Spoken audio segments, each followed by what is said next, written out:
Election time is here, Maine, and you have a choice on the Democrat side between a socialist and a communist. Gee, which one will you choose? And on the Republican side, let's face it, you have washed up, has-been Susan Collins. But what you don't know, you have another choice. And I am that choice. And I have been that choice since announcing last January. People ask, where have you gone? Are you still running for Senate? The answer is this: yes, I am. But in doing so, I had to spend more time getting attacked by the establishment and attacked by the people who said they wanted change, but all they did was condemn, criticize, and judge versus help and get involved. We lost our house, I lost my job, changes had to be made. I still have that house, but we can't afford to live there anymore. The price you pay for doing the right thing. You can't see anything about the campaign on social media. Social media, including X, is a joke. It's not a home for free speech. It's a home for suppression and suspension. As soon as we launched our Senate channel, it was deleted within 12 hours because the establishment fears the voice of truth. If you want to know what I'm doing and the things I have to say, go to VOPUSARadio.com and check out the Dan for Senate channel, and you can see all the videos as to where it began and how we got here. I told you over a year ago what it's going to be, and congratulations. While you were all trying to decide if I was a, quote, real Mainer, the establishment wins again. Your Marxist, communist, socialist piece of crap governor, she's a shoo-in for the Democrat candidate, and RINO establishment hack is going to be your candidate on the Republican side. You want change? Write in change. Write in Dan Sperglio. If called to serve, I will serve. But I am done sacrificing for people who don't want it. I'm done trying to prove myself to you. What I said over a year ago has come true. So now, your choices are slim. Your state can no longer afford to be complacent and quiet, because you are all complicit if you allow this to occur. If you want the change, write in the change. Vote for the change. I did this because you didn't. Because this country and this state needs a fighter. I'm here and ready to serve, as I have always been. VOPUSARadio.com. I say the things that you're too afraid to say. Potatoes, hash browns, curly fries, potatoes, curly fries, hash browns. Gave me a little education on potatoes. That's interesting. I wonder if the media enjoyed that. You'll have nobody guarding your potatoes. Mr. President, potatoes, curly fries, potatoes, hash browns.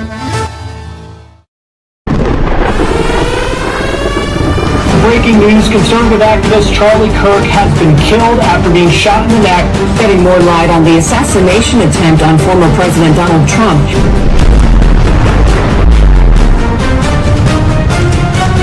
No Kings demonstrations around the country on immigration. To invite everybody in. The government shutdown. It's a government shutdown. It's a government shutdown. People on the right. He's slamming Republicans.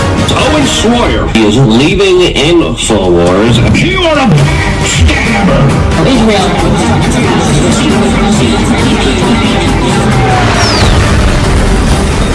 The two shared a look and a hug, and what followed has become one of the most viral moments of the year.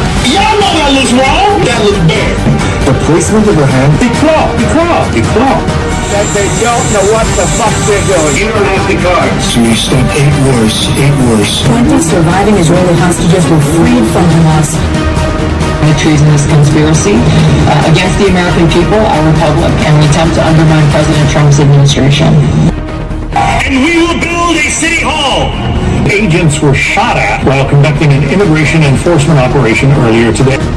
You gotta stop being so obsessed with Israel and so obsessed with the Jews. Israel derangement syndrome. I'm not gonna stop talking about it. I'm talking about Israel. Israel.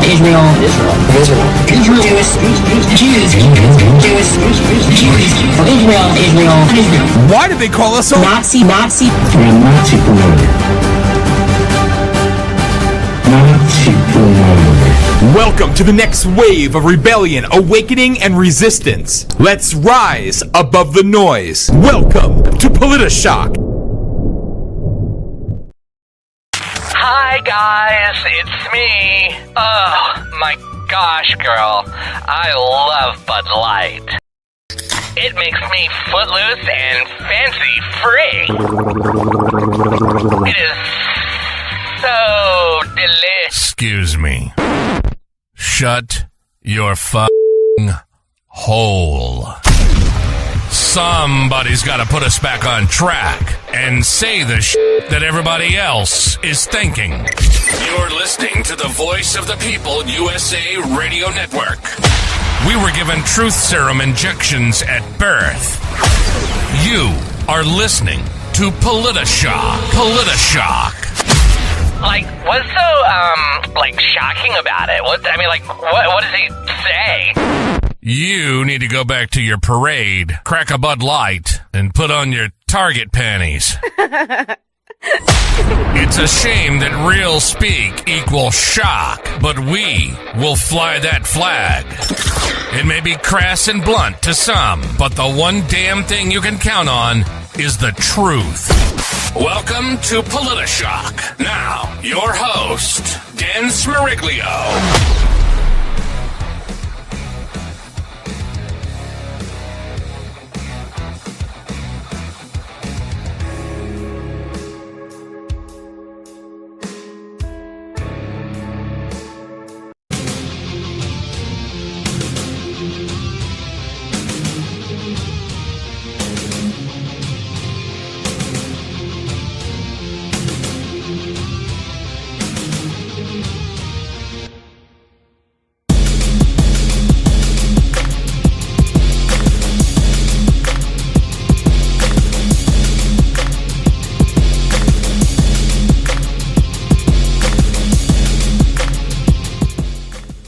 Oh yeah, I popped on screen there before because my producing skills just aren't up to par after 20 years.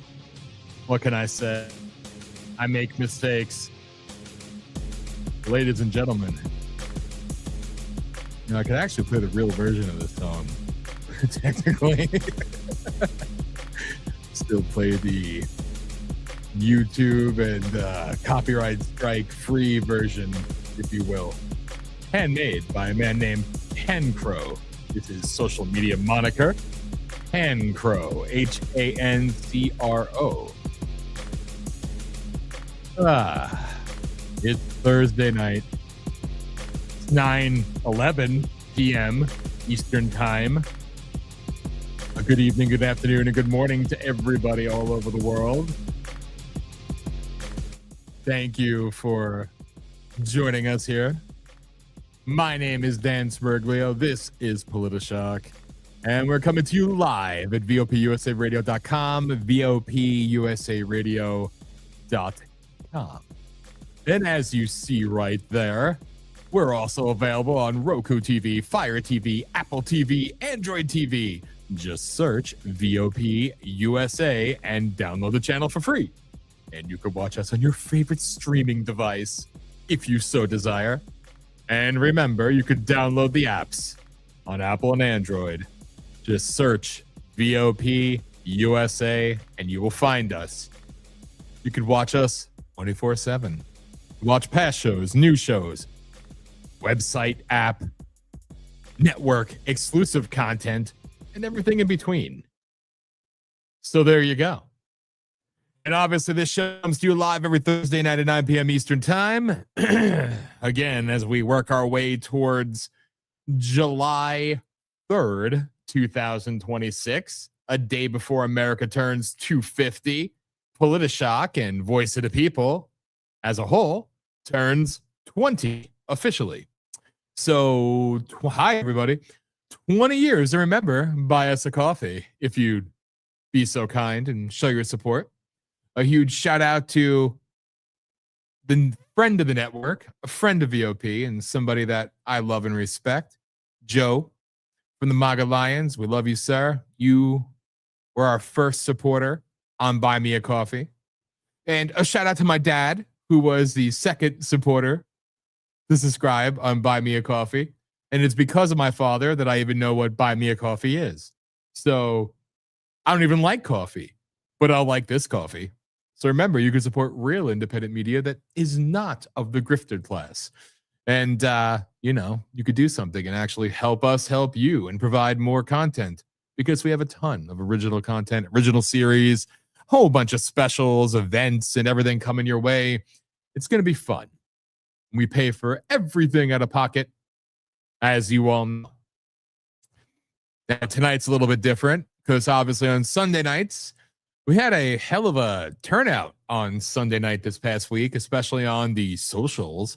Rumble was like 12,000, 13,000 people watch live apparently. So, hey, thanks. Appreciate that. And that's the Rage of Aquarius show with Mr. Josh Bernstein, which you could, again, catch live every Sunday night at 9 p.m. Eastern time. But tonight, we are starting a new trend. Because tonight, you see right there, it says Hour of Rage. That's right. That's right. You all know that beautiful woman right there, HOLLIS Mahady. She'll be here for Aftershock later on tonight, as always, enjoying the late night conversations with all of you as we talk about anything and everything. But now, starting around, it could be a few minutes earlier, it could be a few minutes later. Josh Bernstein is going to be joining us weekly, and we're going to do the Hour of Rage. So it's going to be a little intense because it's on the Politi-Shock block, so expect that. But we're doing this because we are actually going to cut that hour out and then air that live. Well, record to live and air it on Friday nights at 9 p.m. Eastern time. So technically, Rage of Aquarius is kind of splitting it up and adding more content. And we've had some talks about potentially doing more with Rage of Aquarius. And don't worry, I know people want more Politi-Shock. So we're going to see what happens there.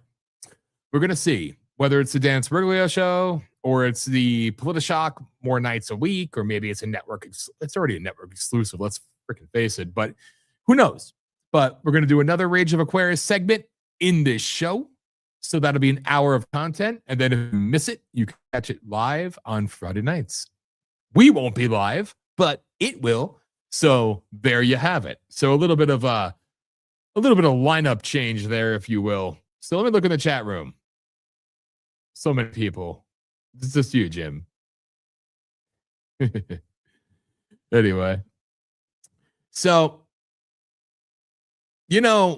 there's a lot to talk about this week, and I know Josh is going to go into it. And I was supposed to join him on Full Throttle tonight, but unfortunately, I was not able to join once again because as I walked in the door, it was already after 8 p.m.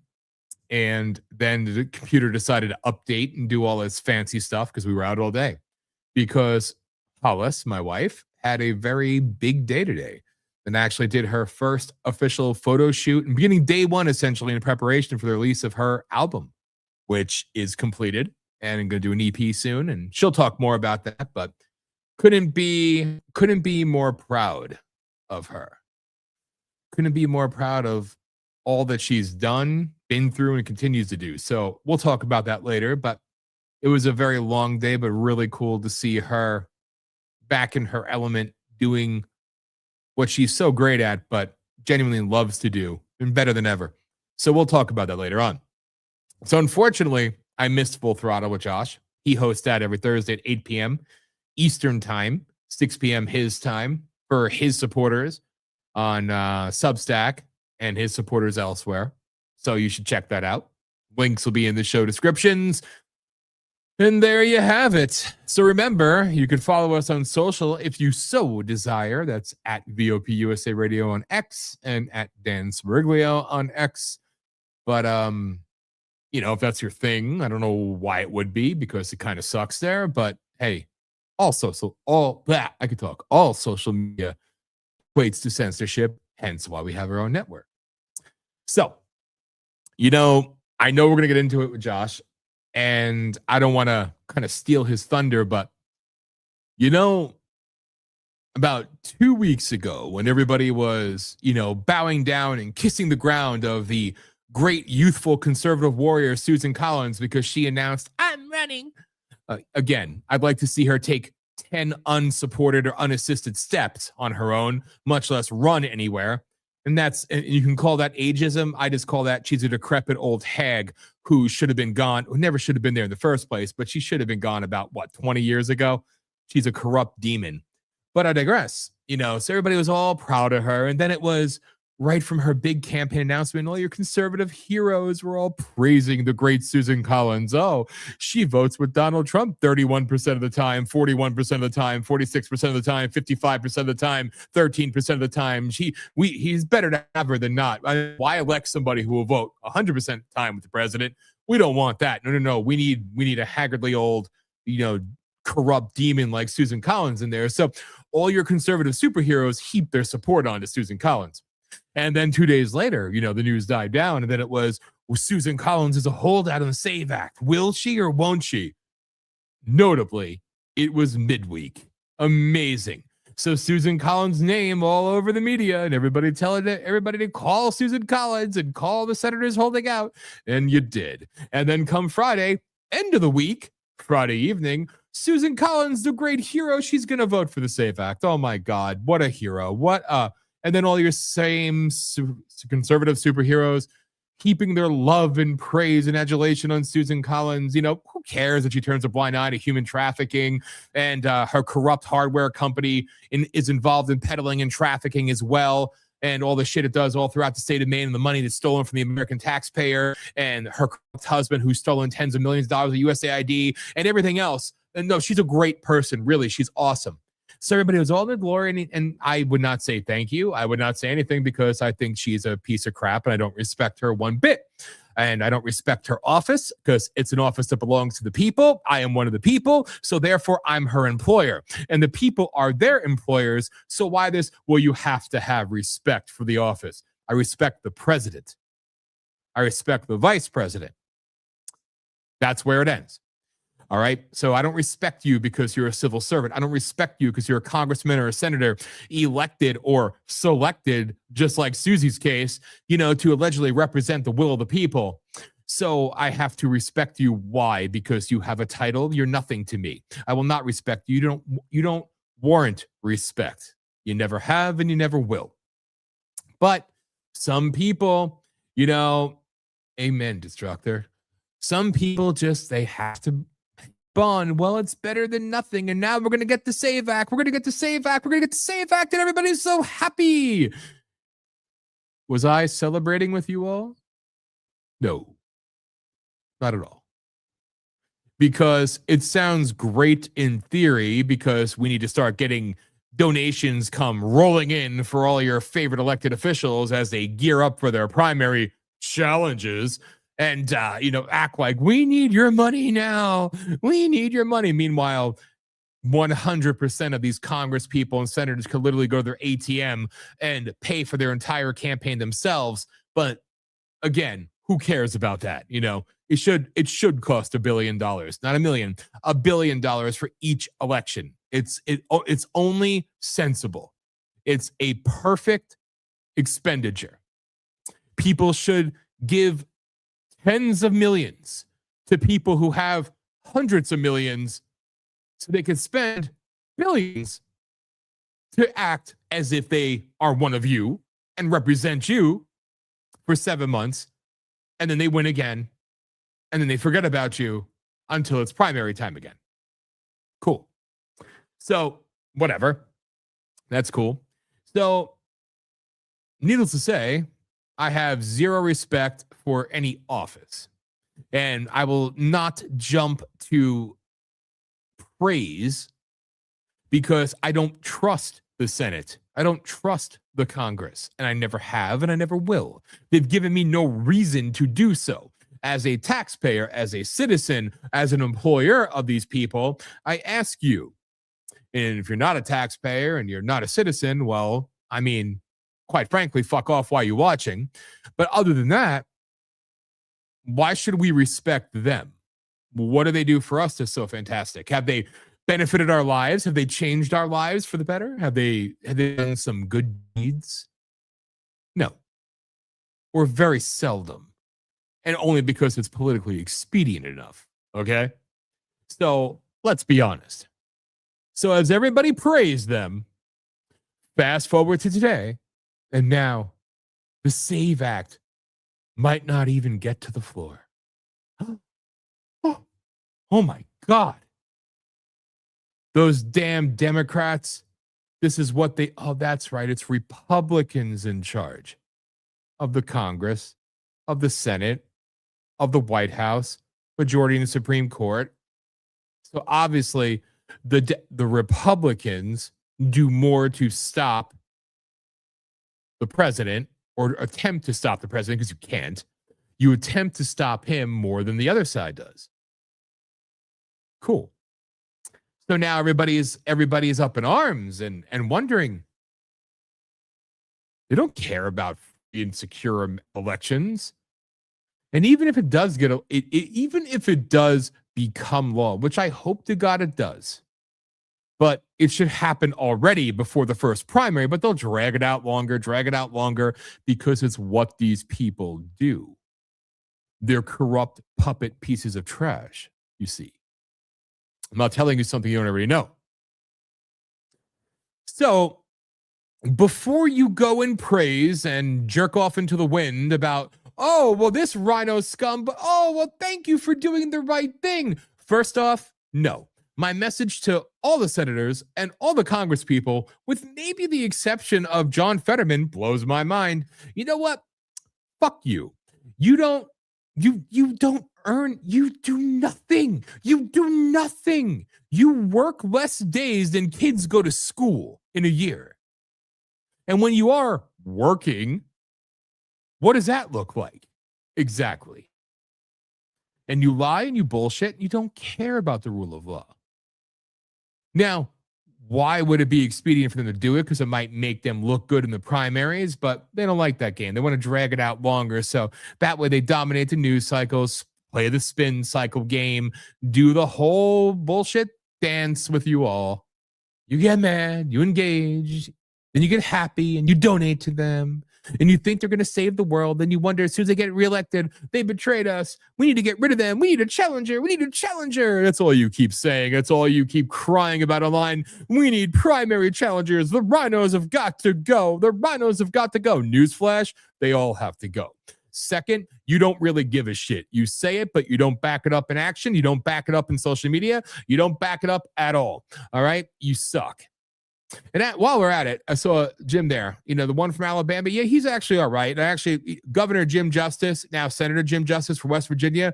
I love that man, and he's a friend. Tuberville's good people too, so they get a pass as well. So there you go. The rest can get the hell out. So we literally,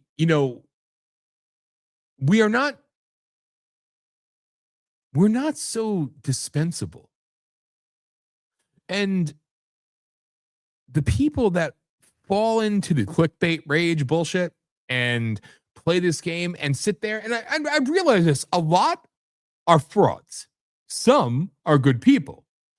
Some are actually wanting change and wanting regular people that aren't doctors, lawyers, multimillionaires, all ready to go and pretend they're like them and representing them in Congress. See, the Democrats don't have that problem. They don't have that problem. They have the slut whore went to casting call and became a congresswoman AOC. They have, Ilhan, who married her brother and was already rich and then became richer, so an illegal alien committing immigration fraud, everything else. We know what these demons are. They don't try to hide it from you. We know they're nothing, and we know they're shit, and they don't run from it, and they own it. So good for them. Good for them. And we're going to talk about State of the Union, don't get me wrong, which Democrats showed you just how much they hate you. All right. But you see, the Republicans are showing you how much they hate you as well. So when you go online, you say we need to primary the RINOs, but then you fall in line like a good little bitch and you vote lockstep. Why? Because you know what? These career criminals, they should be in jail. Obviously, a majority of them. But the ones who are responsible for this Stockholm Syndrome-esque thing, The ones who are responsible for constantly being beaten down and screwed over and over and over and over again are you, the people. Now, that's not all of you, but a large majority of you. Because you sit there and you say one thing online, you puff up your chest and act like you're something because you want the clicks. And a lot of you are paid bots or paid grifters or whatever it may be. And you want everybody to fall in line. We're going to primary check. We're going to beat this RINO. But you love that RINO because you love the money-making machine that's behind it. You're a part of it. And the rest of you who aren't, you're just dumb and obedient. So you like being victimized over and over again. You like being beaten over and over again. You love thy abuser. Did I say that correctly? You love thy abuser. There we go. And I have zero sympathy or respect for any of you. And quite frankly, as I've said before, it's unfortunate because I'm included in this. And the majority of this audience who are not part of that demographic is the some that hate us. And again, as always, thank you for your closeted support. But you get what you deserve. We don't deserve it, but we get what we deserve when people are so dumb. Well, we can't beat the machine. We can't beat the money. We can't beat this. We can't beat that because you don't want to, because you're too weak. You're feckless. You're cowardly. You're broken. You're obedient. You're torn. You're easily played.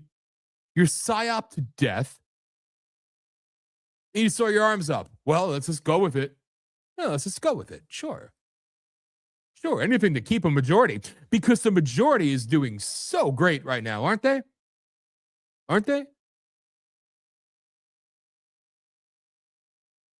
I could count on one hand how many executive orders have been codified in the law. President Trump's been there over a year now. Not his fault. One man fighting the machine. But don't worry, they're all loyal. They're all supporters, except those who aren't. And we have to sit here and feign outrage and feign I'm shocked. How many times must you be shit on to realize it's not raining mud?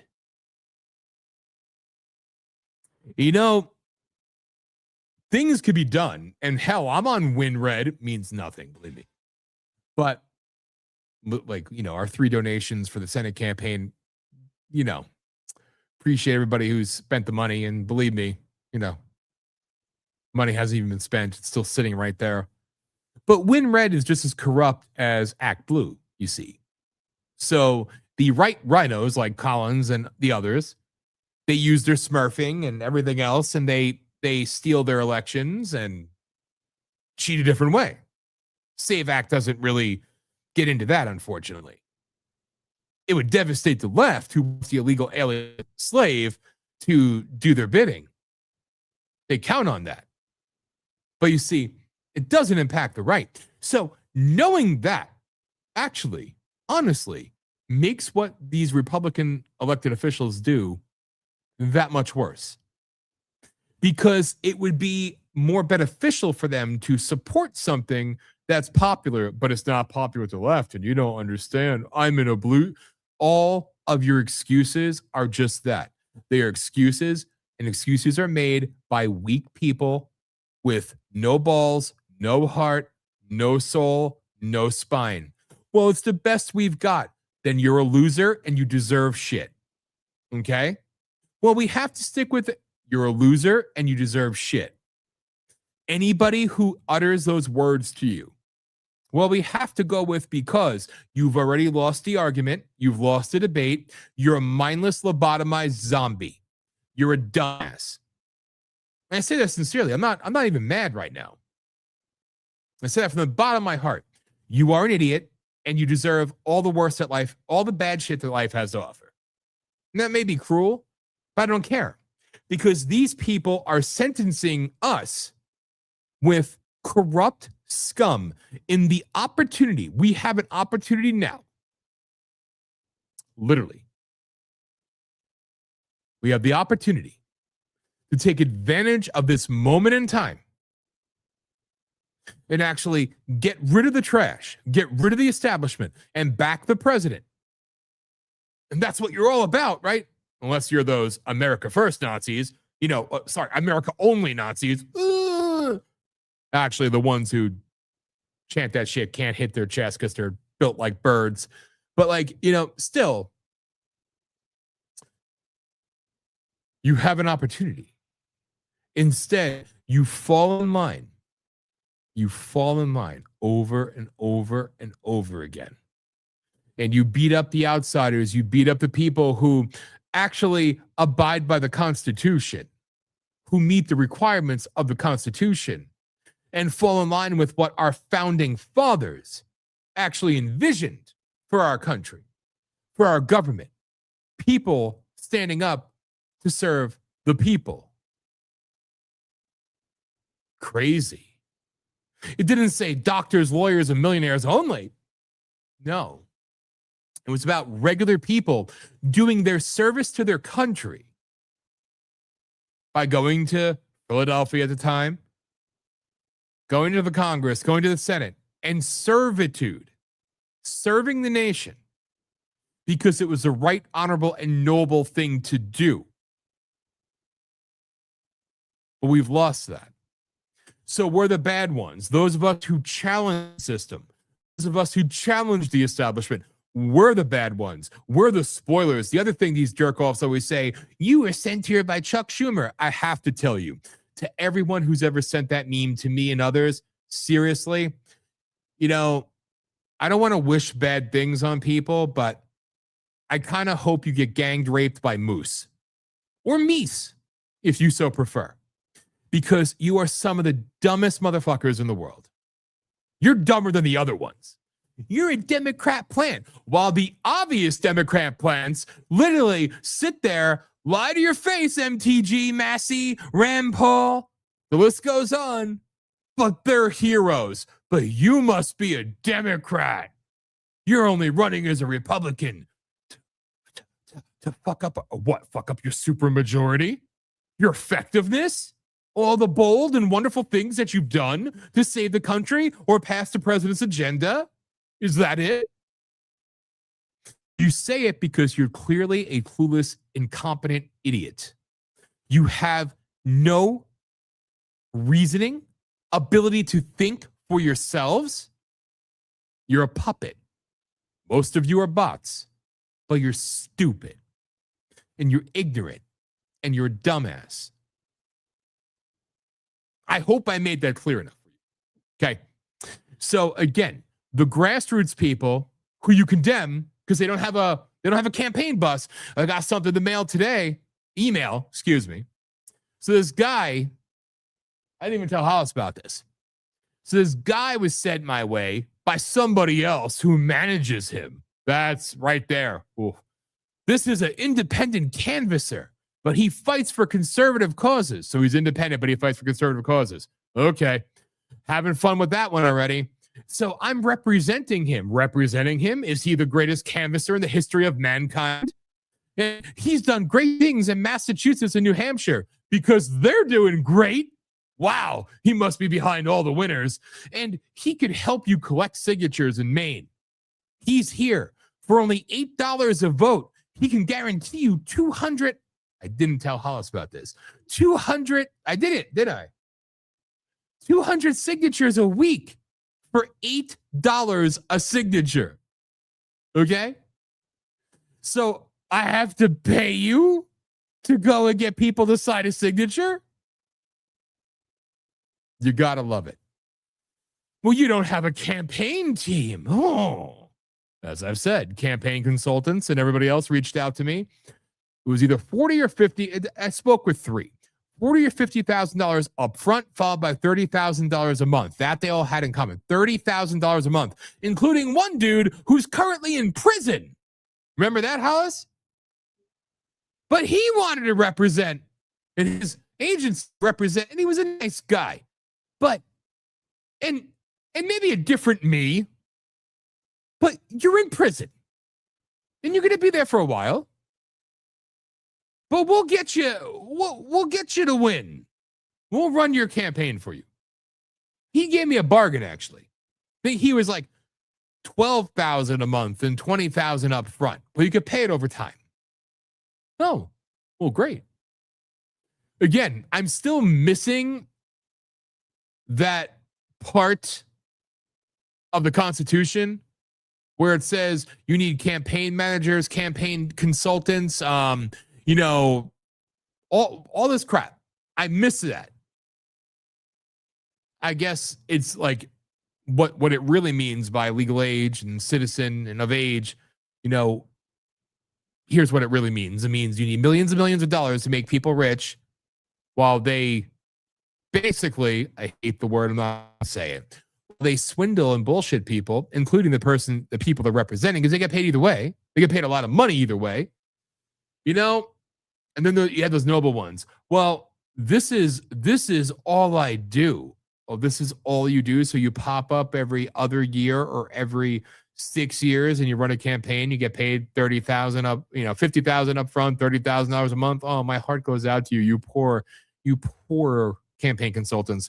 Then it's, oh, well, you don't have a bust. You're not a serious candidate. No, the serious candidate is the one that actually is grounded in the Constitution, that is grounded in the founding principles of our country, and is willing to take a stand and step up and represent people even when they'd rather die than be an elected official, because they have no desire to be a part of that corrupt system, because all they want to do is destroy it, gut it, give it an enema, and rebuild it. Hell, I want the Constitutional Convention, okay? But remember, Convention of States, you're shit. You're owned. So we know what you are. So it kind of blows my mind a little bit, because that's what I believe. That's what I believe. I believe that it doesn't require millions. It doesn't require, well, you need commercials. You need this. Yes, it says that in the Constitution too, huh? You must have commercials. Thomas Jefferson wrote it.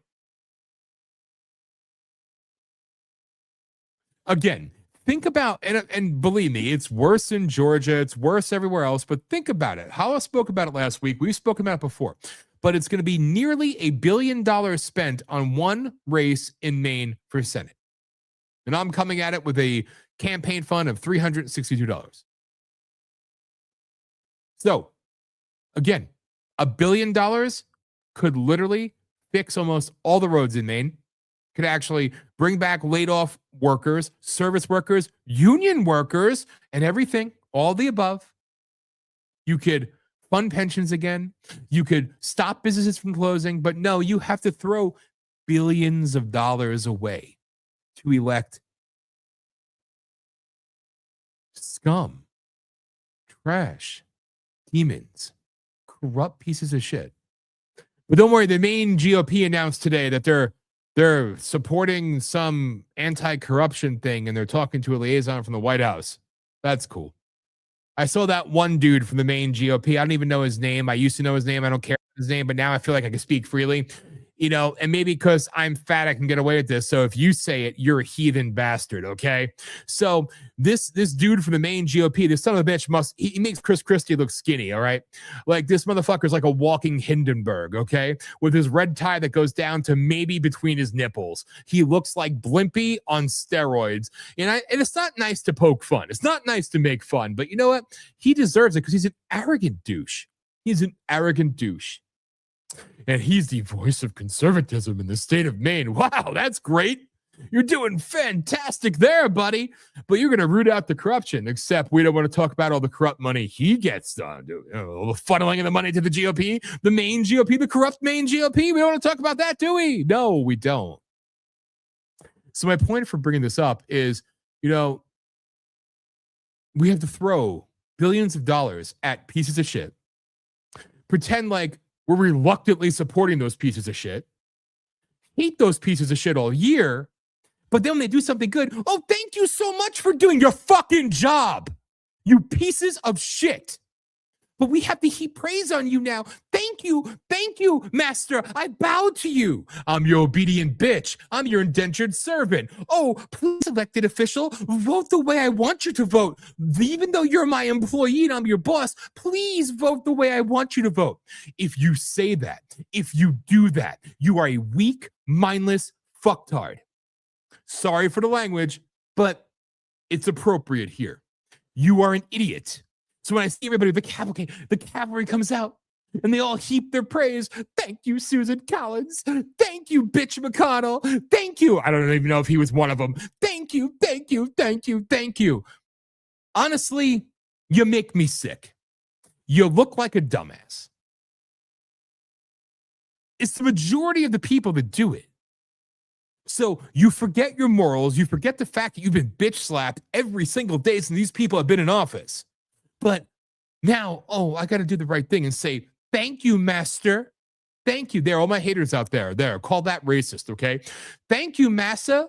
Thank you for voting the way I want you to vote. Oh, does that sound like I'm like whatever? Can't think of the word right now. I'm dripping of albino Afrocentricity, okay? So I don't want to hear it. I could claim it. And if I say I am, I must be. So thank you.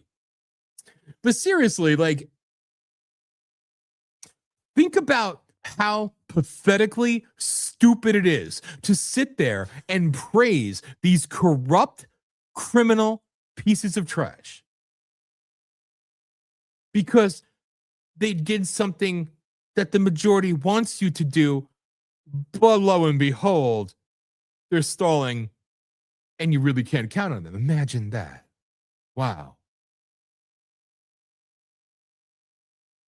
And I know we're going to get into that with Josh, but like, it never ceases to amaze. But you, the stupid people, not you, the stupid people, you'll tweet, I know, you're going to get those phone lines lit up and you're going to call your senator and call your congressman and you're going to get them to act until they don't. But that's okay. You're going to call again and you're going to call again. And as soon as they win an election again in a landslide, because they have all the money and all the control and all the win red corruption going their way, and their Smurf game is tight. As soon as they win, we need to primary them. We need to challenge them. My God, is the entire world Stockholm syndromed? Seriously. You love that abuser. You love being beat, whipped, whatever. Maybe I have to say things a little bit more harsh to garner the attention. Not because I want your likes or your views, because I just want to say to you that you're a dumb fucking idiot. I don't know. But that's okay, because it's imperative that the conservative majority remains a conservative majority so they can continue to do nothing and vote against the president and move nothing forward and codify jack shit. Okay, big beautiful bill was fantastic. And President Trump's EOs versus what the Senate has passed. Am I blackpilling? No. It's called truth. Some people are immune to that. Some people don't like to hear that. Some people want to pretend it's better than what it is. No. They're opportunistic pieces of crap. And they're going to play you every time because you allow yourselves to be played. You show them over and over and over again that you like being their bitch. And you fall in line every single time. So I know this opening rant was just, I didn't really anticipate that. But it blows the mind. Not my mind, but it blows the mind. Me, I expect it. I've been seeing this shit since 2006, and before, but realistically. You sit there and, you expect something to change, and you keep doing the same things that you've been doing, expecting a different result. You know what that is. So, do you really think you have the power? Because at this point, you don't. You can, you should, legally you do, but you don't. When you lie to yourselves and pretend as if you've made something happen, when you've done something positive, you are literally throwing salt in your own wound. You're insulting yourself. You're insulting your own intelligence. And it's like literally you're shitting in a commode And you're dumping it on yourself saying, I don't know where that came from. How dare you besmirch me? How dare you shit all over me? But it's you doing the shitting. Now, I don't mean to be so colorful, but my God, there's a crap ton of stupid people. And these media cycles are getting really old, really tired, and really repetitive. You know, State of the Union was great. Back to the SAVE Act. Oh my God.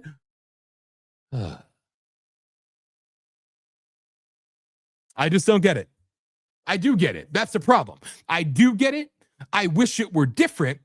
That's my insanity, right? I keep expecting more people to wake up. I keep expecting people to do something different, pull their head of their own ass, and actually do more than, I'm going to send out a number. I'm going to do a fax. People still fax.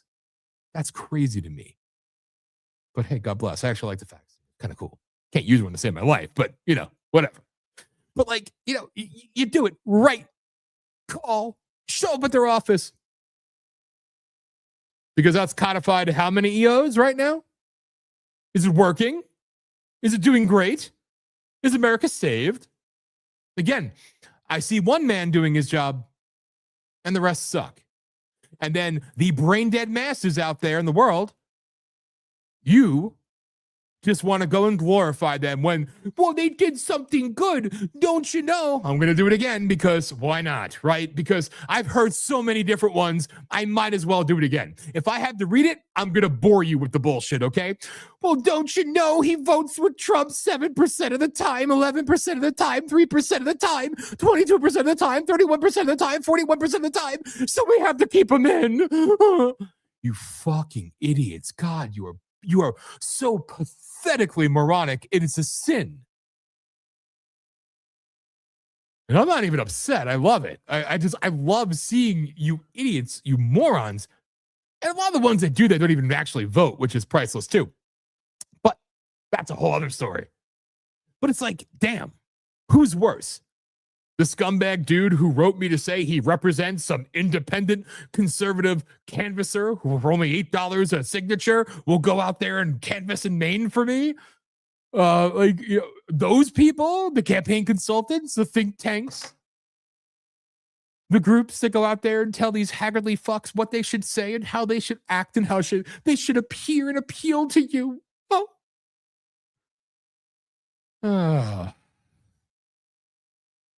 I just don't get it, people. But sadly, I do. Obviously, I have a lot to say. So, as I said in the beginning of the show, it's been a crazy day. You know, remember, this is VOPUSARadio.com. Download the apps. You see it right there. Roku, Fire, Apple, Android TV. Search VOPUSA. Watch it live on all those platforms. Download the apps on your phones if you so desire. You will see lots of programming. You will see original programming forthcoming and up there. Past programming, new programming, weekly programming. You have it all. And like I said at the top of the hour, you know, we have, and I'll show you one more time because I'm trying to be more concise. I'm working on my chops, if you will. As I go to the bottom of the hour, I'm going to fade into some type of video that I probably played for you 1,000 times because I didn't have enough time to download some new ones this week, and then come back and welcome in Josh, who's actually backstage. So I feel like a dick. Hi, Josh. I'm waving at you, bro. He's back there. I see him. So I'm going to try to be on point. But, here we go. So as you see right here in our nifty little thing, you have, wait, we got to backtrack there. Excuse me. We have the RAGE of Aquarius that comes to you live every Sunday at 9 p.m. Eastern Time, right here on VOPUSARadio.com and the apps and the socials too. And again, thank you to the large audience that tuned in last week, not just on our network and everywhere else worldwide, but the Rumble showed up. Sometimes the Rumble will give you 100. Sometimes the Rumble will give you 13, 14,000, I guess. Whatever. One time they gave this show like 180,000. The next week it was like 20. So 20,000, whatever. And then some get 130. I have no idea. But anyway, Sunday nights, RAGE of Aquarius. That is our show, hosted by myself and the man forthcoming, Josh Bernstein, who does the Josh Bernstein Show. You can find him on his Substack, which you all know where it's at. The links are there. And I'm going to share it again shortly. And he also hosts Full Throttle, which I made a promise and I missed it because, again, I'm a proud husband. I'm a proud husband. HOLLIS's shoot ended up going long. It was a huge success. and I couldn't be more proud of her. But literally, I get in the door, had just enough time to get on the computer, updates. Like, that's awesome. I only update this damn thing about 30 times a day, but that's okay. So I miss Full Throttle. I know my MAGA Lions crew, they were over there. So join it. Be a part of it. It's awesome. I'm going to be there, damn it. But it's a good time that Josh hosts with all his people. So, because of the fact that people seem to be digging the Rage of Aquarius, we have decided, now I can move to the other overlay here. We have decided that's the wrong damn overlay. I suck. There we go. Boom. Now you see it. It's called The Hour of Rage. And I like that. I like that look right there. It perfectly ties in the two. So what we're going to start doing weekly, and it probably could have been earlier, but I'm talking too much. So this week, it's actually 10 p.m. Could be earlier, could be later. When Josh is done with his show, he has graciously decided to come over and join the fray because all you damn people like Josh. So that's actually good. So do I. And that's rare because, I hate you all. Not all. Not you all. You know what I mean? So we decided we're going to give you more content. So that brings us to the Hour of Rage. So we're going to do it live right here on Politi-Shock, a special segment for you all that's going to last an hour. And then we're going to re-air it. Yes, it's pre-recorded, but we're going to air it live on Friday nights. 9 p.m. sounds great, Eastern time. So essentially, we're adding to our Rage of Aquarius itinerary. And there may be more. Depends. You people show up. Actually, there's probably going to be more because we actually have fun doing this stuff. And it's for me, it's so damn quick. It's so damn quick, but it's fun, And everybody like Josh been on Politi-Shock last week. So it's like, you know what? Hey, coming up on 20 years on July 3rd, it's time to change up the format a little bit. And then we have Aftershock that comes on with that with my lovely bride. So it's kind of cool. And the first hour is, who knows? We'll do guests. We'll take calls. Maybe we'll take calls later. We'll take calls with Josh. We'll take calls with HOLLIS. I don't know. I haven't put the number out yet because, quite frankly, I don't want to talk to you all yet. I do. Actually, I just didn't put. I gotta do something and update it, and then we could launch the number to the public. But I just don't feel like taking calls tonight. I want to make it a big spectacle. Damn it! So, point for all this is we have good stuff coming. We have new shows launching. We have Holistics starting very soon with HOLLIS doing her thing, her music channel, bringing back the MTV style stuff, bringing back original programming, original artists, all that good stuff. We have the State of Freedom with Danielle Walker and Chris, who we love. They do their thing. They're like the number one ranked conservative podcast, I think, in Louisiana. I think they're the number one, which is kind of cool, but they're great people. We love them. We have For the Love of Freedom with just Danielle Walker. We have, God, what else? I know I'm missing something. I should know these things. We have new stuff coming, so I get ahead of myself. I don't want to say things that aren't publicly known yet. So there you go. So, and then there's this one, the Politi-Shock. Now, we've had an interesting situation where some people want to, air our shows and we air some of their shows on the network. Some good people, don't get me wrong. Like, oh, you can just send them over to us when we're done and we'll put them on a rotation on our platform and help you guys out, build like a partnership. That doesn't equal money in the bank for us. But then again, what does? So go to buymeacoffee.com/VOP USA Radio and show us some support. Again, shout out MAGA, Dirt Bike Rider. I could speak. I just call him Joe, our first supporter on Buy Me a Coffee. I love you, brother. Thank you. And my dad, being my second supporter. Boom. He showed up. So, we need more help, though, obviously. And there's a whole bunch of tiers on there, a whole bunch of cool shit you get, a whole bunch of exclusive stuff you get, all private stuff. Not, you know what I mean? Like stuff not publicly available for the people. Opportunities. I'll do the whole breakdown of that later and show it on screen again. And you can have fun with it. So we're asking for your support there. But Politi-Shock is not one of those shows that could be, if some guy's running something, it's kind of like PG-ish and running like stuff with health, family, military. It's all great. I love it. God bless. And then not all the time, but perhaps it's an episode where I'm a little upset. So it's either going to sound like, let me see if I can find this. If it's the one way, let's see, where the hell is this damn thing? I got to look them in real time here. This is professionalism right here. All right. Wait.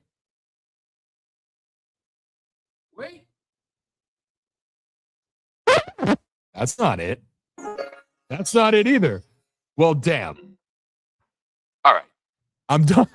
I'm done. I don't know where my censor button went. You get the point.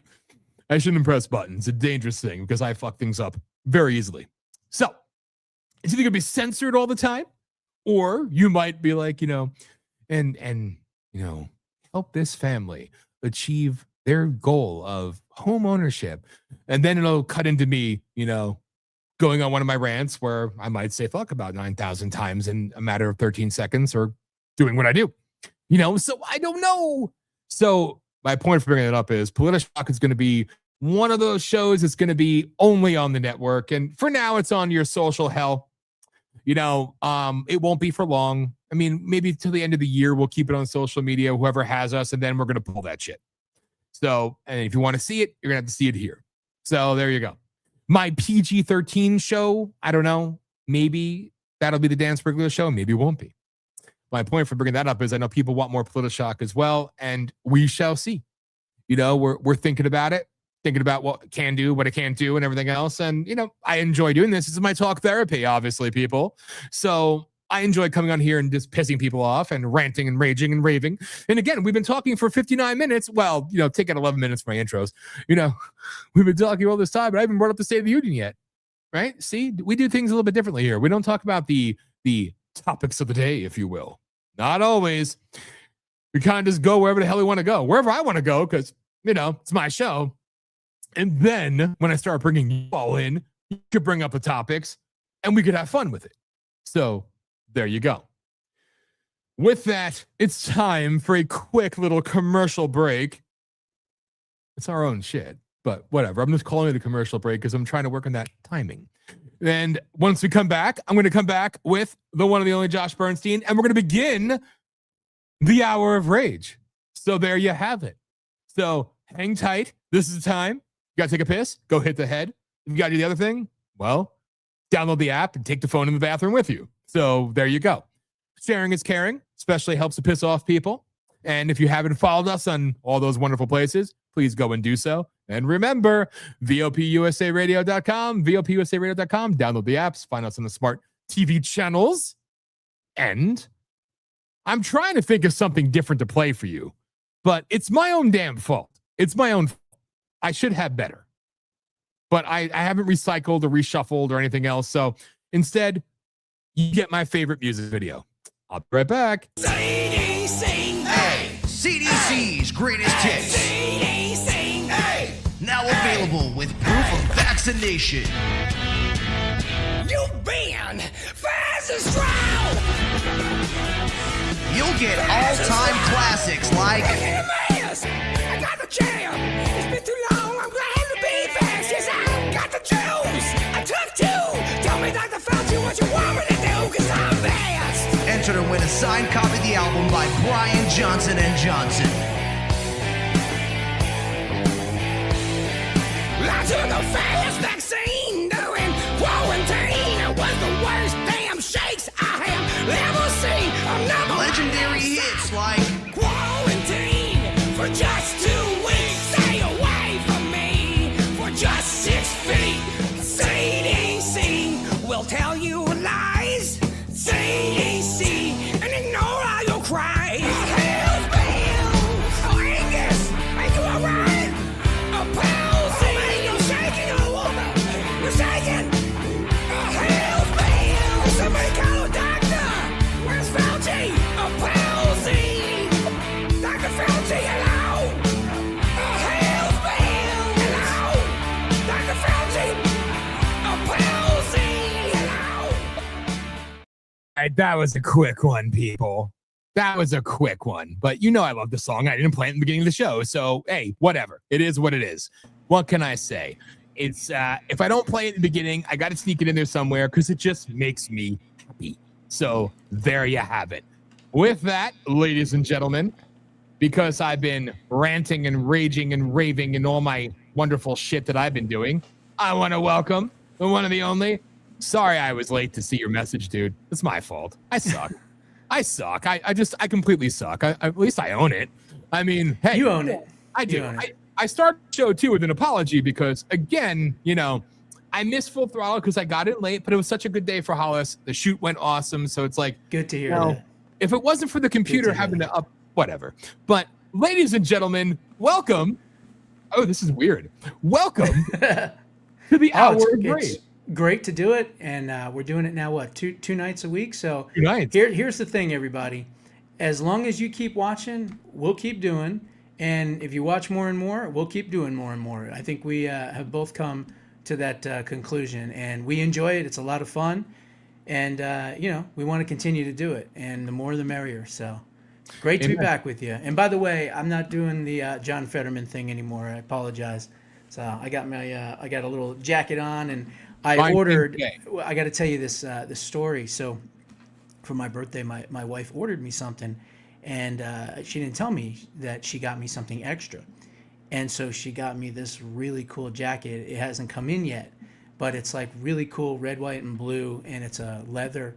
It's a New Zealand lambskin leather jacket. Ooh. So I think I'm going to start using that. And I think it'll look pretty cool because you'll see me from, like mid chest up, and it'll have red and blue. It's fucking badass. So wow. Looking forward to that one. Yeah. I got my Charlie hat on. So. Well, I got mine today. It was here waiting for me when I got back home. Nice. So yes, we're gonna go a little more edgier. We're gonna kind of change things up a little bit, and I think it's gonna be fun. I got the leather pants. No, I'm kidding. Leather pants. We're not doing that. We're not shooting from the waist down. Sorry. Oh, come on now. We're standing up. So, yes, everybody, remember, you tune in Sunday nights at 9 p.m. Eastern time to see the Rage of Aquarius, but this is going to be our special show. So we're going to do this right here on Politi-Shock with all of you. So, Mr. Bernstein. Yes. I didn't want to steal the thunder, so I didn't go. I gave my own perspective on the Senate doing what I said. I refuse to thank you, scumfucks. Yeah, I'm assuming you went over some of the SAVE Act.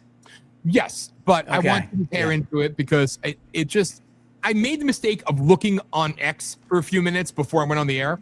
That was my biggest mistake because I see people, how dare they betray us?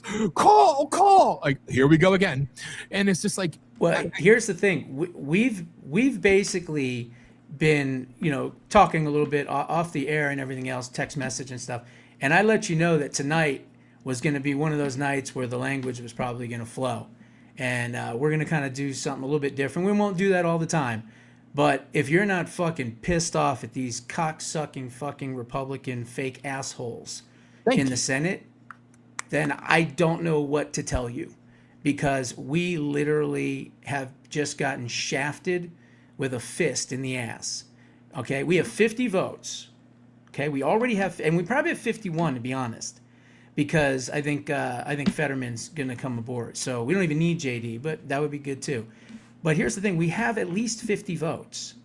And now they're waffling because they said they don't think they want to use this talking filibuster. Now, the talking filibuster that's how you've done it in the past. That's exactly how you've done it. This 60 vote threshold bullshit is new. Okay, I think it came in with Harry Reid or whatever. So in the old days, this is what they did. Okay, you don't agree with us? Fine, fair enough. Stand up there and bullshit and talk until you fucking fall down. And then once you fall down, we'll get everybody together and go vote. Right? That's how it was in the old days. Now, what they're saying is that they don't want to have to constantly deny amendments from the Democrats. That's their fucking reasoning here. So we need to light a fire underneath their asses immediately. And for the people that are listening and watching, and you'll see this obviously later, there are basically 4 holdouts for the most part. Now, remember, we have the votes. So we have the votes to pass it. We just don't have the mechanism to pass it yet because they're fucking waffling. So these are the folks. So you've got Lisa Murkowski, who basically isn't even a real senator. Let's face it. She literally lost her re-election, and then instead of taking the loss, she did a write-in campaign, and she won that way. So she's been a Democrat, a thorn in our side for many, many years. Her number is 202-224-666. That's a good one, right? 6665. So 202-224-6665. And then you have the Kentucky Fried Chicken, Mitch McConnell. He's really not there anymore. He's worse than Biden, okay? He's worse than the pants shitter in chief right now. Believe me, he is. And so who's running the Kentucky Senate right now? It's very simple. All of his aides. So I'm going to try to make sure and hunt these fuckers down and get their names and numbers as well. Don't have them yet. And then you have Tom Tillis. Now he's a problem, Tom Tillis, because he's retiring and he doesn't give a fuck, and he just wants to stick it up Trump's ass as best he can and break it off. So we can call him, but I'm not sure that's going to help. 202-224-6342, 202-224-6342. And the last one is this putz, John Curtis. Okay? We had Mutt Romney, one of the worst fucking senators in Utah, and we replaced him with this douchebag. Okay? And that's what he is. So these are the other ones. 202-224-5251, 202-224-5251. And of course, you can reach out to Leader Thune, but I would hound these fucking people. Okay? I would hound them. I would figure out all their social media and I would hit that. I would call these numbers. I would send emails. Look, we as a grassroots have enough strength to do and win a lot of these victories. But we're going to, and this is a fucking 85-90 issue. You know what I mean? It's not like we're asking for tax cuts or whatever.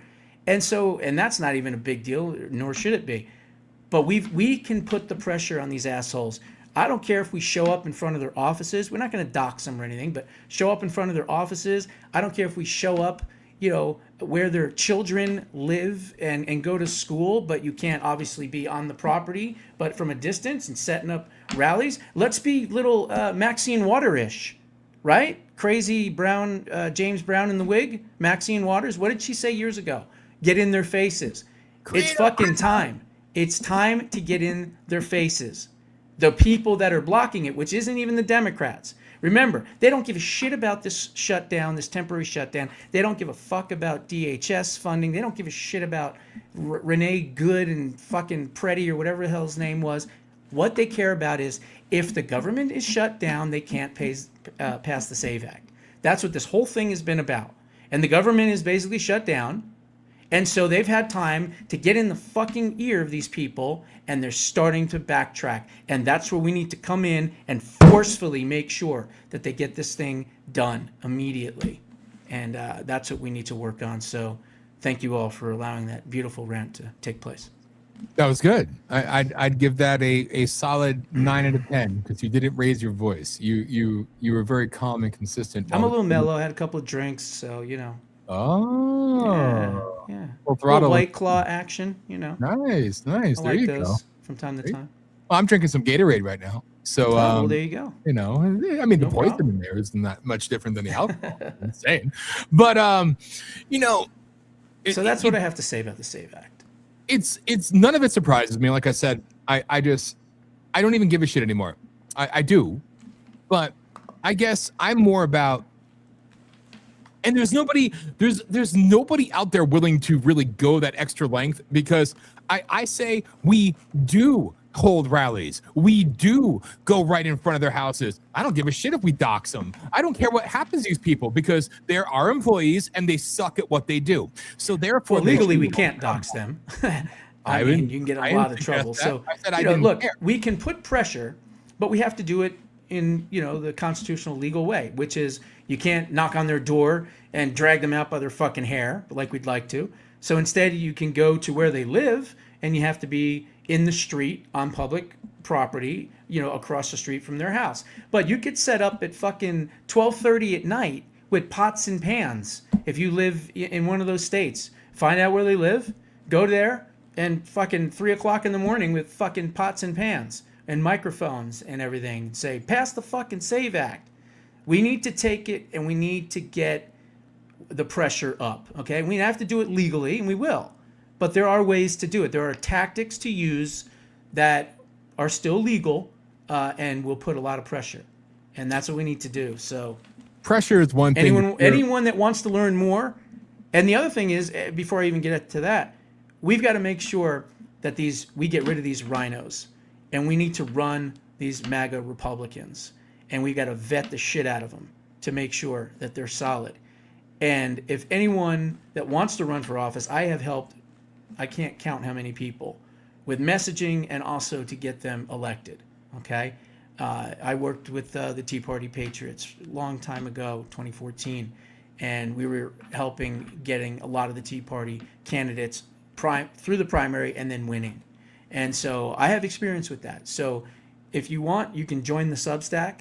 It's not a plug, but it's the truth. It's just jbushow.substack.com. That is like literally getting my personal text message back and forth. Because if you join and you put comments down, I answer everyone's comments. We got MAGA Dirt Bike Rider came in tonight, and he's been like gangbusters. Welcomed right into the family. He's been just commenting and commenting and commenting. He joined us tonight on the Full Throttle. So it's like a family, but it's a good sounding board for activism in the comment section for sure. So. No, and I think it's great. And, you know, and I look forward to our MAGA Lion friends actually starting their show up.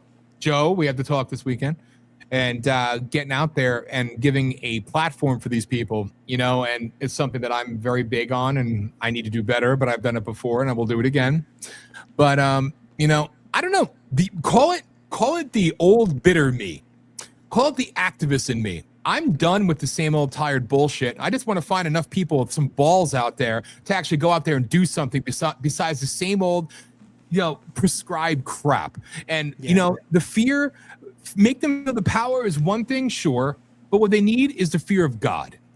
And until they have that, until they feel that, until they understand that the thing that they should fear the most are the people and not the other way around, nothing will change.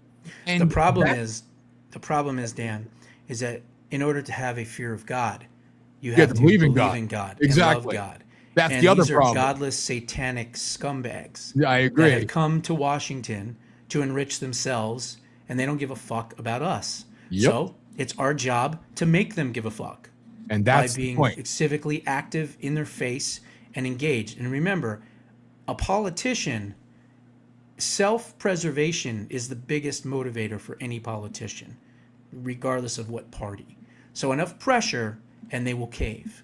I've done it before in so many other pressure campaigns, and we're 65% success rate if I'm looking at 14 years of doing it. That's pretty good. You're not going to win them all. But when you have an issue that is literally 90% people want voter ID, this should not be hard to grab these people and say, hey, do this talking filibuster and let's go. Otherwise, if you don't do it, President Trump did say that he's going to issue an executive order. I think he said today he's going to do it. So we should be covered for the midterms, but that's not codified. And something that you said, Dan, earlier, you said something about executive orders to how many are codified. The answer is 28 to 300. So it's 300 plus executive orders, and only 28 have been codified into law. Why? Because they were thankfully put into the One Big Beautiful Bill. And we need one big, beautiful, gigantic, enormous, humongous, patriotic, fucking limited government, new, beautiful bill, part 2, before these midterms. Yes. And at the very minimum, we have to pass the SAVE Act. We have to pass it. Literally, we'll get it done, but it's going to be something that we're just going to have to hammer the shit out of these people until they do it. Literally, the entirety of Trump's agenda could be enacted. Yeah. Tomorrow, if they so desired. But don't worry, the Democrats. I'm sorry, the Republicans control the Senate, the House, and the White House, and right now the numbers in the Supreme Court. Don't worry. But here's the thing: even if we end up controlling all three, if we're controlling all three and we elected more RINOs, then we're just going to be in the same position with the same frustration. Yeah, so we've got to make sure that we are vetting candidates. Hopefully MAGA Lion will put it up there, but there's a whole list of candidates that he has that are the preferred candidates that are MAGA, America First. They're not going to waffle. They're not controlled opposition. They're not RINO establishment. They're for real. and he has lists. And so the entire Rage audience needs to get a hold of that list. So put that out there. I think he said it was on Getter. I'm not on Getter, so I don't really go on that. But hopefully he'll put it in. He's watching, so he'll put it in the comments. But we've got to be civically active, and we got to fight against these rhinos. You know, that's the thing. If we were just fighting against Democrats, you know how many fucking victories we would have had by now? Holy shit. Yeah. But the fact is, we're fighting ourselves. And we've been fighting ourselves for 15, 18, maybe 20 years. Yep. Probably even longer than that. 30 years, 35 years, right? The RINO really thing kind of started in the, I'd say in the late 80s, early 90s. That's when George H. Walker Bush was the first one to issue the words New World. Well, there's going to be a New World Order. That was the first time they came out with that. So they've been at this shit for the longest time. And if we were fighting just one party, we'd be kicking ass and taking names. The problem is we're fighting ourselves. That needs to stop. That's right. So that's why every time somebody says to me, well, you know, Republicans need to win the majority. Yeah, like, no, well, Republicans have the majority now. That's why nothing's getting done. But unfortunately, we need to hold the majority, maybe with some real fucking candidates. And that's why, again, you know, I'm honored to be endorsed by MAGA Lions, you know, and it's getting old. It's getting old and it's getting tiring. I think back to what President Trump said to me, it's time for me to get back to work. And, you know, I think he was referring to my radio show, but also my activism. And the activist in me really, really, really wants to get back out there because I see nobody doing shit right. I see nobody active, you know? Yeah, exactly. Show up. Even if 2 people show up the next time, more will come. Because let's face it, people either A, they care and they're afraid to care publicly, or B, they're followers. People will come. Start a trend. These people on the left are so vicious, so motivated. I say this all the time. They would literally slit their own mother's throat and drink her blood, okay, if it meant staying in power. Yep. Now, you can think that's bombastic if you want, but these people are ruthless. And they want power back. And they don't give a shit how they get it. So we've got to pass the SAVE Act, okay? It's a must. And we will. We'll do it. We will do it. But we're going to have to roll up our sleeves, and we're going to have to get civically active, and we're going to have to hammer the fuck out of these people on social media, emails, everything. You know, set up rallies, you know, on their streets. I don't care. We've got to put up the pressure. And we'll do it. We'll get it done. Yeah. We'll get it done. Like I said, I'm not black pilled. I'm just reality pilled. Yeah, and, no, look, I understand. You know, I've seen this too long, and I see the same stupid people saying the same stupid shit and expecting a different result time and time and time and time again. And how easily people are led astray by dumbasses. Led by dumbass, become a dumbass. Recruit more dumbasses to feel the dumbass, you know, vibes and be a fellow dumbass. So and again, it's time, like I've said before, I've said this before on so many different issues, that I could be honest enough and bold enough to say that part of the problem that a lot of people have, look in the freaking mirror. All right? Yeah, we know the problem up top, but the problem is you. And I'm not going to sit here and apologize and coddle them anymore. I'm going to call them out for the weak, feckless idiots they are. They're oh so vocal on social media, but they don't do shit in the real world. And it's time for you to get your head out of your ass, fuck off, and get out of the way. You know, it's like do something or fuck off. That's it. Yeah. You know, and that's and I love that. I love your spirit. I love anger and everything else. But just getting mad isn't enough. We've got to give direction. We've got to give focus. We've got to give attention and to details and kind of point it in a direction. And that's what I've always done. I mean, I can get pissed and yelling and screaming and all that too sometimes. But how are we going to fix it? You know, what can we do to fix it now? And that's the thing. Where we have to be creative. People can get stuff done by actually being boisterous and being out there publicly. You know, we would hold our rallies and we would parlay that into taking down mayors, taking out commissioners, taking down cops, taking down lawyers, taking down judges, getting Act 287G actually implemented in 13 states. We did that, a voice of the people, and we got nothing for it, and we didn't ask for anything for it. And so we actually got laws put on the books locally, even at a state level. You know, one state, a lot of local. but I was still proud of it because it was showing. People always say, well, you're so angry, because you should be angry. And you should be angry at those trying to walk, let me hold your hand and guide you. Well, my hand's a fucking fist, so you're not going to guide me anywhere. I have a voice, I have a heart, I have balls. I'm going to do it my damn self and show others how it can be done. So it's important to put the wisdom out there and to put our information out there, obviously. But at the same time, it's like things can be done, but it equates to being more than social media active. It equates to being active in the real world, in 3D world. And that's what I want to see more from people. And until then, I'm going to hold the people responsible, because it's the people's fault. The ones who bitch and protest so much, they're usually some of the worst offenders. And it's a shame, because we all deserve better. Absolutely. That's what this is all about right here.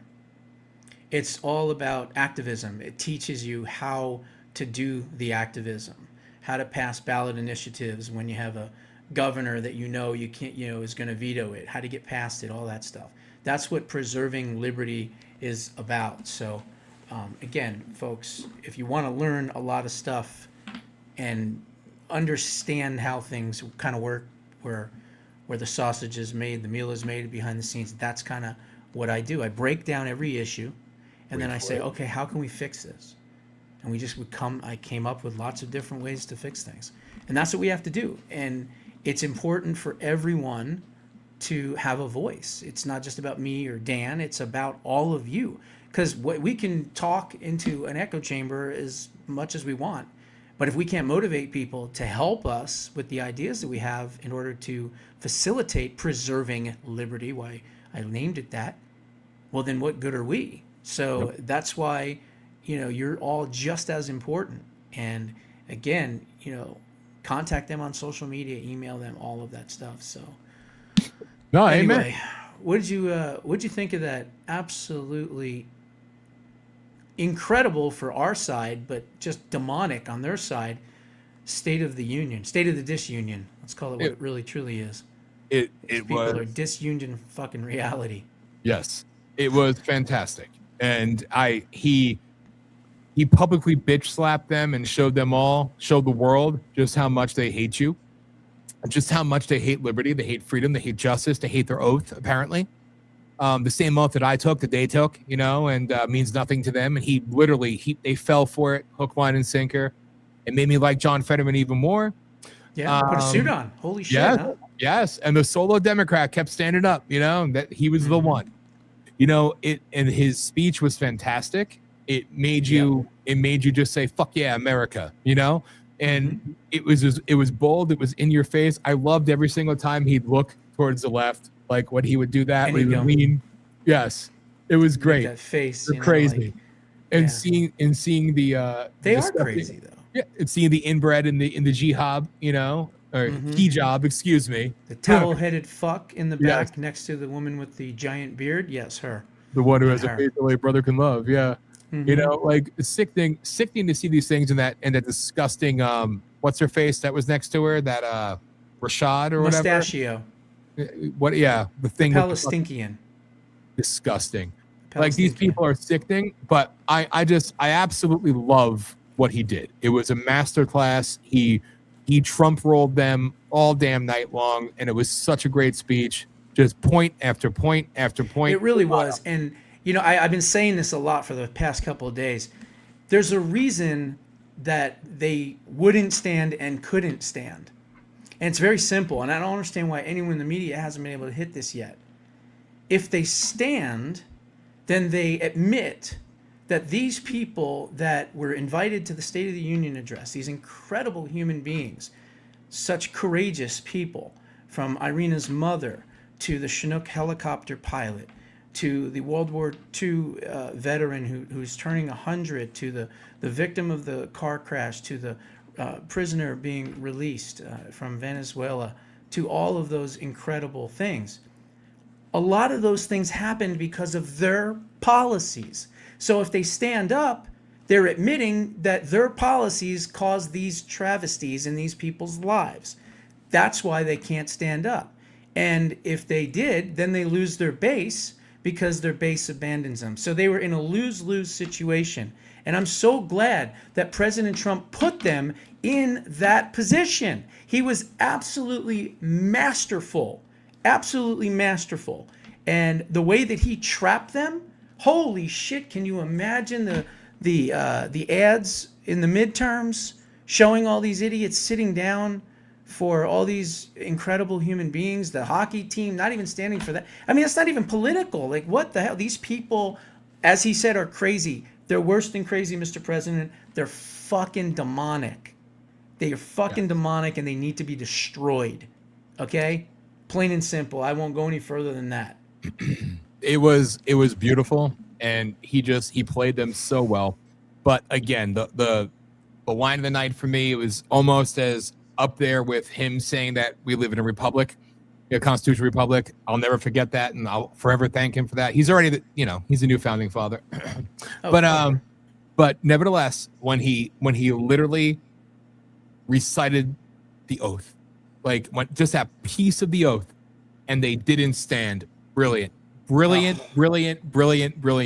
That right there. I mean, if we really how can you not stand for that? I mean, like, he's like, these people are crazy, and he's right.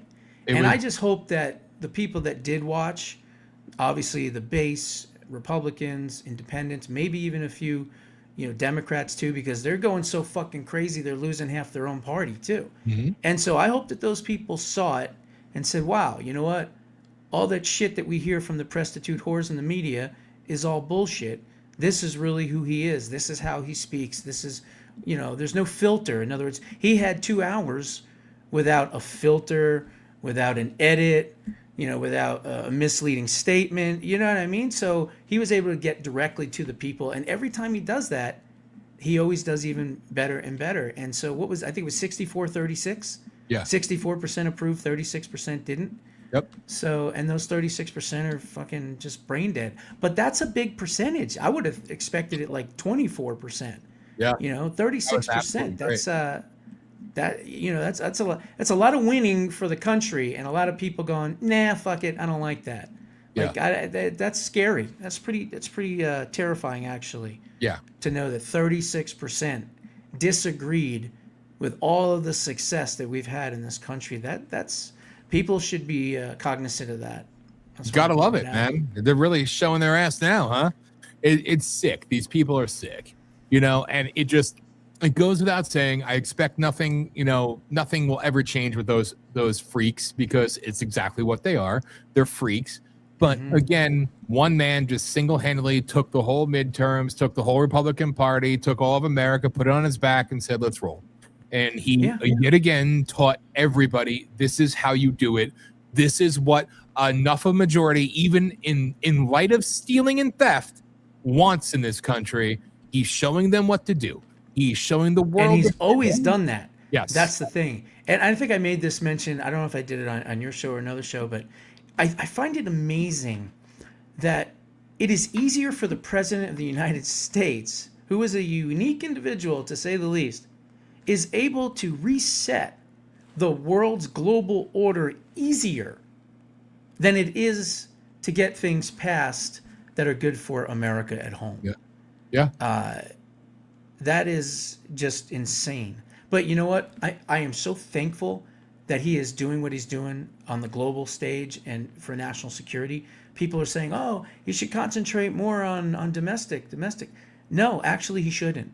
Yeah. And I'm glad he's doing it this way, because as I've said before, if we were doing great, but we still had Iran and North Korea and all these, Venezuela and Cuba and all that, it would just be, okay, we're doing good, and then it's going to be bad again because we have all these people out there. He's eliminating threats as he's moving along, and he's resetting the global order.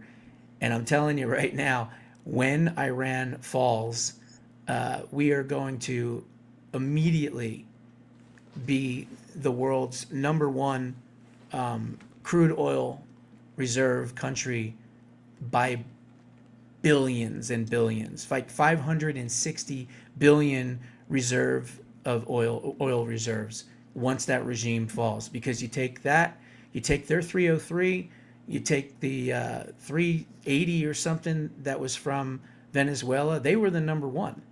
And then you take our 48 that we already had, it brings up to about 560. Second place, and it's a distant second, is Saudi Arabia. So what does that do? If Iran falls, and understand the situation, China is getting 87% of the oil that they get is coming from Iran.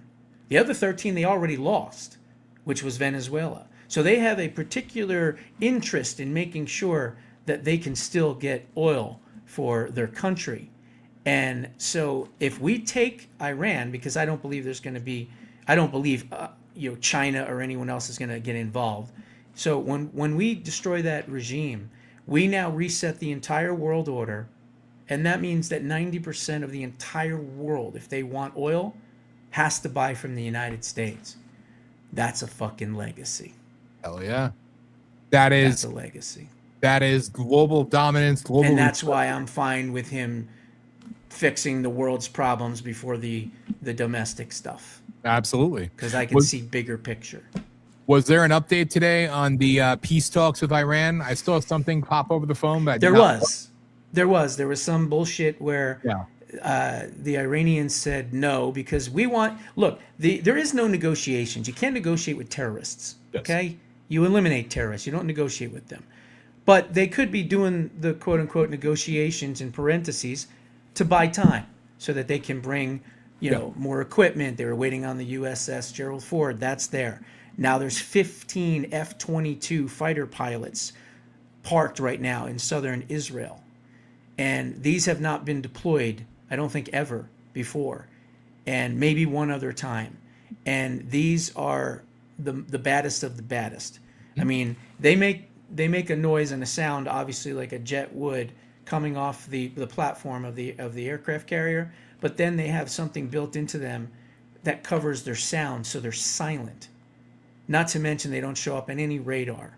So these are, and there's 15 of them. So these are the most stealth fighter jets ever in recorded history. There's 15 of them sitting there. That tells me something's going to happen soon, too, probably. A week, maybe two tops.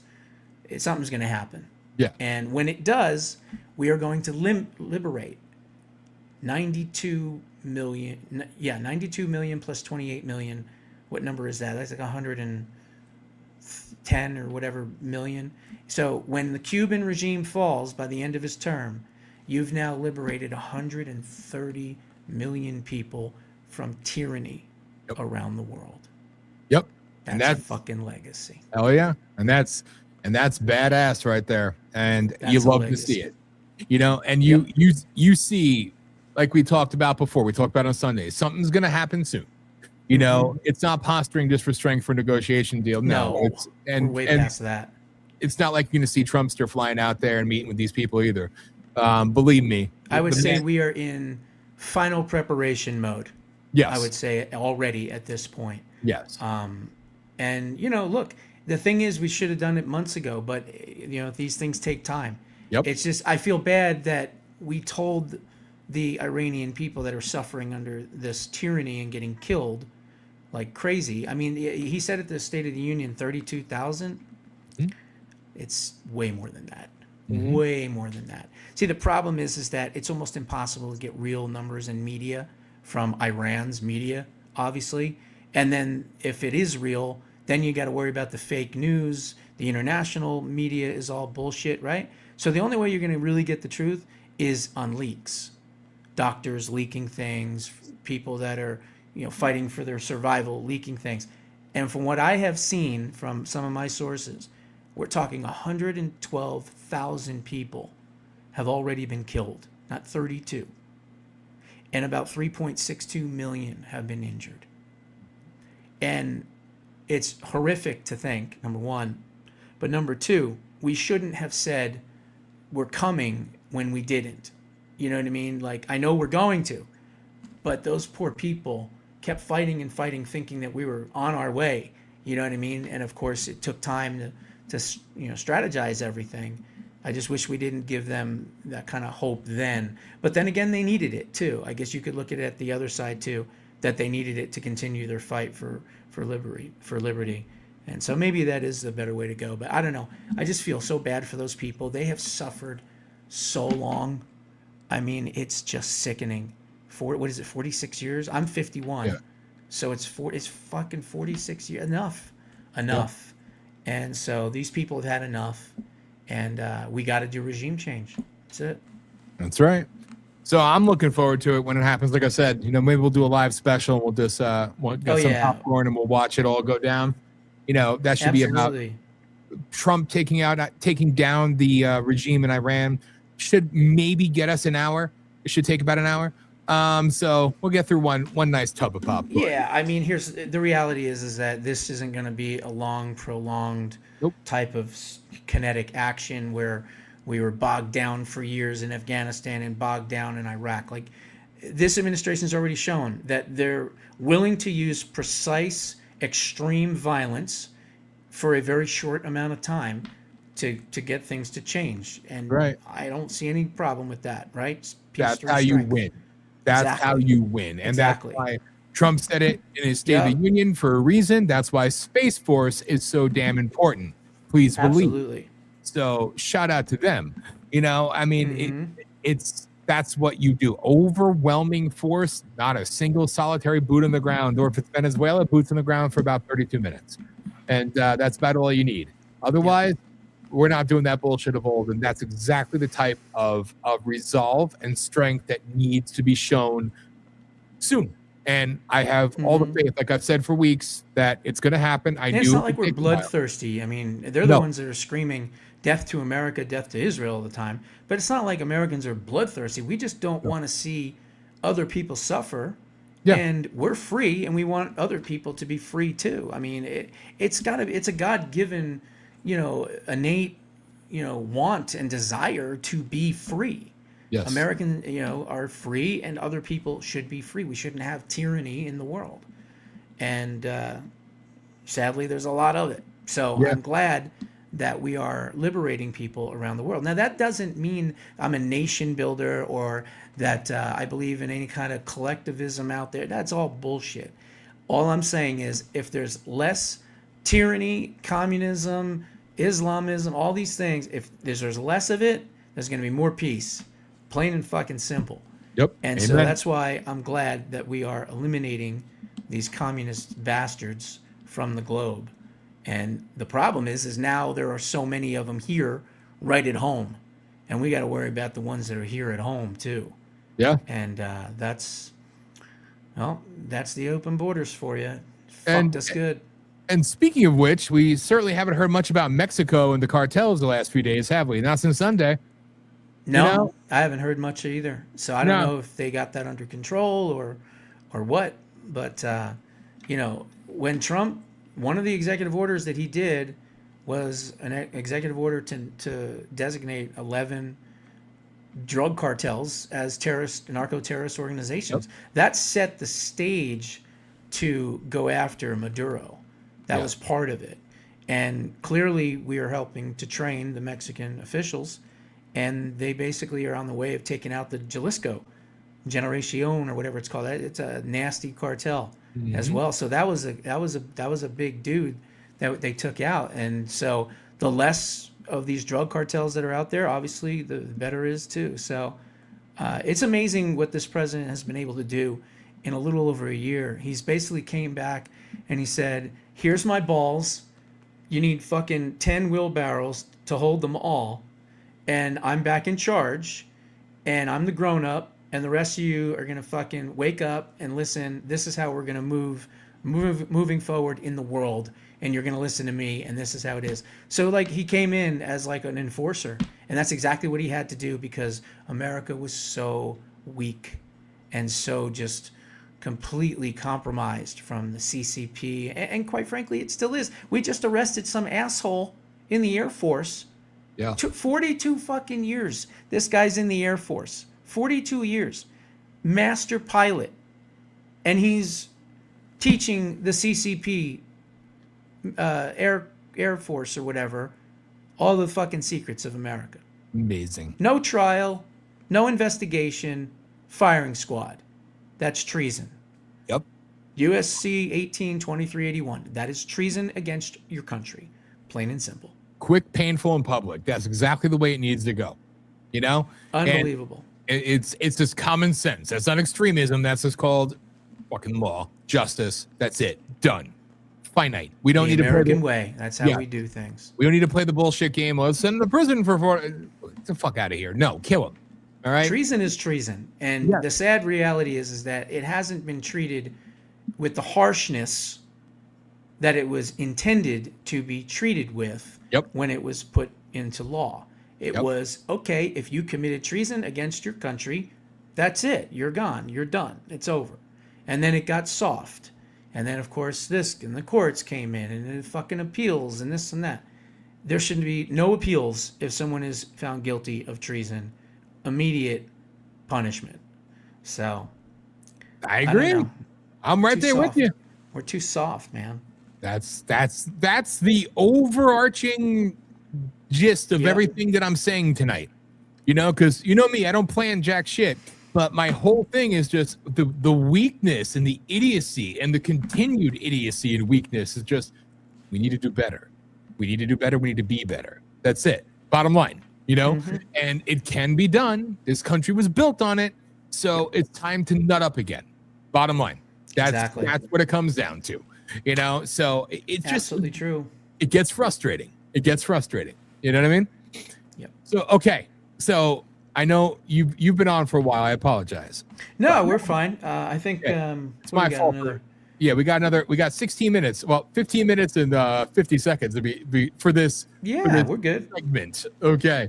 I don't know. I'm calling it a segment. It's not a segment. It's a full-on show. We're just doing it live. It is. Yeah. I mean, I'm used to doing segments and stuff like that. But let's see what else is going on in the news.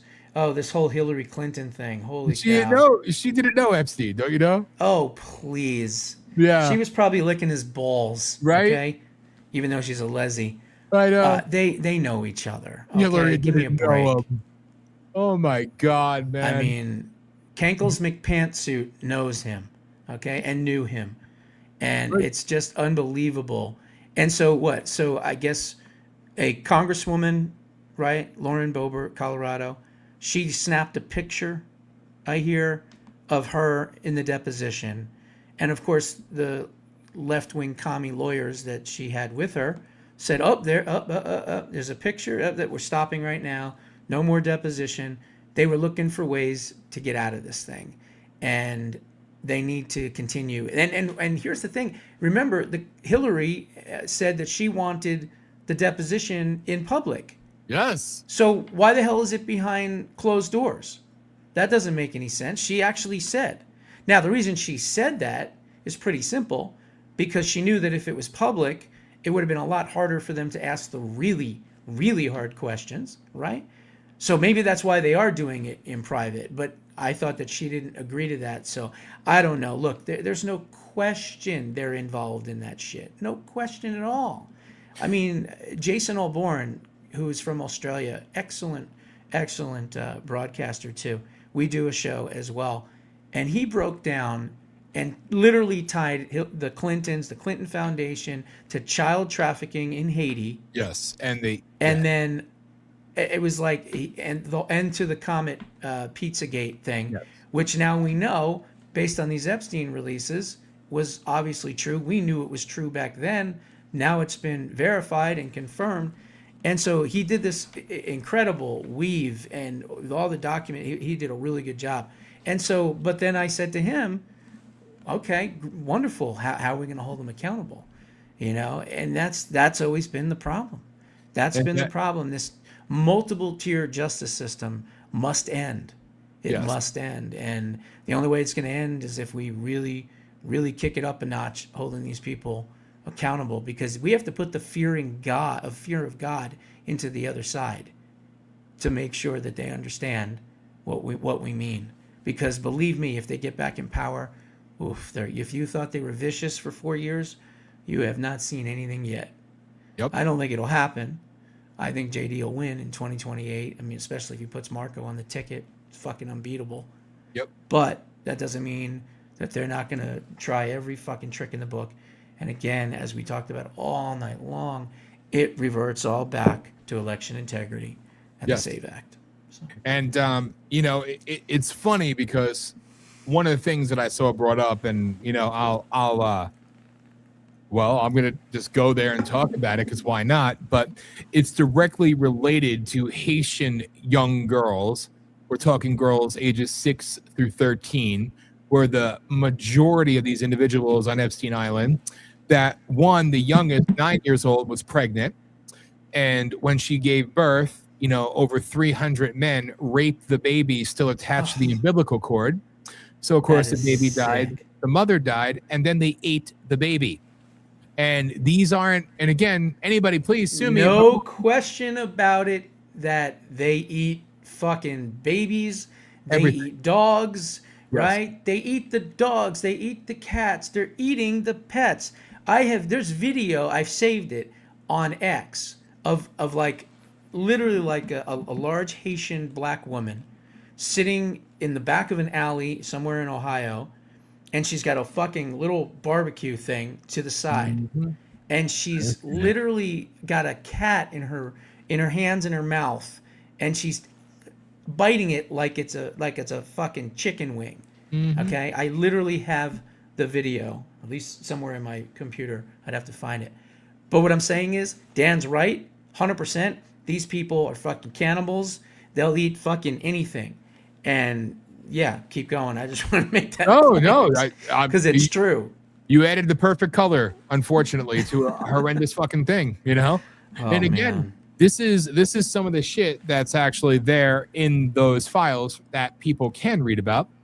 And we don't hear people talking about that. But the Clinton Foundation, the Clinton Global Initiative was always, we've known this for 2 decades plus. Yep. It was a money laundering operation. Yes. I covered it in 2019. Yes. The whole thing, how it was started, everything. The Frank Giestra Enterprises. Yep. And this is the guy that ran, what was the name of the film company? Landmark Films, I think it was. Yes, Landmark. I think, or Searchlight, one of those two. Anyway, and that's where they got the money for it, the majority of it. And that's all it was. All these different dignitaries and countries and organizations, and the Tides Foundation and the Global Institute for Peace, which is bullshit, and all these left-wing organizations, the Ratcliffe Foundation, all of them, it's fucking money laundering 101. That's all it was. They brought it in, and then they fucking laundered it back out. Yeah. And when are they going to be held accountable to? You know what I mean? And again, I don't want them in court. I want them dead. I want them all dead. I want them to die slow. Go find me some cannibals in Somalia. I'm sure there's a few still roaming around there with the feathers up their ass. And we'll bring them. Plenty there. Yeah, stick them on them and let them be eaten alive. It's God. People understand the movie's Hostel. Hostel was a great telling. Oh, I remember that movie. Oh, yeah. Holy shit. That was a sick movie. That was the one with the teenagers that were backpacking. Yes. In Europe. Yes. And they end up going to this one hostel, and I guess the people there were like hunting people. Yep. That was some pretty sick shit. I remember that movie. Yeah. And again, that movie wasn't just some creative writing in Hollywood. That was them showing you what they're doing, and to a much lesser extent. Okay. So this really does go on. This isn't us conspiracy theorists. No, this is legit. Now you see it backed up, and people still want to, they still want to play games. They still want to act like, feign ignorance and innocence and everything else. It's disgusting. And please believe that part of the Clinton Global Initiative is also George W. Bush, George H.W. Bush, Barack Obama, and the bloodline. As so it goes. It's a disgusting, corrupt club. When Carlin was talking about it's a big club and you ain't in it, well, he's talking about these people. All right. And speaking of big, disgusting, globalist, pedophile clubs, we in July are going to be having another Bohemian Grove out there in the woods near San Francisco in California. And we know that Jones infiltrated it years ago and this and that, right? But I was thinking we need an update to it. Okay. And the reason we need an update is because now we have drones. Everybody's got a personal fucking little drone. They get it, whatever, Radio Shack or whatever. I don't know if that's only East Coast or not, but I think whatever. And now that we have the drones, fly them over. Let's really, really break this thing open and see it finally. I actually interviewed somebody by the name of Zachary King. This is like a long time, 2014, maybe 15. I don't remember. Anyway, he was a Satanist turned Christian pastor. And he was very, very interesting. And he told me in that interview, and I can't find it. I have one of those exterior drives, and I fucking can't find it. It's got the Diamond and Silk interviews on. It's got so many good stuff. I'll keep looking for it one of these days. Anyway, what was I saying? So, what was I saying? I lost it. The Satanist guy that Yeah, turned okay. So here's what happened. So he performed these rituals at Bohemian Grove. And he said there were rock stars, there were actors, actresses, everybody that was an influence in anything was there. Sports figures, but of course world leaders, and even people that are shocking that you wouldn't expect, like Ronald Reagan. I don't know about Donald Trump, but Ronald Reagan. No, Trump never. So many others, and people, all around the whole world. They go to this like area. And from what I understand, it's like all gay. Yes. Like literally the whole thing. Like it's all these like globalist, pedophile, fucking child sacrificing fruitcakes, basically, Yes. that go there and probably, dingle each other in the ass for fucking 2 weeks or whatever they're doing. But what they do, the worst part, is they are discussing ways to use their power, their clout, and everything else globally to restrict the United States and our rights. And so we need to expose this organization again. Okay? It usually takes place in July.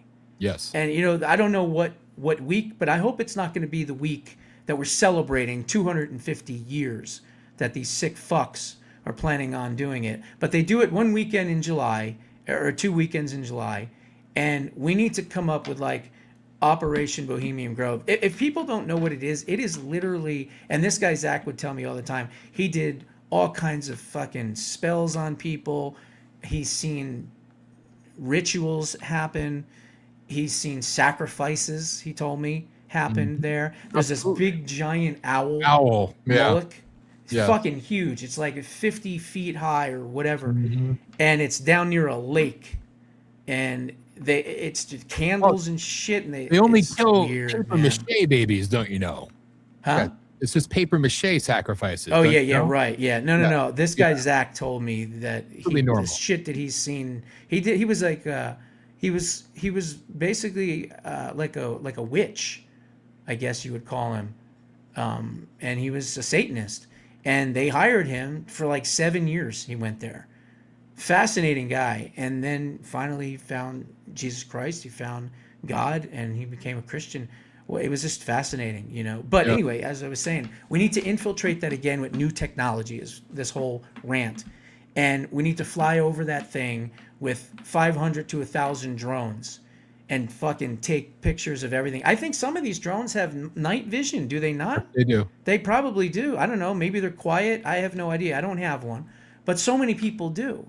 So we ought to figure out a way to make sure that when they're having their thing, we've got drones in the sky so we can expose these sick pedophile globalist scumbags once and for all. Donate now. We're going to get the RV. We're going to go pick up Josh and his wife. We're going to take a road trip, and that's all I'm saying. But you want it to happen? Wouldn't that be cool, though? Seriously? That'd be freaking great. I honestly... The craziest shit happens in that place. And if people have never seen the show, and people, oh, he's a bad person or whatever, he could be the biggest piece of shit in the world, but I believe he was actually exonerated, but Kevin Spacey. But the show House of Cards on Netflix, watch it. Oh yeah, there's an episode, one of the seasons, where they're on there. Bohemian Grove. Yes, absolutely, that's correct. Yeah, and essentially what they're doing is their characters. It's not based off the original British version. Their characters are the Clintons. That's exactly yeah, right. Exactly. They're pretty close to the Clintons. They live in South Carolina instead of Arkansas. Fantastic show. Yeah, I have to say, I mean, I know he's a sick, disgusting pedophile, but that was a good show. That was a great show. Especially for someone that loves politics. It was a hell great yeah. show. For us, Really dude, good that show. shit was great. You know, it's like Homeland. I love Homeland too. But yes, seriously, like Homeland was good for the first 2 seasons, and then it was. it had its ups and downs. Okay. You know, yeah, it had its ups and downs. The ending was a little. 24 was good. 24 is great. I have Hollis on season 5 right now. Season 5 or season 6? Yeah, and it's coming back. And you know what else is really, really good? I mean, amazing. If you watch it now, all these years later, especially seeing what you have seen transpire since his arrival on the scene, is watch the old Donald Trump. Oh God, yeah. What's the show called again? The Apprentice. Watch Celebrity the Apprentice. Apprentice shows. So because what he's doing now and has been doing all these years, you see all of that, not just the mannerisms, but you see the mindset back then and how smart he was back then. And then you see what he's doing now and you go, holy fuck. It's like, wow. Like it's pretty cool. Yeah, it's a great show too. It's a good show too. Such a good show. So definitely worth the watch. Anyway, all right. It's time. It's already time. It's time. Damn. Look at that. It is time. Holy It is cow. time. See, I thought just like a minute ago we said we had like 16 minutes left. What the hell happened? I know. Like that's how it I goes. know. So this is the launch episode of the Hour of Rage, and so expect it. Yes. I'm gonna look to air it Fridays at 9 p.m. Eastern. That's the goal. So You then know what you should do? You should do. Well, obviously we'll do the live Thursday. Yeah. And then run it Friday. Yeah. And then we'll do the live Sunday, and run it Monday. Yeah. So run it like 4 days. Yep. You Just know give what I you mean? all. That way we'll get the word out a lot faster if there's more of it happening. Because I noticed that Altman, right, Joe, good guy, know him well. He does reruns, and he's been doing that for a long time. So. Oh yeah. Yeah. Yeah. No, I think that's part of the strategy. And again, It is absolutely, and we'll grow pretty quick with that. So. Yeah. And if you guys want more of it, you just gotta show your excitement. You showed up on Rumble last week, so We you grow, showed everywhere you else. grow. Yes. You grow, we grow. That's how we're doing this. That's it. So So we're if we all go in. 5 days a week, Yeah. well, then thank you. God bless each and every one of you. Yes. If we stay the same, 2 or whatever, well, we'll keep doing it until it grows. Okay. It is what it is. So I think it's great. All right, man. Dude, all right, listen, let me get it up. Hang God on. bless. God bless Hang the on. Rage audience out there. Yes, there it is. Boom. Get the book. Get the book. Get the book. Yes, Substack and thank program. you. There's been a few of you that have joined the Substack, and I want to thank you so much for that. But please, to the other folks, join the Substack. Again, you'll get a copy of the book, Preserving Liberty. You get a digital copy. And again, if you do the year, it's $49. So that equates to like $4.08 a month, which is less than what they charge monthly on Substack.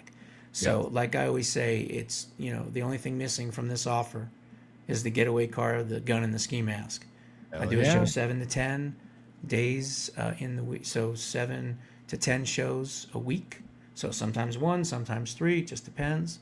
I do this one now twice a week. We do the Full Throttle Thursday show, which is similar to this, although it would have more like 8 or 9 or 10 or whatever, 12 people all at once, just kind of hanging out and shooting the shit and talking politics. It's actually a lot of fun. And then, like I said, you get access to all the old shows, all the huge interviews that I've done throughout my entire career, huge exposés that we broke on the show, and all that stuff is free, so you can browse through it all.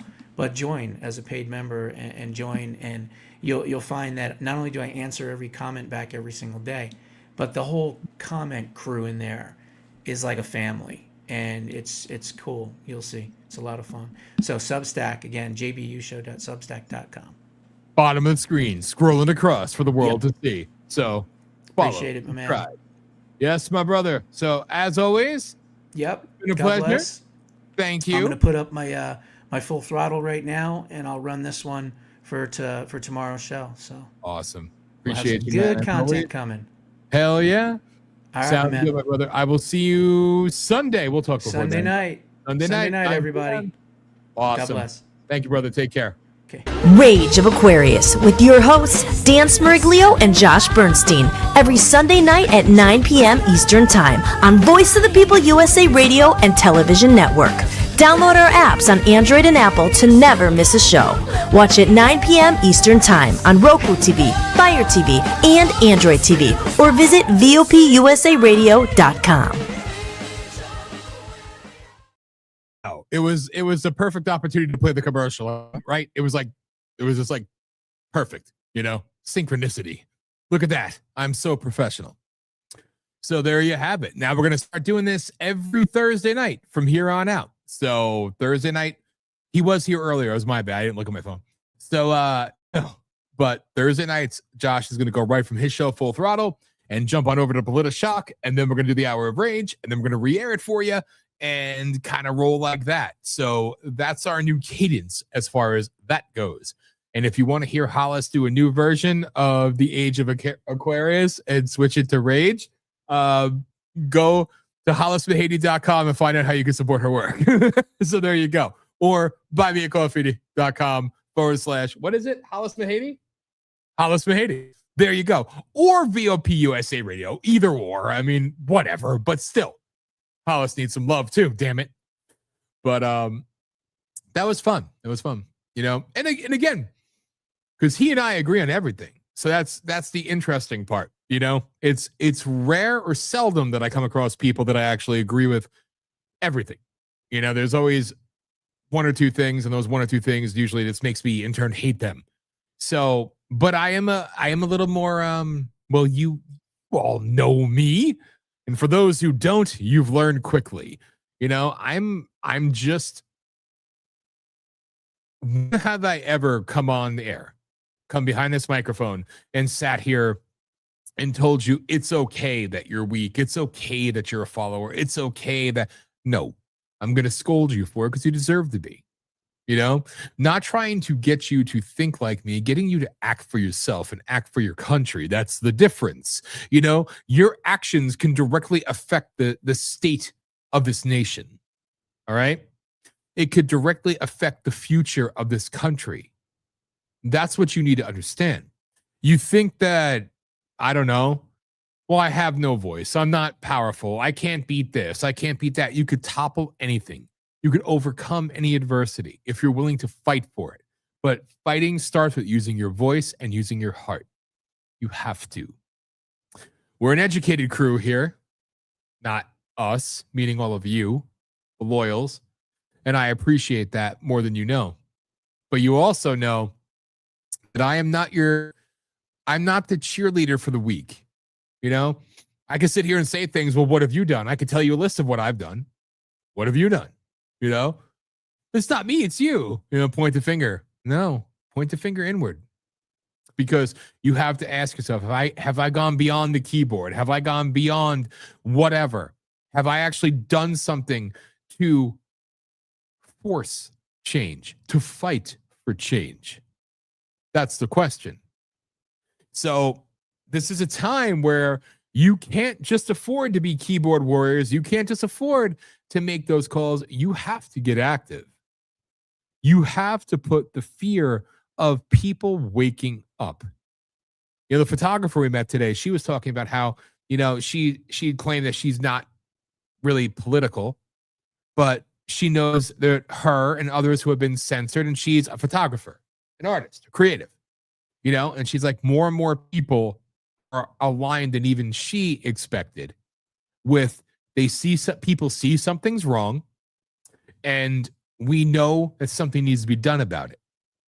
And you see how we bridge that gap here at the network, because again, it's a network for everything.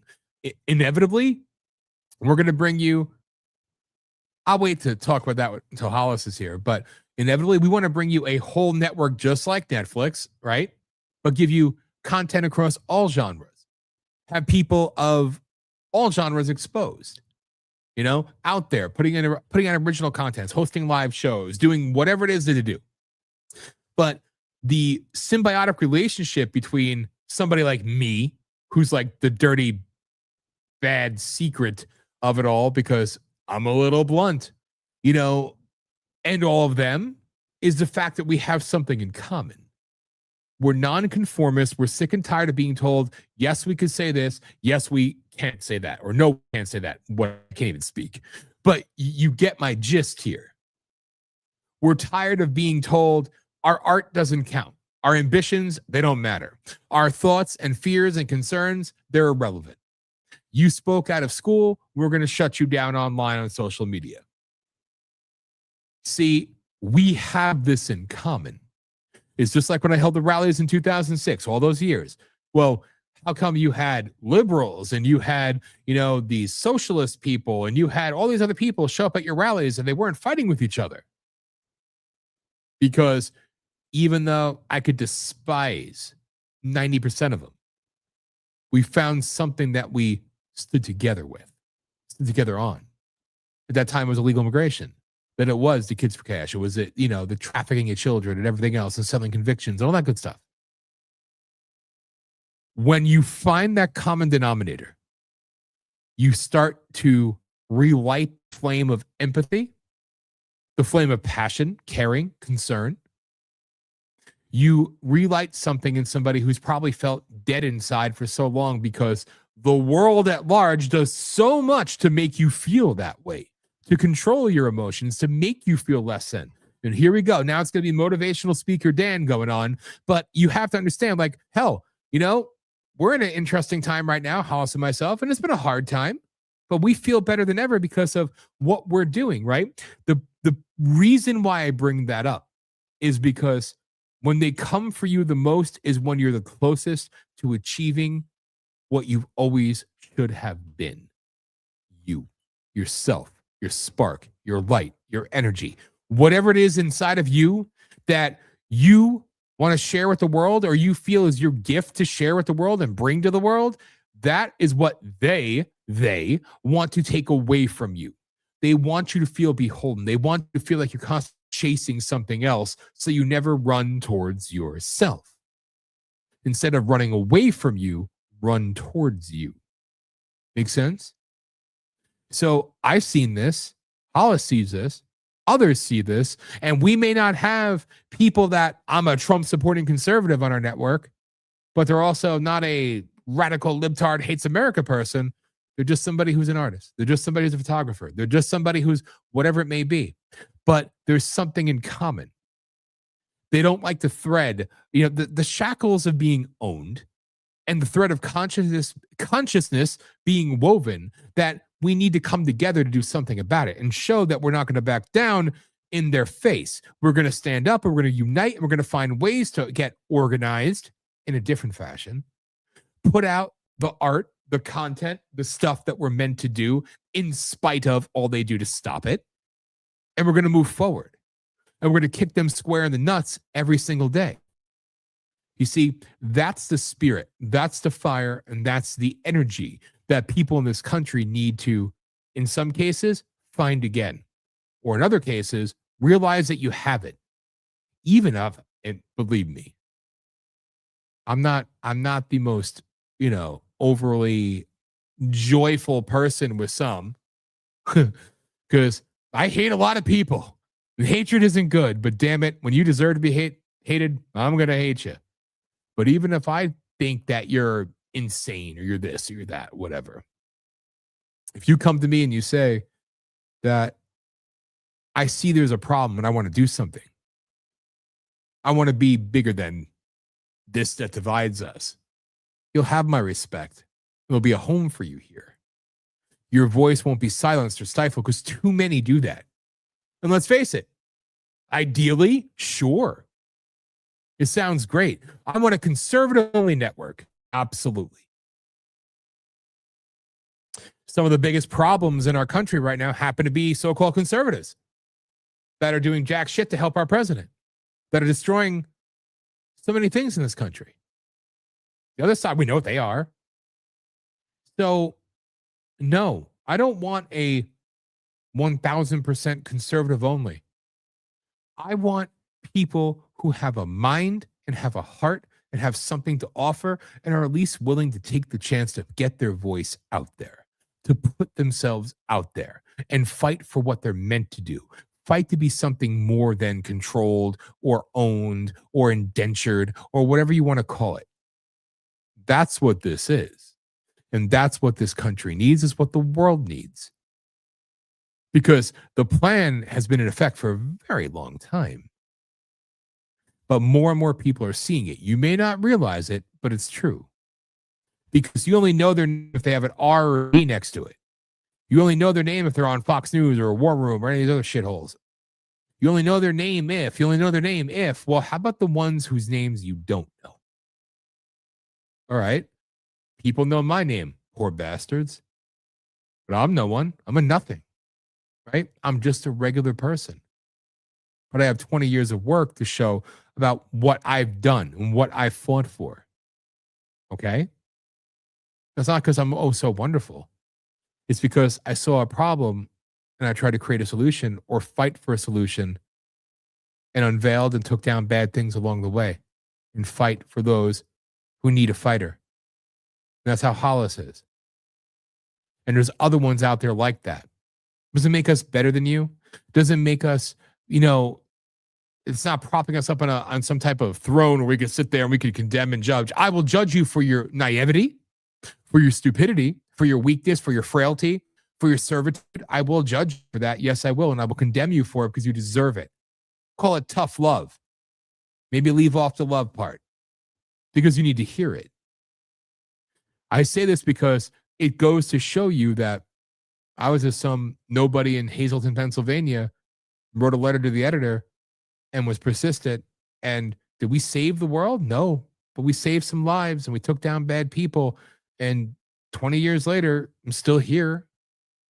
And they haven't made it easy because you're over the target, right? My point is you can all do that too. You're not shackled to this world of just followers and algorithms. You're not shackled to being a part of some exclusive club on the right or the left. The regular people who you don't know, who are not household names, are light years more interesting than every single one that is a household name. And more important and potentially more impactful. That's just a God's honest truth. And we, the regular people, outnumber the entirety. 1,000,000,001. And that's important to know. And that's important to hear. But most important, you need to feel it. You need to understand, this is my, I guess, this is my woven thread through the whole show tonight. As you know, I don't plan what I start off with. I just talk into a microphone, right? But it all goes back to finding what they have taken from you. Finding what it is that brings you joy, brings you a feeling of self-worth. Realizing how they've divided you, how they've separated you. But have they separated you right versus left? Have they separated you Christian, Jew, Muslim? Have they separated you? The answer is yes. They've separated you in every possible way because it was the lowest hanging fruit. And they've done it for centuries. When you can divide a populace, that populace will never unite. That's how they control you. They use religion. They use gender. They use sexuality. They use politics. They use all these things to pull you away and pull you apart. Because the goal has always been the destruction of the fabric of this country and the world order, meaning a Christian world, meaning a world of people doing good unto others rather than evil unto others, and at least having that common tie that binds, so to speak. Most importantly, they've pulled you away from yourself. They've made you wholly dependent on the dopamine hit of, I got a follower, I got a retweet, I got a subscriber, I got this, I got that. And some are guilty of sin, know it, blindly follow along or perpetrate it. But a majority, they have no idea. We're all rats in a cage, right? It's true. So what happens when the prisoner or the subject of the experiments of the evil that never gave their blessing or gave their consent becomes pushed to the point of no return? And it's fight or flight through and through. But you're fighting for you. You're fighting for yourself. You're fighting for your loved ones. You're fighting for what feels right versus what feels wrong every single day. You're fighting for something. Fighting to recharge what's inside of you, what was given to you. Free will, a voice, a mind. So they make you solely and wholly dependent on the social media shit. They make you wholly dependent on, I'm defined by the numbers of followers. Yeah, we had 8 million people. I'm not doing this for a hypocrisy moment here. We had 8 million people 2 weeks ago. Do you hear me talk about it constantly and consistently? No. Sometimes I have to say 64 million people, 64 million people. The numbers mean absolute nothing. And anybody who knows me knows better. You know, I had a rally once with 100 people. The week before I had 30,000. The week after I had 22,000. And then one in between was 100 people. And they laughed and said it's a failure. No, it was a success because even one person, oh, that's what everybody says. No, but I actually mean it. You need to meet it. Be an audience of one. All right? Find yourself. Find your strength. Find your resolve. Find your breaking point. Fix it and get past. We need to hate those. We need to have a righteous hatred, not forgiveness. I'm sorry. I don't preach forgiveness. I never have and I never will. That's just me. Again, I love God and God will sort them out when all is said and done. My job is to call out and hate evil because evil hides in the daylight, in plain sight. And they're wearing a thinly veiled mask. Pull that mask off. Expose it. And that's why we've been talking about the grifters and the fakes and everything else, and how they use people, manipulate people, right? They need to be exposed and taken down as well because of what they're doing to people. How they're manipulating people. The mask that so many people in this country wear, good people in the world, that may agree with one thing I say and hate 1,000. But they subscribe to the thought, the fact, the feeling that I have a voice, I could use it. I have an art, a talent, I should display it or utilize it for the world, right? Put it out there. And they realize that we have that in common. That's a start. That's a spark. Light the fuse. I'm a very polarizing figure, as I was told. But maybe it takes somebody who is polarizing to call out the hypocrisy of those who are allegedly the uniters, while all they do is separate you from God, separate you from family, separate you from love, separate you from compassion, separate you from compassion, from empathy, from feeling, from something more.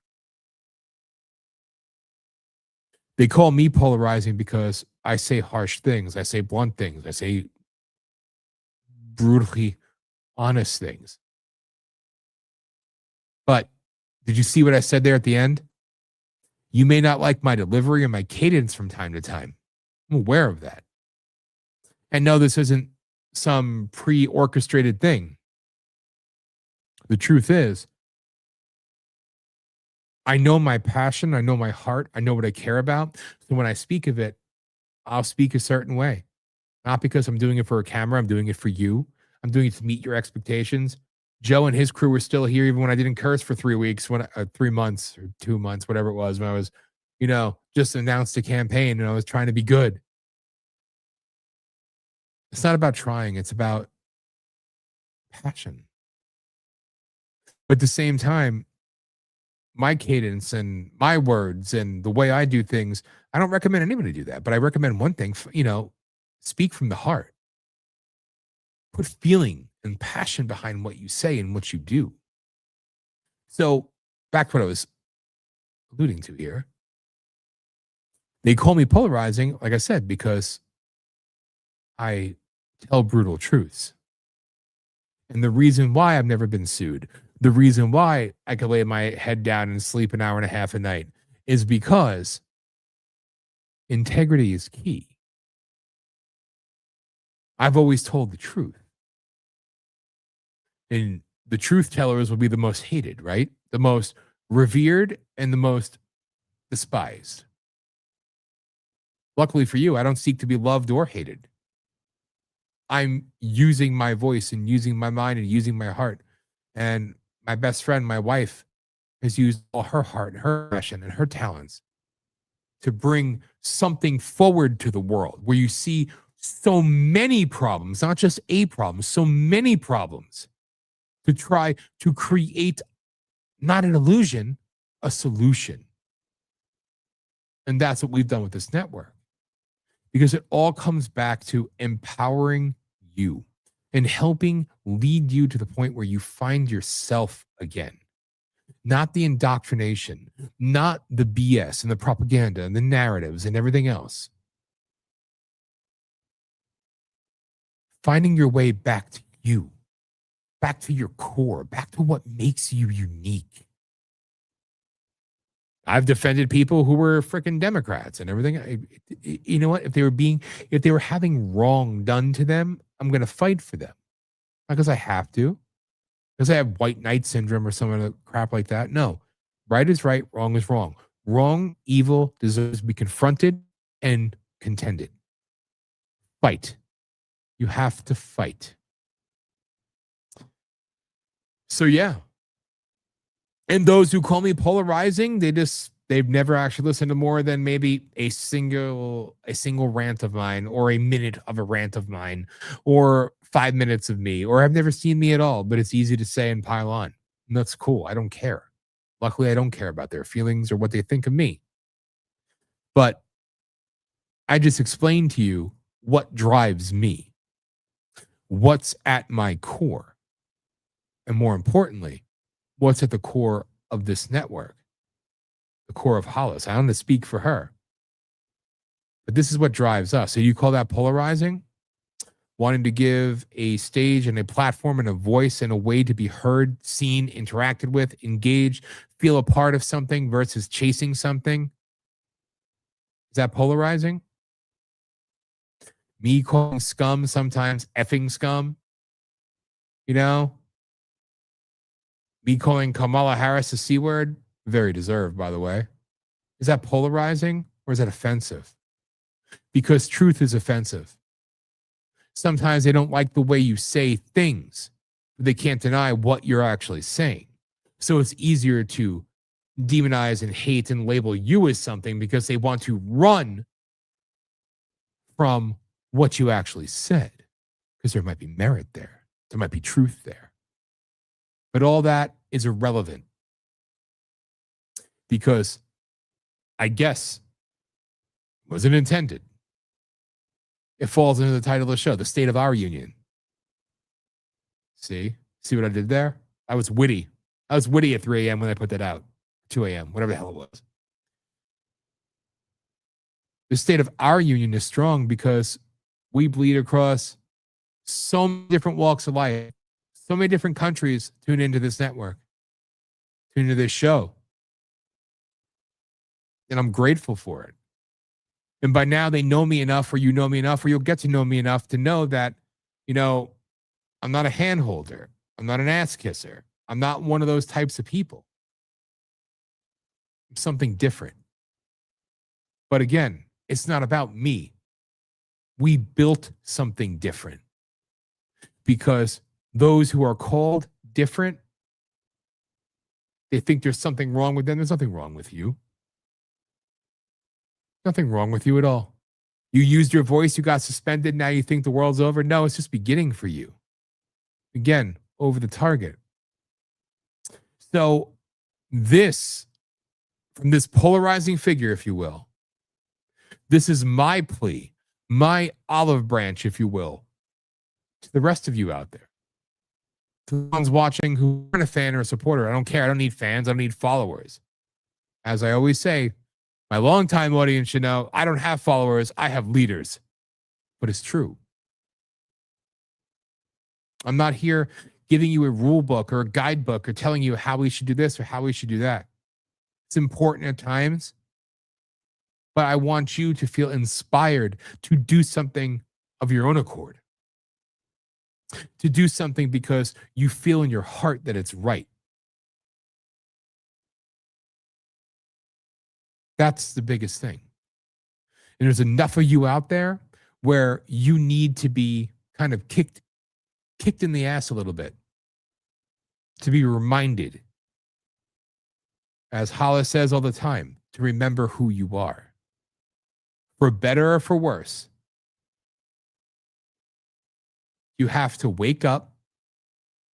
You have to use the gifts that God has given you, and you have to fight back. You have to step up, and you can do it. Why am I pontificating so much? I have no idea.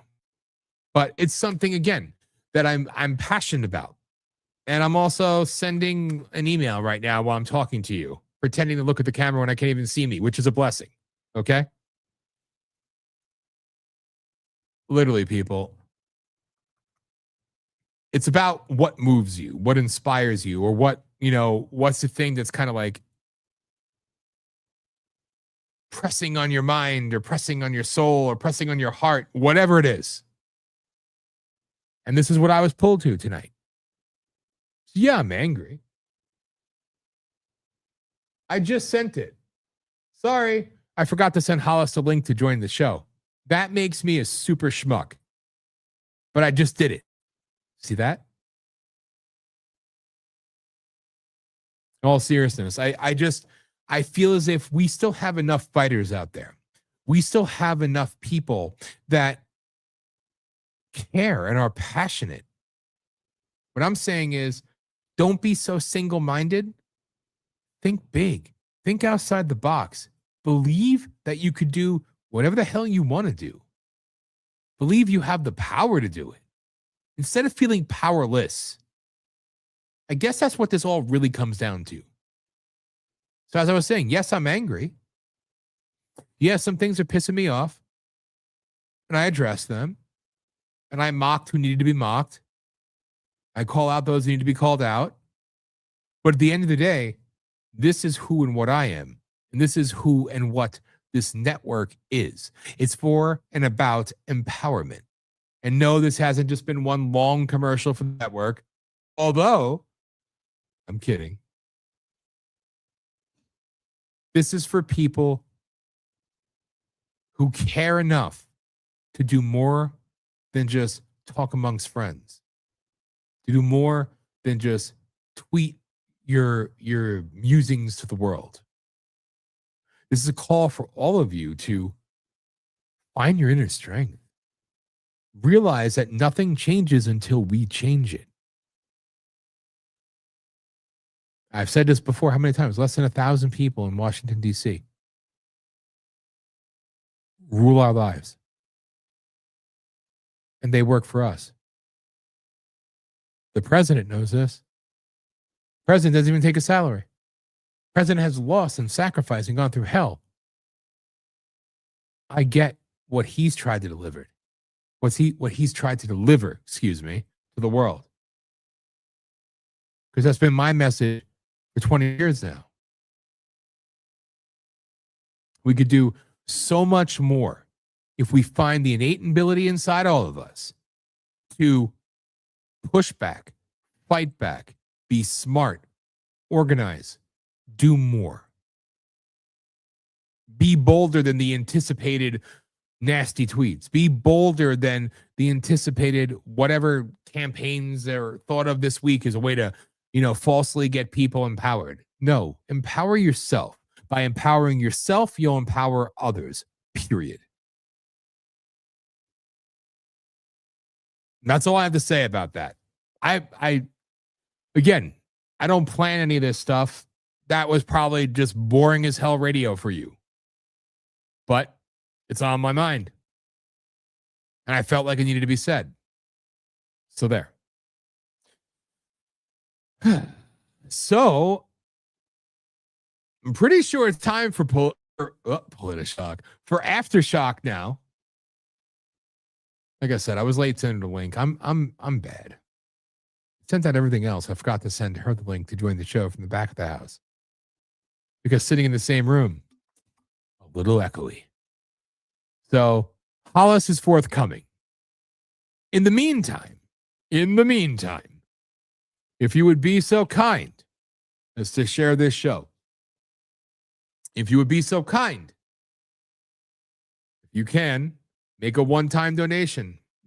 Sign up for a membership on buymeacoffee.com/VOP USA Radio. We're doing tiers there, and we have special things for certain tiers. The highest package is $20 a month. You pay annual and save money. One time, all that good stuff. Just know that every one of your dollars that we do raise, as minimum as it may be, we appreciate and value and don't just scoff at. It was an honor when Joe donated to my Senate campaign, donated to the network out of the blue, then signs up on Buy Me Coffee. And that means so much to me because great people that I respect, that I met through doing this, believe and see what you're doing and actually want to support it, because every dollar and cent raised here literally goes to just expansion, building to give you more. We grow, you grow. The content grows. Bottom line. So again, I can't say it enough. I'm super grateful for our friend Joe in the chat room there. Maga Dirtbiker 1968, if you are looking. Grateful for my father, who signed up as well. Again, he's the one that told me about buymeacoffee.com. I checked it out and vetted it. It's actually pretty damn cool. And Joe, you sent a video after you made the donation. I'm like, that was so cool. I haven't figured out how to respond yet, but I will get there. No, we got to actually talk, But like literally everyone who continues to show up and support and share means everything to us. I don't say that to be an ass kiss. I say that because it's true. We're going to go on either way, but it helps with your help. So again, share the website, VOPUSAradio.com. Share the link or scan the little QR code right there. Could also throw it up there on the screen if you so desire, if that's your thing. It's right there in the top corner. I don't know where the hell it is for all of you. I think it's top right corner for you, top left for me. I could be completely wrong. But remember, leave this behind and stop being deceived by grifters and join the VOP posse. And you could do that by going here, right there, scan it. Or you see on the bottom of the screen right now, buymeacoffee.com/VOP USA Radio. That's how you can support the work that we do. And I hope, and I didn't have to, it wasn't some sales pitch. The reason why I was going into everything I went into, it's because, like I said, it was on my mind. It was a very illuminating day for me. And no, I have not joined the Illuminati. It was illuminating because I've never had my heart feel so happy. All right, that's a lie. The day I met her, the day she said yes. For those who know, you don't know. If you don't know, it was a hot air balloon over Sedona.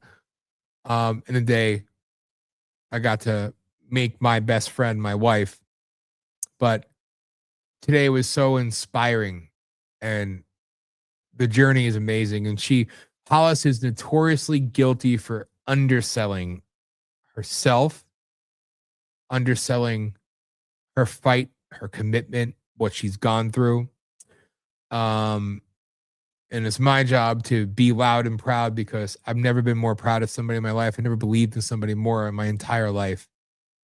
And, God blessed me with an angel. My God, this is fucking embarrassing. This is like the first time I've ever gotten emotional. I mean, you see me get I'm literally like, oof. These aren't Alex Jones tear ups here. Sorry. Congratulations, Hollis. That's the first time in 20 years that's ever happened to me. Wow. That'd be one of those moments where you cut to commercial. Sorry. Not sorry. Holy shit. As I was saying, I've never been more proud of somebody than I am my wife.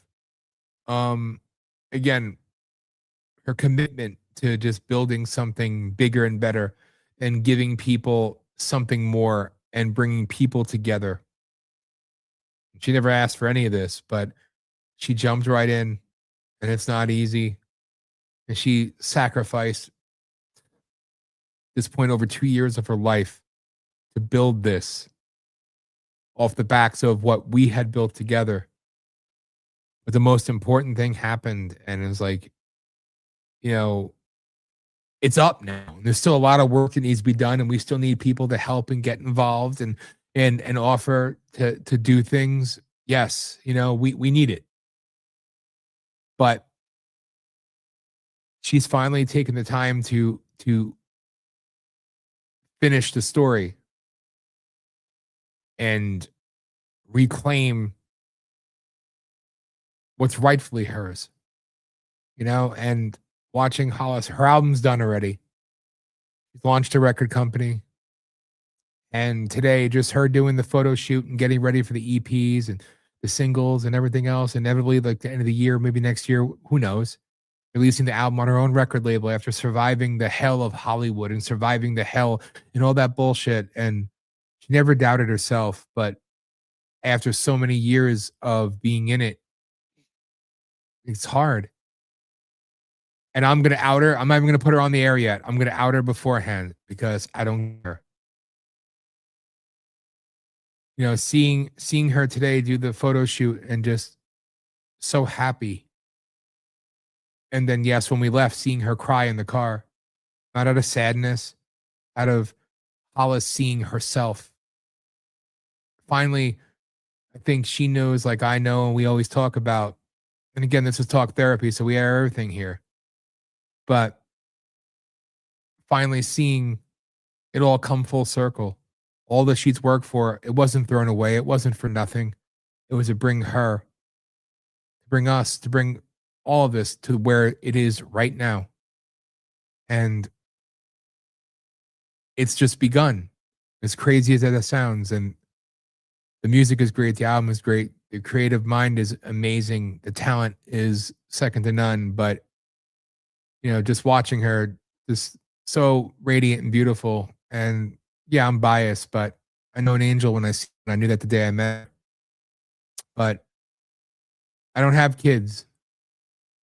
But I am so proud of Hollis and just what she's done and how today was a launch point. I gotta stop, but I had to say this all before she comes on because I just had to. I didn't mean to get emotional, but I can't help it sometimes because that's true love. But to see her love and her commitment and her dedication and her fight and all that she's had to endure kind of come all back today, like into that, not consuming anymore, like letting it all go, the bad, but taking from the bad and becoming stronger, not weaker, stronger. And it's so cool. It's so cool to see. It's how I feel about this network. It's how I feel about what she has built, which is, again, this network, her music, just what she's going to bring. And that's it. I don't care. I love her. I love her so much. And it's just really cool to see. And you're in for so many treats, people. She's already recorded one episode. I hope she's not mad at me for not putting her on yet. She's doing more episodes. She's going to air them, and then she's going to start going live. So you're going to have your chance to interact with Hollis and, you know, and pick her brain and all. She's such an awesome person, and you get to see it on Aftershock. You get to see it, but you don't see. It's like the tip of the iceberg.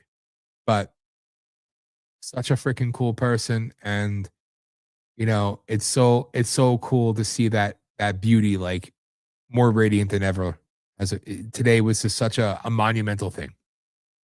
And I have no idea if what I'm saying is making sense, but it makes sense to me, so that's why I'm saying it. And I'm so proud of her. Let that lioness roar. Thank you, Charlene. It's so true. And it's so true. It's been a really freaking cool day. So because of all of that,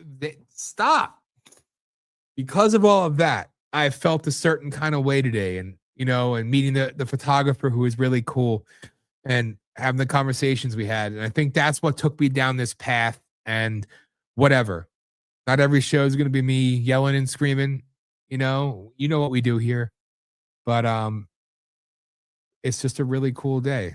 Even if times aren't perfect on one aspect, it's better than it ever was before. And seeing the person you love and care about the most, she never lost herself, but really reclaim her own power. It's so much more powerful than it was before. And now to share it with the world, it's so cool. So, all right. I don't know if I should play a video and then bring Hollis on. We'll do that. I'm gonna play a video. Steve Stern, our friend of the network, he's hosting his event at we're gonna air it live on the network on Monday, starting at 9 a.m. It's gonna go until about 3 or 4 from Trump International, and we were there last year. We were honored to be there and broadcast it live, and Hollis got to sing "God Bless America" at Trump International. So I want to play it's only 1 minute 35 seconds, and you know what? Maybe I'll play the road trip. It's only like 1 minute and 14, and then Hollis singing, and then I'll bring Hollis on. So that's how I'm gonna do it. So in honor of Steve Stern, and we're supporting him, and we're gonna be broadcasting his event. Wish we could be there, obviously, but you know, hey, this didn't work out this year. That's why there's next year. But here's a little flashback for you all, and then after these 2 videos, Hollis will be joining us for Aftershock. So there you go. Share, do what you need to do. We'll be right back. Driving our journey from northern Maine. Oh my gosh.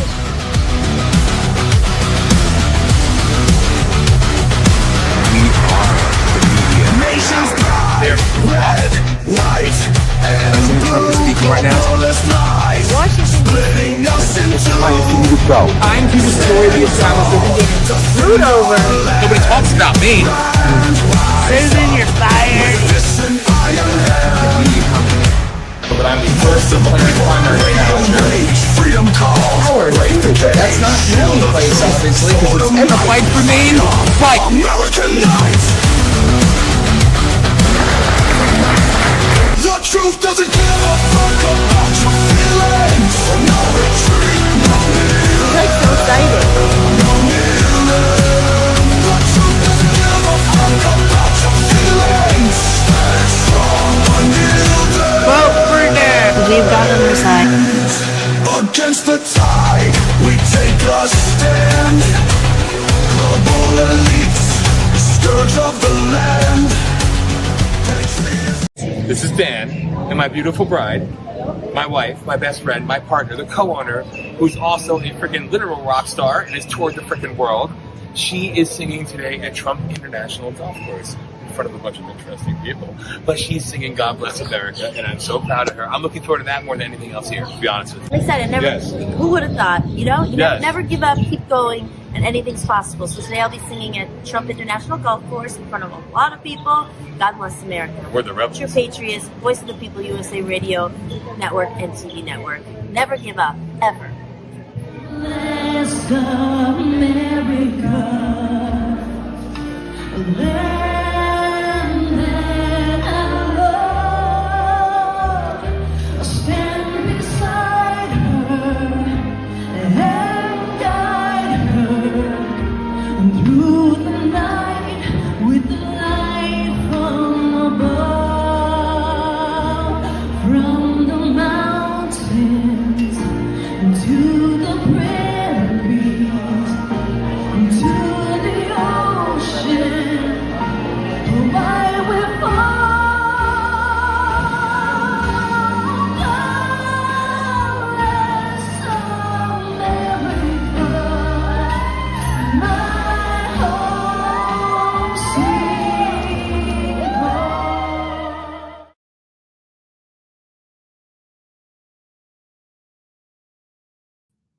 and just like that, you say her name and she appears. And you can watch the full 30-day tour guide diary, if you will, on the VOPOCradio.com on our network. You see all the videos, you see her full performance, and I loved it. And everybody was singing and cheering, and it was like I was like, remember, all right, full disclosure, I was sick as hell that day. It came out of nowhere. I was so sick, and it was so bad.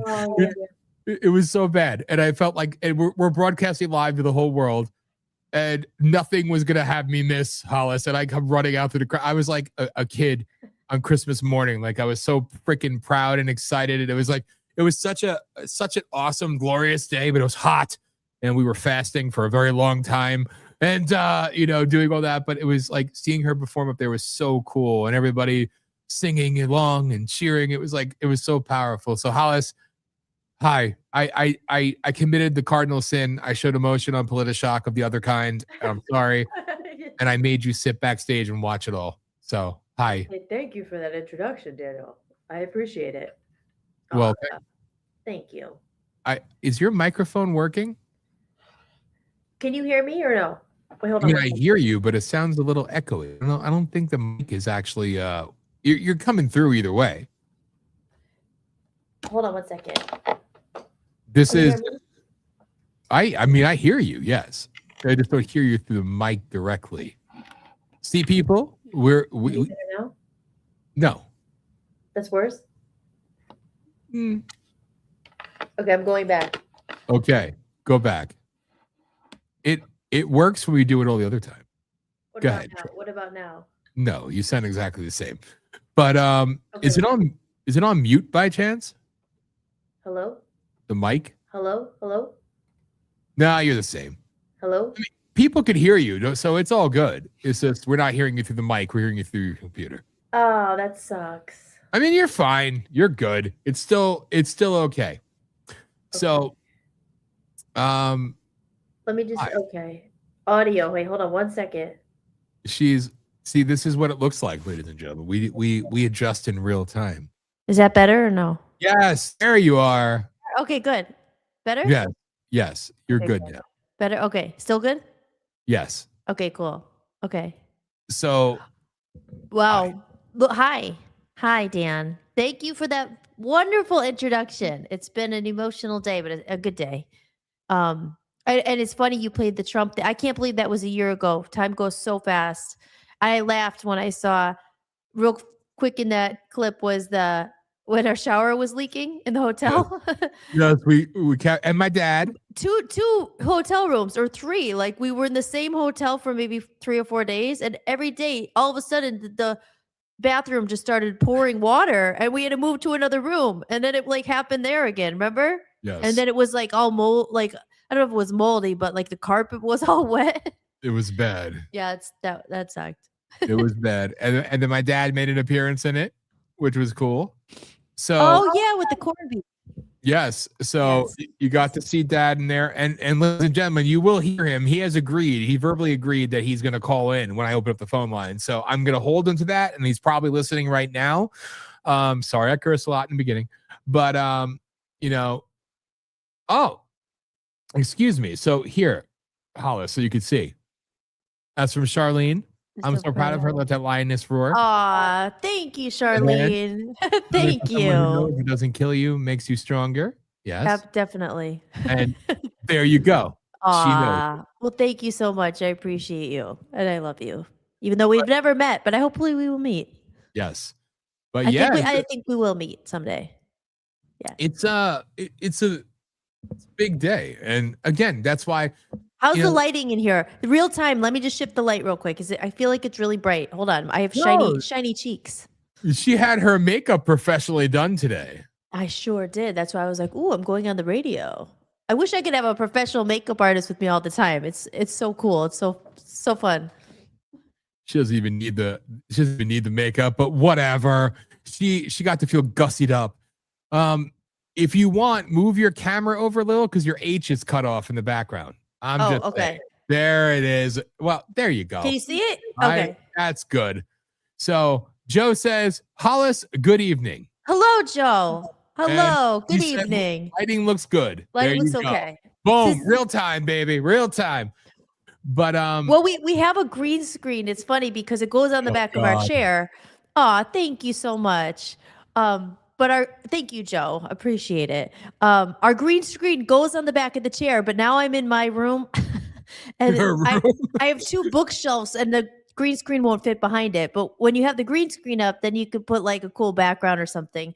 But you can't really see it. But we're working on all this stuff. It's gonna get better and better. But we're getting there. At least now we're in separate rooms. Yeah. Yes. And that's a step in the right direction. Yes. Who knows? After today, maybe we'll get lucky and find a new base of operations, God willing. Because we saw an awesome space today. We met a really cool photographer. She was awesome. And it was those conversations and the emotions of everything that happened today that I think really, I don't know why the hell I started off the show and just kind of continued down that path like I did, but you know, it's true, but you inspired it because I'm tired of people always saying, well, there's nothing we could do or we're powerless or anything else. Bullshit. And that's why your story translates to everybody's story. Everybody has that thing in their life where it's like you have more power than you know, and you don't give yourself credit for it. And yes, I want to hate on people who say that, but I'm cognizant enough to realize that a lot of people have been made and programmed to feel that way. So yes, my heart goes out to them. You know, but you just want people to get a good boot in the ass, you know? Well, definitely. And I think that's something, you know, some people, I mean, obviously not everybody learns it, but you learn along the way. You know, I always kind of apply that concept back to doctors, you know? I mean, there are some really good doctors, obviously, but a lot of times, even with, you know, mental health and all that, it's like, you run to someone else for the answers always. I use health as an example because it translates to other areas, but health is an example that, you know, if you're kind of in tune with your body and you know yourself, you know if something's wrong, but like you run to a doctor and we give all of them power to diagnose us with anything, you know, and it might not be, a lot of times it's not what it is. And then you end up on drugs like Dan did with like loads of side effects and you don't know what's what. My point is saying like, we're always, doctors is an example, maybe it's not the best example, but we're always looking for someone else to fix us. And in some cases you really might need that, you know what I mean, for a doctor, like God forbid you have something really you can't cure. But in a lot of ways, we've always had the power within us, but we get disconnected from ourselves through the course of life. You know, like we forget who we are, as you were saying earlier. We forget who we are and we become disconnected, and we're always looking for other people for the answers. And that was bringing it back to music, which I always do. But for so long, that was my journey in life and music was always like, well, what do you think? What do you think? Oh, you think that's good? Or you think I should sing that? Or everyone was always telling me what I should do or their ideas, what I should sing. And I was always like, I never trusted myself. It was like, oh, I guess they know better. I guess they know better. And what I did the example of the doctor, he must know better. And a lot of times that's what gets us into, you know, darker, deeper situations. That's not the right word, but like, you know, with medical, you know, even with depression and stuff, it might just be seasonal depression. It might just be circumstantial depression. A lot of times it is that, you know, and people just jump, and it's not people's fault always, but sometimes it is, because it's like, we want the easy way out. We want like just the quick escape. Okay, let me go to a doctor. He'll write me a prescription, give me a pill. It's going to fix everything. It's not. Usually it's not. And you could have some pretty bad side effects, you know? So I think the hardest thing to do is to look at yourself, and we're all messed up. Everybody's broken and damaged along the way. You know, it's Earth. Like everybody gets messed up. But we are so quick to give our power away and say, no, you fix me. You fix me. It comes by being lazy. It also comes by, I think, being conditioned. Like, again, the doctor knows better. The record producer knows better. The priest knows better. The whatever knows better than you. And we don't trust ourselves enough. And we don't think we have power, you know, or government officials. Oh, the president, obviously, but everyone else, they know better. My elected officials will do it. And you take a power away from the people. What about your voice? What about, you know, your input into yourself, but we just forget about ourselves. You know, we go through our whole lives, not everybody, I'm just saying in general, like you kind of just, even with your body, I think it's amazing sometimes, like we don't even know our organs in our body. I mean, besides the obvious ones like your heart, lungs, and all that, but sometimes it's like, you know, I see people spend more money on their car than they even care about taking care of their body, which is literally our vehicle, you know? So I don't know. I kind of get off on that little tangent right away. But the point of bringing back to your point is we do have a lot of power. And on top, and the whole society, it conditions us to forget and to doubt ourselves and to not trust ourselves. But that's why it's so important. If you could connect back and have time with yourself, again, it's made very difficult. We're always hustling, bustling, trying to scrape by, or, you know, always distracted from ourselves. And if you could have the time to connect with yourself, a lot of times you could figure out the answers to the problems, but it's not easy. I'm not saying I have all the advice. It took me like freaking 20 years and I'm still not at all totally. But I think today was that, like what Dan was saying earlier before I came on, the culmination of all those years of finally being like, it took a long, long time, but to say, I know myself better. I know, you know, I'm not looking to everyone else to tell me who I am or what to do or what I have to do and all that kind of stuff. Does that make sense?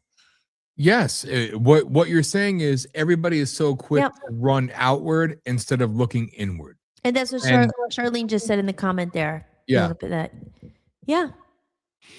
And it's true. So you know? true. Because, and that's like what we always talk about, right? Like free thinkers, free expression. That's who they don't like. That's why we're all gathered here, and the like-minded individuals who do think outside the box and they do have free thought and they question things. How many people didn't question the vaccine? Like, oh, I'll just go. Yeah, my doctor said to get it. Most people who question it are the ones like us, like, okay, and some still got it, you know, whatever. But some were like, and just like I knew right away, but you know, some people like didn't ask any questions. Wait, just because the doctor says it's right, and looked at everyone just ran, you know. But I had a background in holistic health, and I was always into natural health and healing and all that stuff, like a decade prior to that. So when the vaccine came out, it was like, wait a minute, no, because I knew some stuff.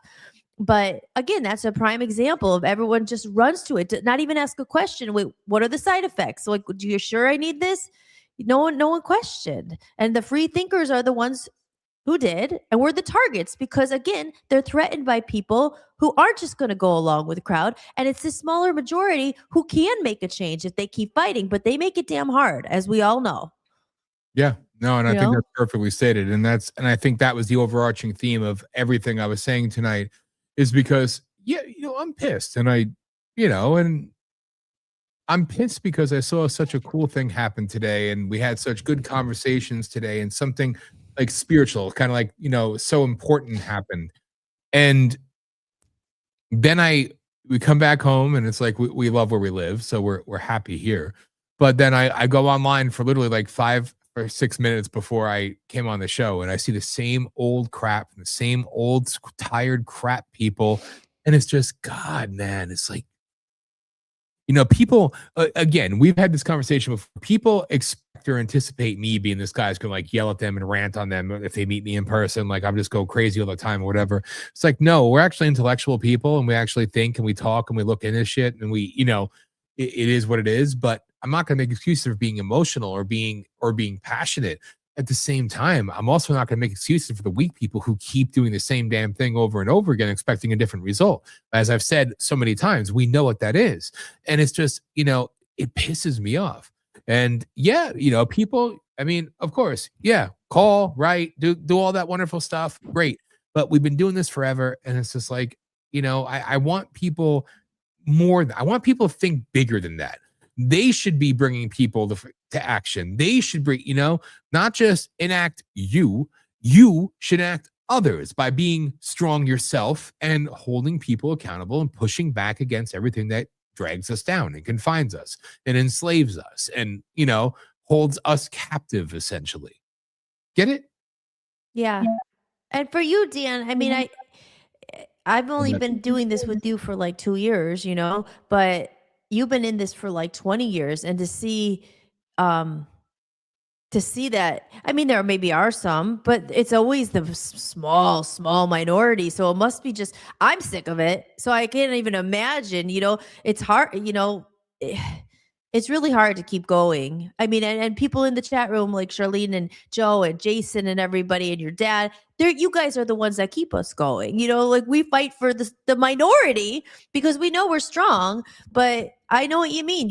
I hate X. It's probably my least favorite of all of them, but I can't stand anyone. TikTok, I have a fun account. So I go on there and just do laughter and fun things. But X, like I can't stand it. Like, ugh, you put all this work in and then all your followers go down. It's just like this whole thing you're right. It's just sickening. And I think you can't stand it even more because you're growing even you can't tolerate it as much when you're evolving more. The kind of those people just fall off the radar, I guess. I mean, they're still there, and unfortunately, like it's like, there's always more sheep than wolves, right? Or lions. There's only a few lions. Sheep are easier to be. A lion's not easy to be.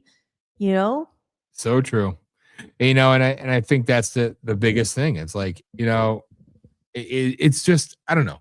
And that's the thing, like people that have been in the fight for a while and everything else, and they're whatever. But again, in tune with this stuff for over 30 years, in this fight for 20 years, and it's like, God, you start to see the patterns and the cycles. And it's like, listen, we could say the same damn thing and do the same damn thing over and over and over again. And you're going to feel high one moment and feel like, oh, look at, we took the power back. And then they're going to pull it out from underneath you because it's a game. It's a shell game. And, and that's the big thing that people just don't, either they get it and don't want to believe it, or they get it, think that they're immune to it while they're being played by it. And I just want people, it's like, no, I don't have the answers, but damn it, show force, match that evil energy with an energy of positivity. Of good, yeah. Yes. And that's what I've always said from the beginning of what we're doing, because listen, it's not healthy and it's just for us to be building against it. No, it's like create what we don't have, right? We never had a place where, there's an alternative, or a place that's not run by a billionaire, not run by someone who's part of it. I don't think there is anything, because one, it's ridiculously expensive. So most people who do it are millionaires, billionaires. You see why we have the bottom of the barrel stuff. I mean, we have as best as we could do, and we put a lot of money of our own into that, but that's just like that's nothing compared to what's out there. We know that, but we have something special. I'm not trying to, what's the word negative of what we have, because I'm proud of everything. My point is saying everything we put in is just like, like a drip or little percentage for what's out there. But what do they all have in common? They're they're run by people who are billionaires or who are part of it. All of it. Every influencer you see. I guess I can't say everyone because I don't have statistics or facts in front of me, but like, come on, like 98%, you can't get to that certain level without the big funds and the money. And so like, there is literally, I don't think there's anything, at least we know of, maybe there is, but we won't hear of them. Why? Because they don't have money to advertise. But there's not a lot of people who are literally for the people, by the people. And that's what we keep trying to put out there. And it's just going to be one of those, what is it called? A slow burn? Like slow, whatever. We're burning slow, but it's brighter light than it was when you just started this. So, it's just, we created an alternative because we needed it. We wanted a home for it, a place where real people who are real, real people who are real could go into, I'm talking real people. Like, and again, I always, everyone's probably sick of it. So I hate always having to talk about money, but it's a class divide. It's just like, there's people at the very top, and then there's people in the bottom, so it's like, where are those platforms made by those people? Again, what we're doing is almost impossible. There's hardly any of them out there because I don't think anyone would commit like freaking 2 decades of their life to do it against all this bullshit that you've seen. And even to today, 20 years later, you're like, oh my gosh, it's like the same thing. So it's hard to keep going, but we built an alternative, something for real people, by real people. We always ask for money because I know we could do a lot more if we had some funds, but we're not going to freaking take the big money or sell our soul. Like we might have a sponsor coming, but it's someone if we take it and we help each other, it's because we believe in it. It's never like, oh, give me your whatever. I need $1 million or whatever, a quick buck. And good Sometimes we're like, oh, we should do it, but we just can't. Like, it's just defeat the point. We've come so far. It's like me taking a record deal, offering all this money, but then I can't, I have to give them my song. It's like, what would be the point of that? We've come this far. And even the sponsor that we may be bringing on board with us are good people. And again, they offer a service as well to other people. So it's not like, and we're not getting paid for it. It's not one of those types of things. But it's something that you're all really going to enjoy, actually. And you're right. It's a test of will. And I guess it is a test of will. Oh, wow, is it? Oh my God. Even today, it's just like I think that was, I'm sorry, go ahead, Dan. I didn't mean to interrupt you're you. good. Go ahead. I was just gonna say, like I got emotional after it, and I was like, not embarrassed. I didn't want to ruin my makeup. It cost me a lot of money to get this face put on, but so I was like in the car. You think after I'd be like, but I was like emotional because it was just most people would give up after all this time, and you look at yourself and you're like a lot older than when you started, and you're just like, I was happy, but it was just like kind of a moment where I was like, proud of myself. I was just like, I can't believe I didn't give up after all these years, And so it was just, well, I forget what you said, but I was commenting on something you said. This happens sometimes. My mind slips because then I'm like, oh, people are watching. And then I just forget what I'm going to say. No, that's okay. And I think it's cool because it is emotional. And, it's funny because what you did and what you overcame is a testament to that. Anybody could do it. Anybody could do it if they're willing to fight and actually commit to it. And I think that's the biggest thing. And people need to commit. They need to commit to commitment.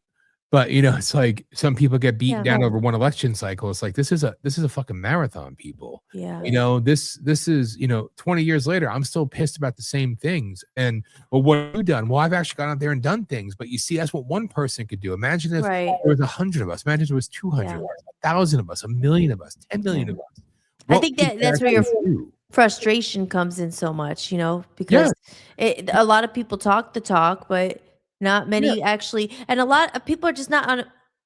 I don't know. They're just not leaders, self-starters, motivated, and obviously I'm excluding the people in the chat room here because you guys are doing stuff. You obviously know that we're not talking about you guys, but it's like, it's just, it all comes back to the passion and like the fire in your soul. It's like, how can you see, how could you see, we said it last week, like when that lady got killed, on the subway. It was so sad. And her mom was there at the State of Union, and that lady got caught on fire in the subway, and people are just standing there, and you're just like what happened to these people? They've been, like you said, lobotomized like zombies. I don't know if it is the vaccine, if they remember they said they put something in the vaccine to make people docile and just like sedated. And I'm like, like, where is your soul? And that's, it's like, again, I think it's deliberately done as well. We've always been just had strong, ever since I was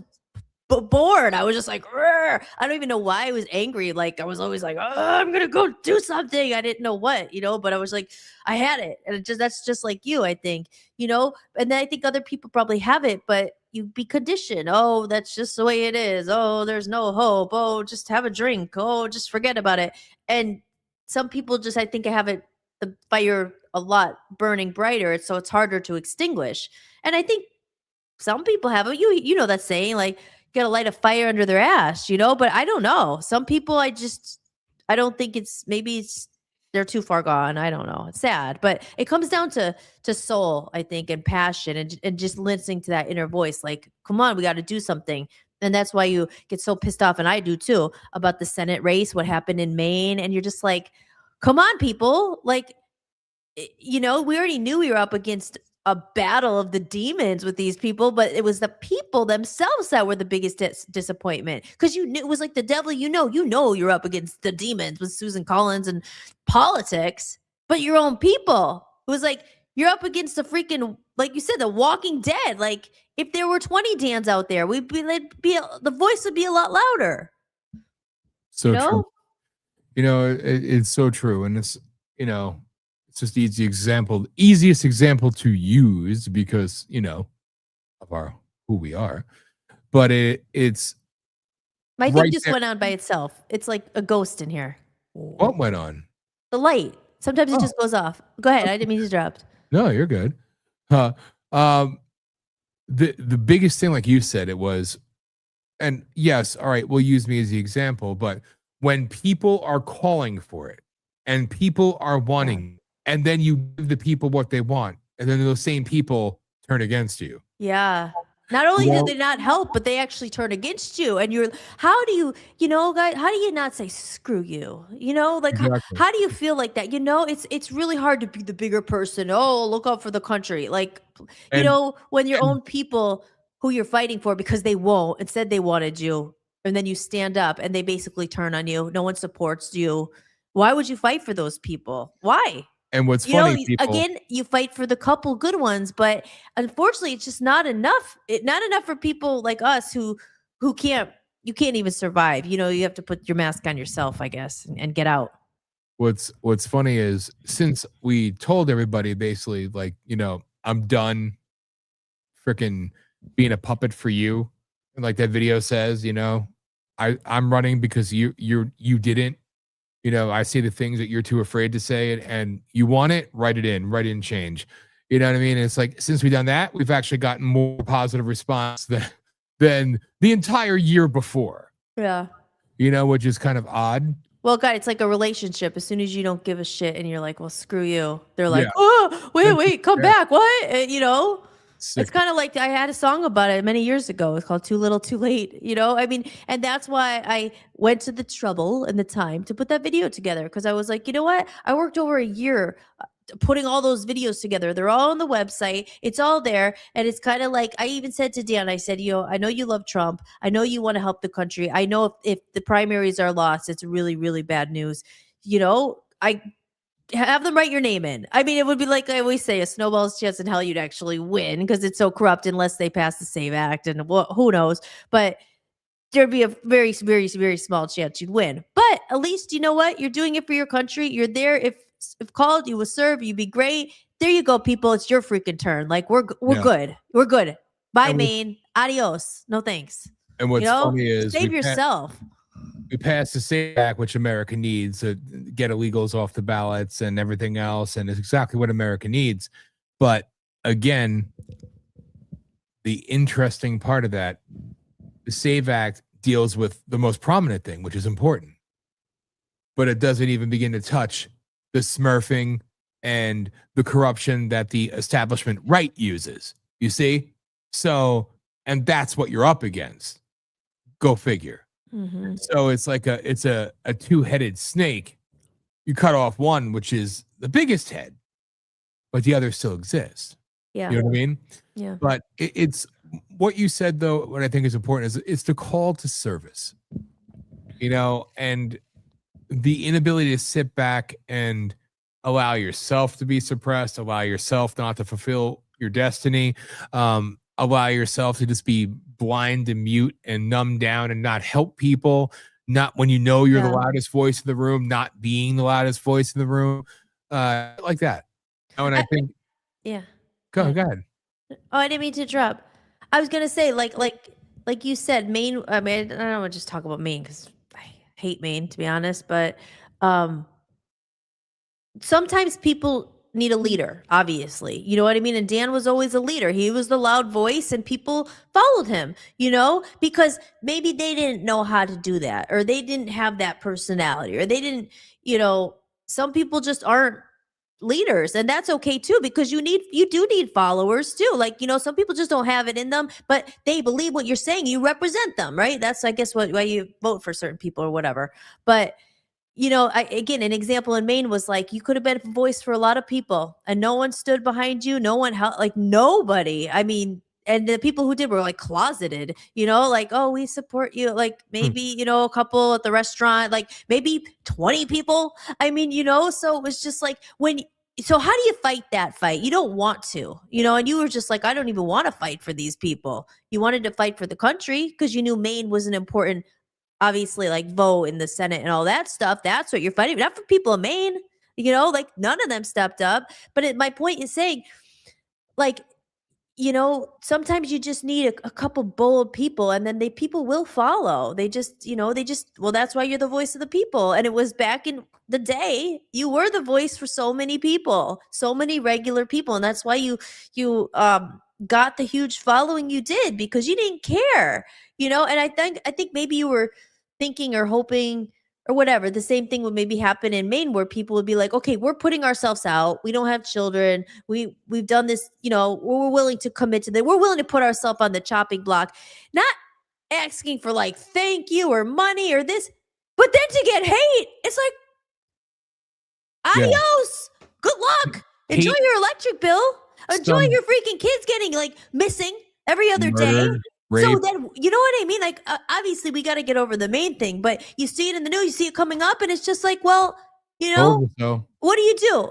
We talked about this last week. It's just like, do you, be the bigger person for the country? Like you said, if you were called to serve, if Donald Trump got wind of it and said, I'll endorse you, Dan, and you won, I think you do it. You know what I mean? You're doing it for him. You're doing it for the country. For people of Maine, it's too bad. Tough shit, I guess, for you. It's sad. Even when you stand up and you speak out for the families of a victim who were brave enough to go public and say like they want justice and they want answers, then you bring it up and then they turn on you for bringing it up. When you have a social media following of 30, we have an audience of 191 countries and tens of millions of people every month. It's the most mind-boggling thing, and it's not like it is something that you'll never soon forget. And then you have the people, again, I won't say any names or anything, but it's just like, then you have the people who are almost competing. Oh no, I'm out there fighting corruption. No, me, I'm finding the missing people. It's like, is this a competition? I like messaged someone who was about all the missing people in Maine and stuff, and I was like, and it was like, oh, no one's helping me get on podcasts. And I wrote her and I said, listen, we lived in Maine, we have a Voice of the People radio, you come on, this is important, we live there, we know the corruption, everything. Sent her like, never responded, commented to see her like other people's comment, didn't answer. I'm like, what like, are you doing this for vanity, or do you really care? Like, it's just, it's like anything else. Maine is just our experience. Again, I'm sure there's some good people we didn't meet, and we did meet maybe like 5 or 10 in total. You know who you are. We love you if you're listening. I'm sorry, but it's true. It's just for the rest of them. It's just it's something I've never seen. It was disgusting. It was disgusting, disgusting. And that's why I have no sympathy for them, really. Like I said, outside of the 10 people we know and love, and I feel sorry for them that they have those circumstances, because they don't, they don't want the large electric bills. They don't want the corruption. They don't, but they don't know what to do either, because they're outnumbered by idiots. And it's funny, like you said, the competition thing. Well, I've been a voice for, and it's like, okay, great. And I'm a voice that's getting heard by millions and millions of people. You know what that means to me? Yeah. Absolutely nothing. What the fuck have you done with it? Again, what have you done? It got me so mad about this girl, because I was just like, I actually care about these people's stories and putting it, like, get it out as far as it can go. Like, it's not a competition. Like, but we're here first. We're exposing corruption. No, we're exposing the missing people. No, we did it first. Oh, come to our channel. It's just like, no, can we help each other? Do you really care about what the issue is, the core, or is this for social media followers and get people paying you or whatever? I'm not saying she was, but it came off obvious. That way. It's another person who, this sounds terrible to say because it sounds so egotistical, so I apologize in advance because I have zero freaking ego. But what it comes down to is nobody was saying this stuff out loud. We did. Then after we do, somebody else says, oh, let's find a way to capitalize off that. Reminds me of the pieces of shit, the Tea Party. I hate the Tea Party. I'll always hate the Tea Party. They're shit to me. I despise them. I loathe them. They're nothing. They're scum. They're corrupt. Yeah, there were some good people in it too, but another one. Nobody holding rallies. Nobody fighting. Nobody doing nothing. So I went and I did it. Not because I wanted to be the superstar, like I even knew this shit was a thing. I'm like, no, this is wrong. We need to step up and do something. And then come to my state, we need help. Come to our town, we need help. So we did, and it's like, then you do it. And then it's like, oh, well, let's find a way to make billions of dollars off of it and tell people we're the solution to their problem. But we secretly don't ever want the problem to go away because then we stop making money. And it's like, it's so disgusting. And I think that's where like, I'm like grizzled veteran now, where it's like, I'm that guy where it's like, all right, I was around before the Tea Party. I was around before all this shit. And it's not because, look at me, I'm so great. It's called, you talk about what have you done, and it's very few and far between. Very few and far, but I think that's again why you generally get frustrated because because it is so rare that people are actually doing it because it's the right thing to do, not for ulterior motives, not for materialistic rewards, not for recognition, fame, power. It's like, wow, no, you see someone freaking whatever, all those things you exposed and stuff. You did it for the people because you have empathy and you were like, that could have been me or that was me or whatever. Most of these people who are coming in after you and you see them, literally, it's done for the wrong reasons. And he got an audience. Imagine if we put money into it, then we could capitalize off of it, Yeah. And it's like, and you have your few exceptions, like people like Josh was saying earlier, he's actually gotten stuff done over the time and he's put work in. Like, again, this is a small list of people. And that's why we associate with a small list of people because everybody else we freaking hate and we see through them and see them for what they are, or we let them reveal themselves. And then, yes, we'll call them all out because we don't give a shit. But it's just like, it was funny because like Josh said earlier, he was working with the Tea Party Patriots, right? And the Tea Party Patriots was another big national group. And the Tea Party Patriots were the better ones. The good version, not to be confused with teaparty.org, Tea Party, 912. The list goes on and on and on and on and on. The Tea Party Network, the Tea Party News Network, the Tea Party Nation, the Tea Party. Like, oh my God. It's like you see something, you hump it to death, you bleed it dry, you milk it for all the money you possibly can, you use the name, you grift off people, you know what I mean? And it's like, that's why, it's like, it's this constant rinse and repeat cycle and it disgusts me. So like, yeah, Tea Party Patriots that Josh worked with, like they were actually the only ones that showed up, like and did some stuff. And like I had some of them on my show and shit like that as I was bashing the Tea Party wholeheartedly, much to my own chagrin, and people hating me for it until they realized I was right. But it's like, and it's not about being right. It's not about any of this bullshit. It's about simply calling, like, what we have a target. We have evil in front of us. We need to defeat that evil. But standing in front of us are all these other fucking bigger evils. Actually, all right, no, bigger. Fuck it. They're bigger. Yeah. Right? They're in our way, but they're good because they have a good name or they're this or that. They're saying the right things. No. They're blocking you. They're gatekeepers. You. Yes, they are the gatekeepers. They are the gatekeepers. That's why children killing them. Yes, that's why we get so mad at the influencers. It's probably you guys, our audience. Like, thank you for staying. All we talk about these influencers, but they are the problem. They are gatekeeping. Same thing with the Senate. Can you share this tweet? No, I'll block you instead. What? Okay, thank you. Like, all these influencers, not one would share the tweet for the Senate. Not one would do jack diddly shit. None of them. They're gatekeepers, but they're the ones giving you the news. They're the ones taking in all the money. Hi, I'm an influencer. Remember that? It's the same. It's just like they are gatekeepers. They are blocking all the real people they make it hard for people like us to survive. Yep. I mean, obviously. So true. So disgusting. True. And it gets old after a while. So eventually it's like, you know what? No, there's not going to be any safe haven, no safe harbor. I'm going to gut you. I'm going to eviscerate you. I'm going to call you out because you need to be called out. Not because I like drama. I don't give a shit about any of these people. Well, this one's against Candace Owens is a dumb fucking bitch. And she's a sick in the head paid shill. I was going to ask you about that. I don't want to interrupt, but like, did you guys talk about the thing of the Bride of Charlie or whatever? No, because I wouldn't even, like I said, I made fun of her last week. Candace Owens is, like I said, the only reason why people liked her is because she's black, she talks smart, she called herself conservative, and people thought she was hot. I didn't think she was hot. I didn't think she was that smart. I saw her as a fake fucking bitch from the very beginning, and she proved me right. you know, and it's not because I'm sitting here defending Erica Kirk wholeheartedly or everything else either. It's like, no, like you're going to the lowest form of grift, and you're being paid handsomely to do it. And it's just you're sick in the head, but people fall for it. And then you have this one's fighting. I support Candace Owens. You know who I'm talking about? That raging idiot who used to try to be a part of us. You know, over there putting out messages. Everybody's attacking Candace Owens because she's telling the truth. Like, oh my God, the both sides combined, you are some of the dumbest asses in the world. Meanwhile, everything else is going on, but you're sitting there fighting each other. So there has to be people like us that, you know, have been around for a while that can simply say, hey, fuck you to all sides.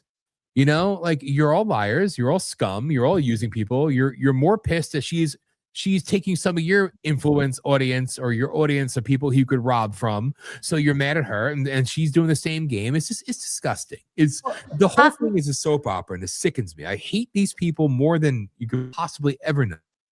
Yeah. I would say on that note, if you have one of these people in your life, probably most of you don't, but check out the New World Order for beginners. It's on our website there. You could download the PDF. It's $1.99. And you could send it to someone who really needs it. And if they really need it, I'll send you a free copy. Just email me. There you go. And it's so good. I mean, we read it the other day because I wanted to make sure all the pages were, because I wanted to put it on our buy me a coffee thing. I think I'll make it like if you become a member, you get it for free. So if you know, I'll send it to you, Joe, if you want it. You already know everything, but if you want to send it to someone, but you know, but yeah, no, that's great because I think it's really good. And I can't wait to do a part 2 because the thing is, Dan, and I know everybody in your audience is very smart and they're already awakened and all that. But like I said, not all the, are they? No, they are literally, hang on, hold go ahead. Thought, Hollis. So everybody was talking about MK Ultra back in the day. Now nobody talks about it anymore because MK Ultra is everywhere, right? So it's nothing more than a psyop, a psychological operation. These are just a different facet, a different manifestation of this. So paid influencers or influencers who are also they're always paid. All right. They're literally there to sow seeds of division, to pull people away, to influence the other side. What they say they represent the exact opposite, no matter how hard they sell it and how hard they pontificate on behalf of it. So they're literally deceiving people, knowing so they're worth less than nothing. They're lower than dog shit. They're the mold underneath the dog shit. So they are jokes, they are frauds, they are con men, con women, they're thieves, they're criminals, they're scum. They're literally like undercover. Think of your most evil thing, you know, I don't want to say the Nazi word, but like think of Nazis like portraying themselves as Jews and like, you know, killing families. That's what these people are. They're undercover operatives that are put there knowingly or unknowingly. Most know, no matter what they say. When they do their mea culpas, that's a paid act too. It's all art. It's all theater. They took the money. Was Tim, our friend of the network, Timothy says, "Where do I sign up to sell my soul? What's the price tag?" And like I don't know, at least 99% of people we met have a price tag, you know. And believe me, you name the other way is not easy. So name the influencer, we've most likely seen them, met them, interacted with them, and literally, do you hear us talking good about A, B, C, D? No, because when you see them when the cameras are off, when they're away from the people, you see them for what they are, and they are some of the dumbest people, or shrewdest people, and look down on everybody and talk crap about people behind their back. It's disgusting, you know. Amen. Totally agree. But I was going to say before that about the New World Order for Dummies book. Not for dummies, right? For beginners or whatever. But because I think the thing is, too, like I said, it's old for you, Dan, because you've been doing it for so many years. But even when you kind of were teaching me a lot about this stuff, I knew a lot. Not a lot, but I knew stuff. I was awakened, I would say. But Dan taught me a lot. But even the PSYOP thing, I think, you know, as much as you tend to take it for granted because it's so old for you, I think people really, hopefully they're waking up a little bit, but they don't really know even who to trust. Maybe they really did think, you know, whoever was good. I mean, hopefully the Epstein files is coming out and people are seeing like who's in them and all that. But I think the PSYOP thing, is out of hand. It's like you really don't know who. I mean, think you do know who is, but I think that was to me it was confusing. I was like, what do you mean a psyop? And like, and everything is just a psychological game. You don't know who to trust, who to believe. Like, do we really want to think every single person with money and is bad? But that's what it seems like, right? It just seems like if you're not taking the money, you're probably telling the truth. No one, because the truth doesn't make money. Yes. Real truth. Real truth does not. It does not pay. But it pays in a different way because, again, your integrity is in check, your heart's in check, you know the reasoning for what you're doing, and you don't have to question yourself or your motives or your morals, or you're not in jeopardy. You know what I mean? So it's a different thing. Yeah. And it's not because I'm sitting here crying, we don't have money, we don't have this. Again, we want your help, but we don't care anymore about that because we showed through perseverance that we're going to keep going. Again, I had the idea of this network in 2006, people. Who was putting out, was Netflix even a thing in 2006, or was it still by mail? I don't even remember. I mean, literally the DVD club. Like, I don't even think these things existed, but I thought about it then, not because I'm such a forward thinker, but because I saw that we needed a way to bypass the system, so use the system against them.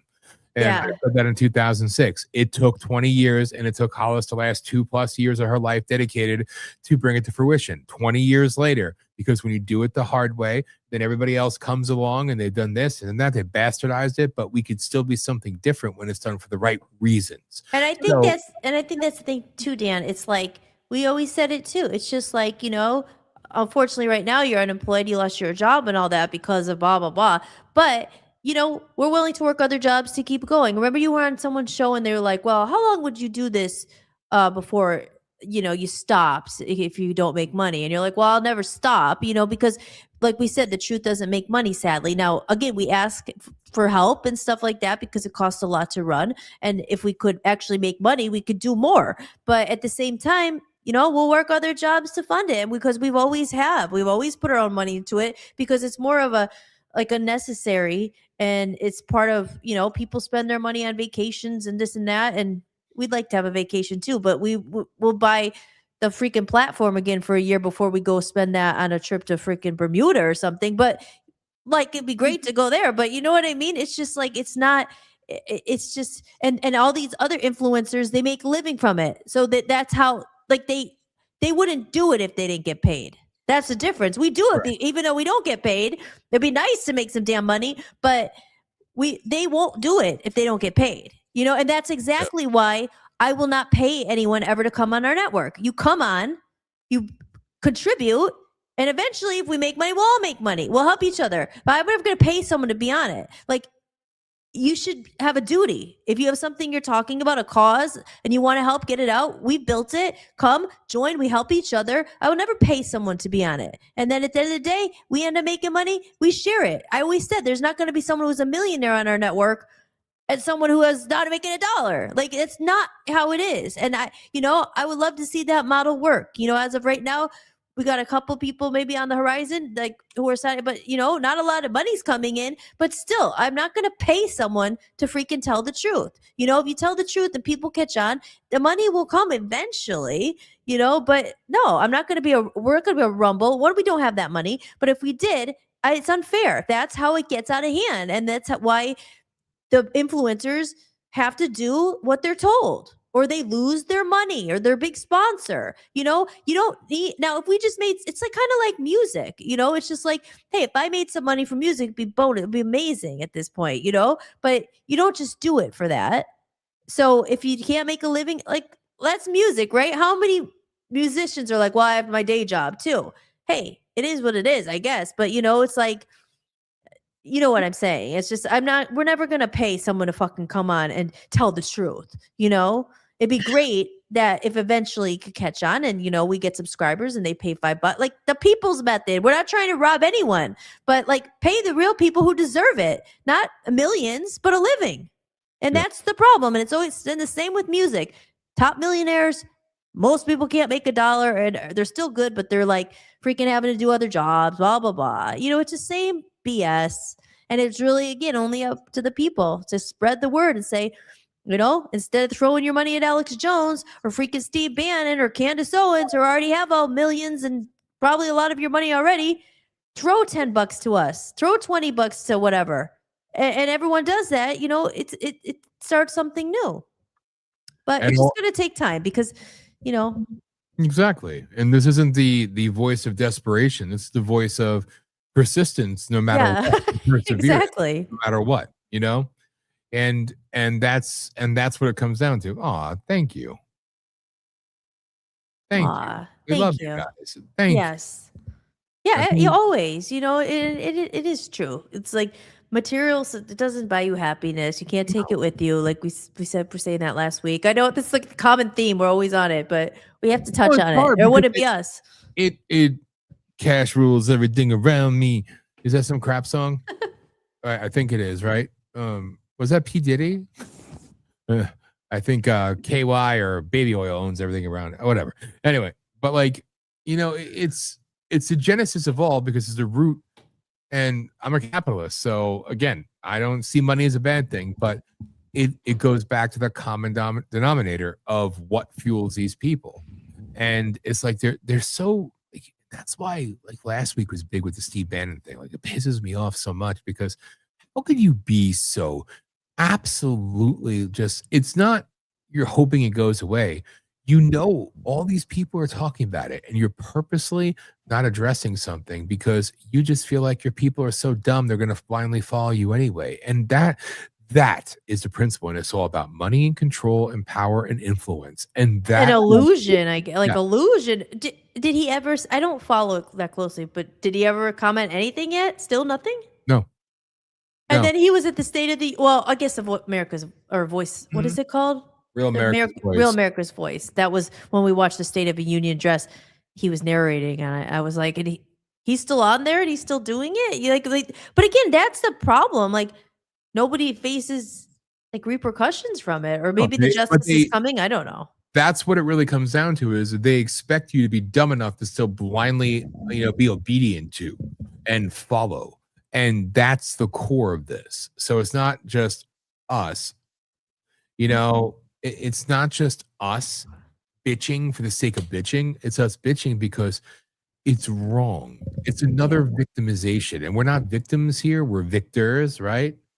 But at the same time, I don't like seeing people be so easily manipulated by the worst of the worst. So it comes down to these people utilizing what they have, money and control.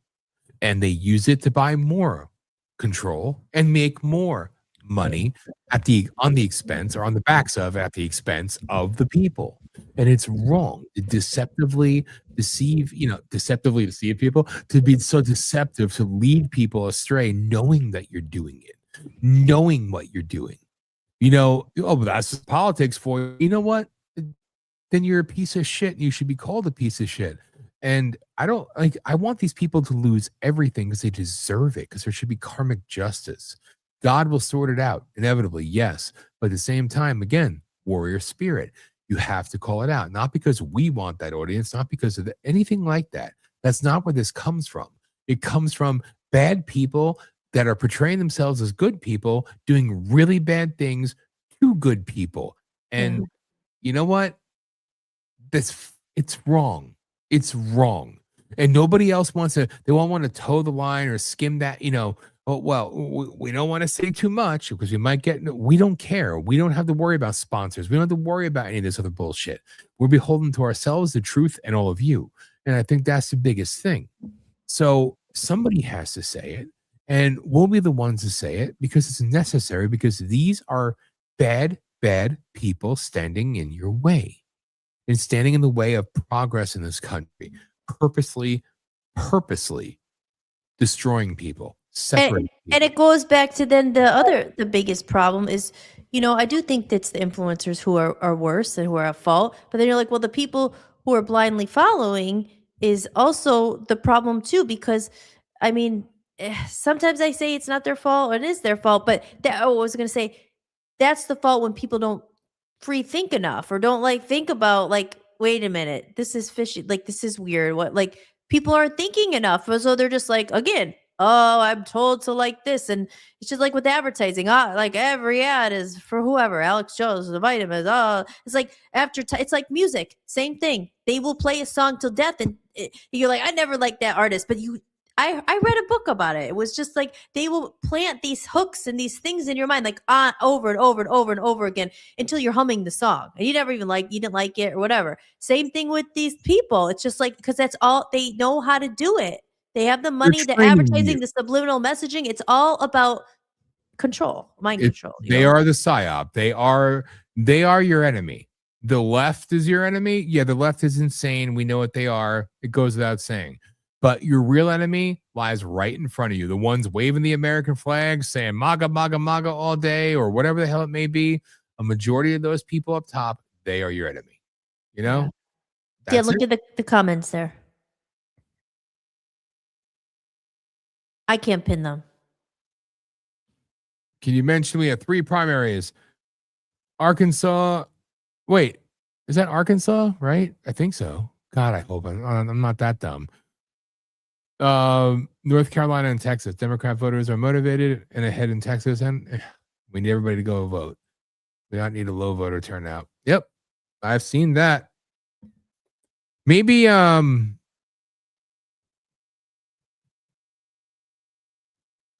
if you guys are interested, next week we can make the first hour kind of the roundtable. Maybe take some calls and have you guys call in and talk about it if you're interested. We could potentially do something like that because we need to start highlighting these things as well. Yeah, because it's coming fast. It's gonna fly. And the Democrats are. It's not so much them motivated. It's them beating, not even beating, using their corrupt system that they created, that they've been able to continue to roll out with the help of the establishment and the RINOs and everybody else. So they're just using at record pace what they have before somebody might pull it away from them. You know, and it's sick. It's sick. Because who's the most divided fucking group in the world? Not the true ones, but who's the most divided group in the world? I was a Trump voter, but now he's betrayed us. It's our side. Our side. And some influencers, well, it's okay to have spirited debate on our side. That's what MAGA is all about. When they say that, they're lying to you because they want you to. They're planting the seeds of division with a soft touch. They want you to feel like that's okay because you're spending more time fighting each other, resolving nothing, versus focusing on Democrats are stealing this, they're gerrymandering here, they do all these different things you're not paying attention to because. Well, I'm more America first than you're America first. No, I am. I was with Trump since 2020. Well, I was with Trump since 2015. Oh, yeah? Well, I was with him since 2020. You know, I was with him. It's like, oh, my God. It's like this sickening clusterfuck. And we have to get beyond it. Leave that to the people like me to go after them. Well, I have a show. We do a show long enough where we could go after them for an hour, have guests for an hour. We could have Josh come on for an hour, Hollis come on for 2 hours, and still go all night and talk about everything else. You know, we have the ability and the freedom to do that. So let people like me eviscerate them. Stop fighting with each other and start realizing the enemy in the room. And they're your enemy. And the other side that wants to power is the big enemy as well. Because you know what they want to do to America, but they're doing it with the people on the right helping them. That's the most important point to drive home. It's not a dick measuring contest of who's more this than that. It's disgusting. It's disgusting. You're showing your naivety and your stupidity when you do this. You sit there and you bow down to these people as if their words. When I put on Alex Jones, and I've always liked Alex Jones to a degree, but again, now he's back on hating on Donald Trump. I'm not hating him. I'm pushing him because I love him. Great. So you're parroting the same talking points that the left does, that the media does, but you're doing it for the good reasons, right? Just like General Flynn. Fuck it. I love Donald Trump, but he should be doing this, and him not doing this is going to cause this, and him not. Shut the fuck up. Jesus Christ, you're not there because you're not the fucking president. You're not in the cabinet because he didn't want you. How about that fucking bum? Fuck you. I'm you know what? I've been waiting to say that for a long time because you see, Dilly's it's counter messaging. Yes, Trump says something, and the people that really love him and support him, they have to come out and say the opposite, but they're only doing it because they're supporting the president. Don't you know? But then there's General Flynn's son who calls Trump a fucking idiot every day. But I guess he's doing it because he loves him too, right? And who's connected to that network? It's connected to the Bannon network. It's connected to this one. All these heroes are going to save America. But I'm sorry, what are you doing right now? You're online and on each other's circle jerk fucking podcast. Alex Jones has Bannon on. Bannon has Jones on. This one has this one. This one. It's the same fucking grouping of idiots all talking to each other, saying the same fucking bullshit. Nothing fucking changes. That's our point. Nothing changes. That's because you don't change. You say the same stupid shit every fucking day, every fucking week, and nothing changes because nobody cares about you. You're irrelevant, and you're sycophant fucking fucktard pedophile protectors, the real pedophile protectors like Posobiec and all of you, Raheem Kasim, and fucking, you know what? Maybe fucking Flynn. All of you fucking protecting the real fucking pedos out there. Fuck you. Fuck you all. Fuck you all. You sicken me. You are so obvious. It is so glaringly obvious. They didn't even have half a brain. We have to sit here. Well, maybe he's one of the good ones. Well, maybe he's. Fuck you. Well, he served his country. So did I. Fuck you. So did millions of other people. Fuck you. The best of us that served our country are dead in the ground, okay? That's a thing. But the rest that served, that doesn't give you a pass. Gives you a pass for what? Well, I went after, I was willing to testify only because I was coerced, but then I didn't. Shut the fuck up. Oh, Ivan Raiklin, he's going to save the world, that little bald-headed fucking garden gnome-looking piece of fucking shit going around. He's fucking up Flynn's ass all 24/7 too. I know the real story, and I'm America first. Shut the fuck up, you little do-nothing fucking midget. Oh, I was special forces. Whoop-de-fucking do. Jerk off privately. Nobody fucking cares about you.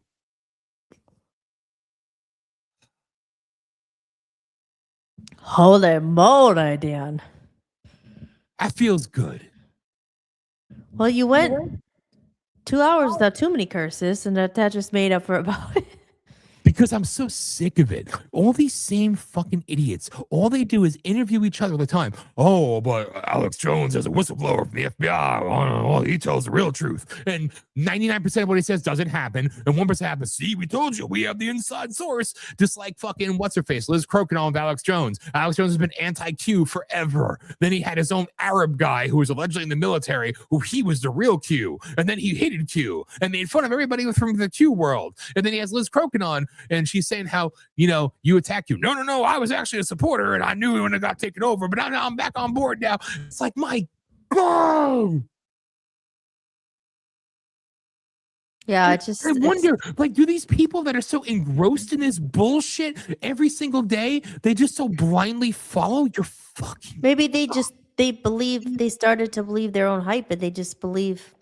Well, they live obviously in a bubble. That's the saddest thing too. Remember, most of these people that we're talking about, the Alex Joneses, the Flynns, and everything, they're completely removed from the normal, ordinary human. You know what I mean? They're not wondering how they're going to pay their electric bill or their tax. Every day, they're going to shut us down. They're going to take us down. They're going to shut us down. They're going to take us down. Give us money. They're going to shut us down. Take us down. Give us money. Give us money. Give me money. Give me money. Give me money. Give me money. Give me money. Give me money. Give me money. Give me money. Give me money. Give me money. I need more money.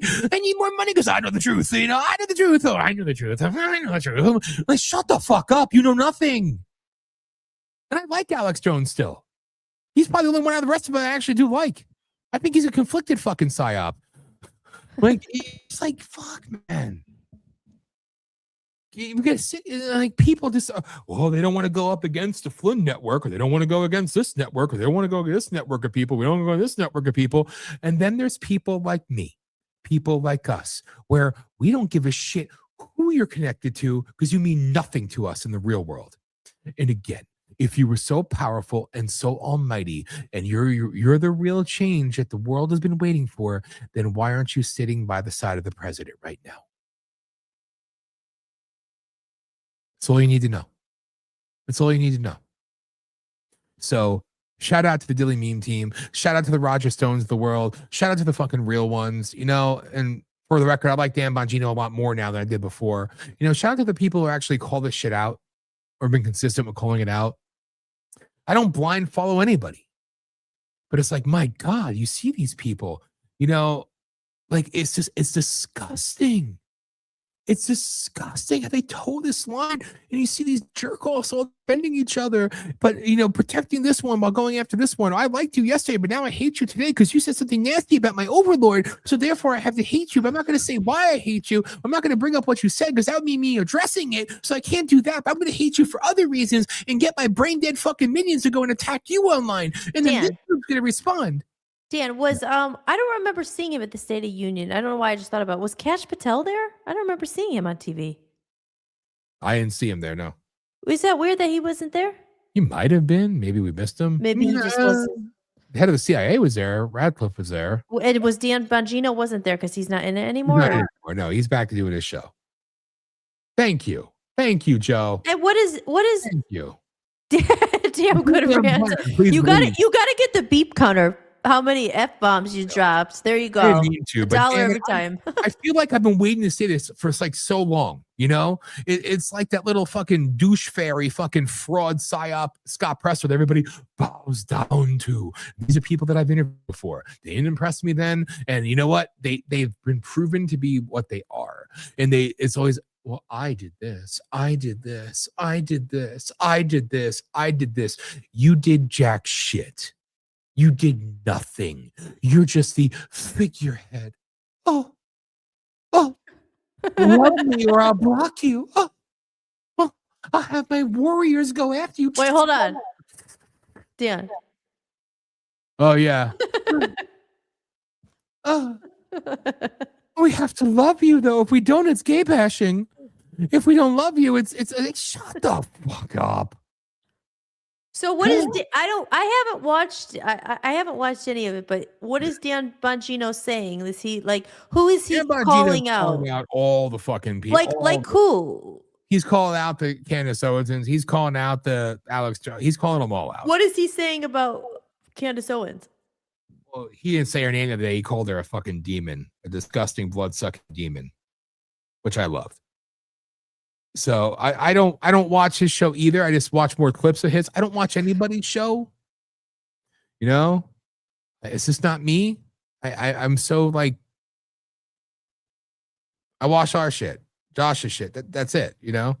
That's it. Yes, I remember.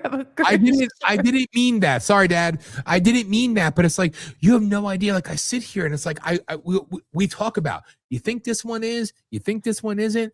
We both know what it is, but it's like, well, let's wait and see.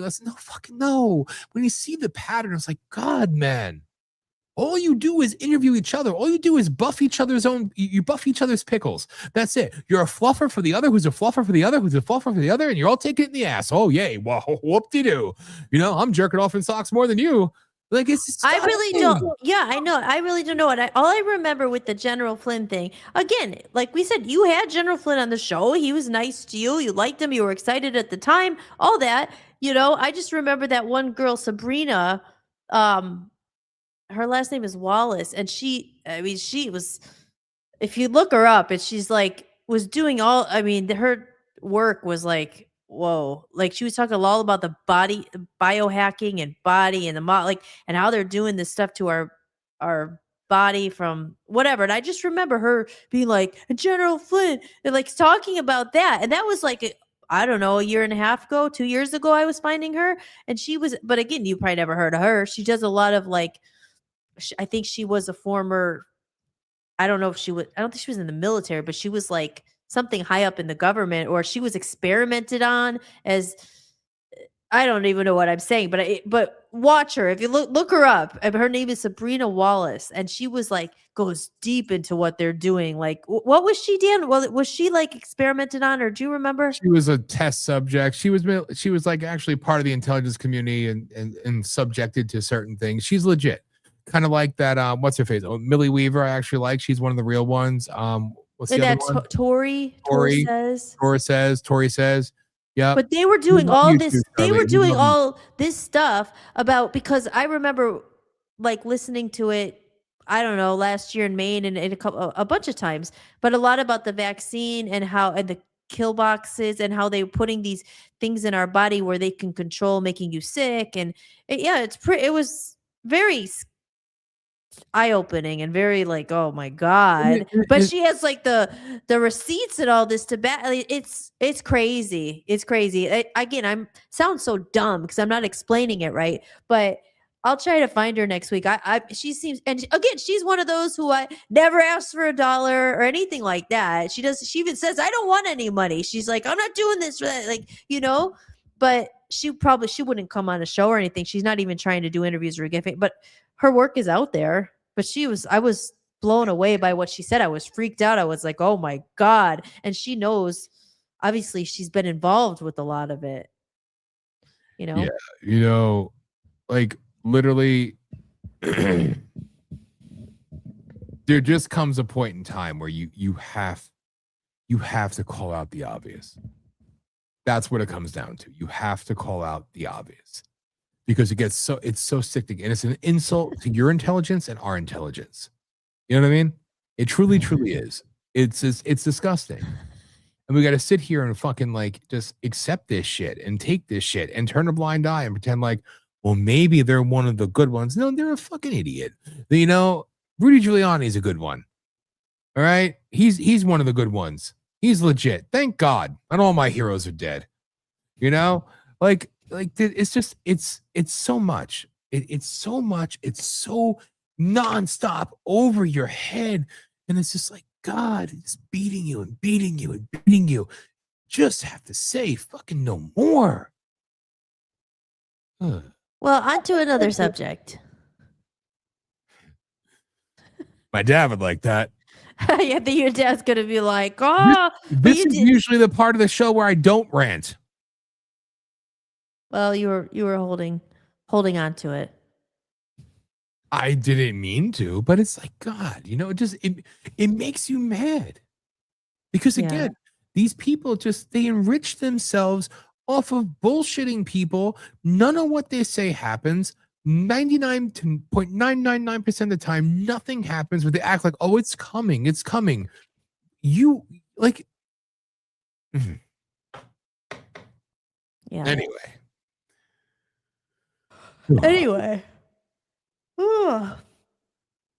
I'm hungry.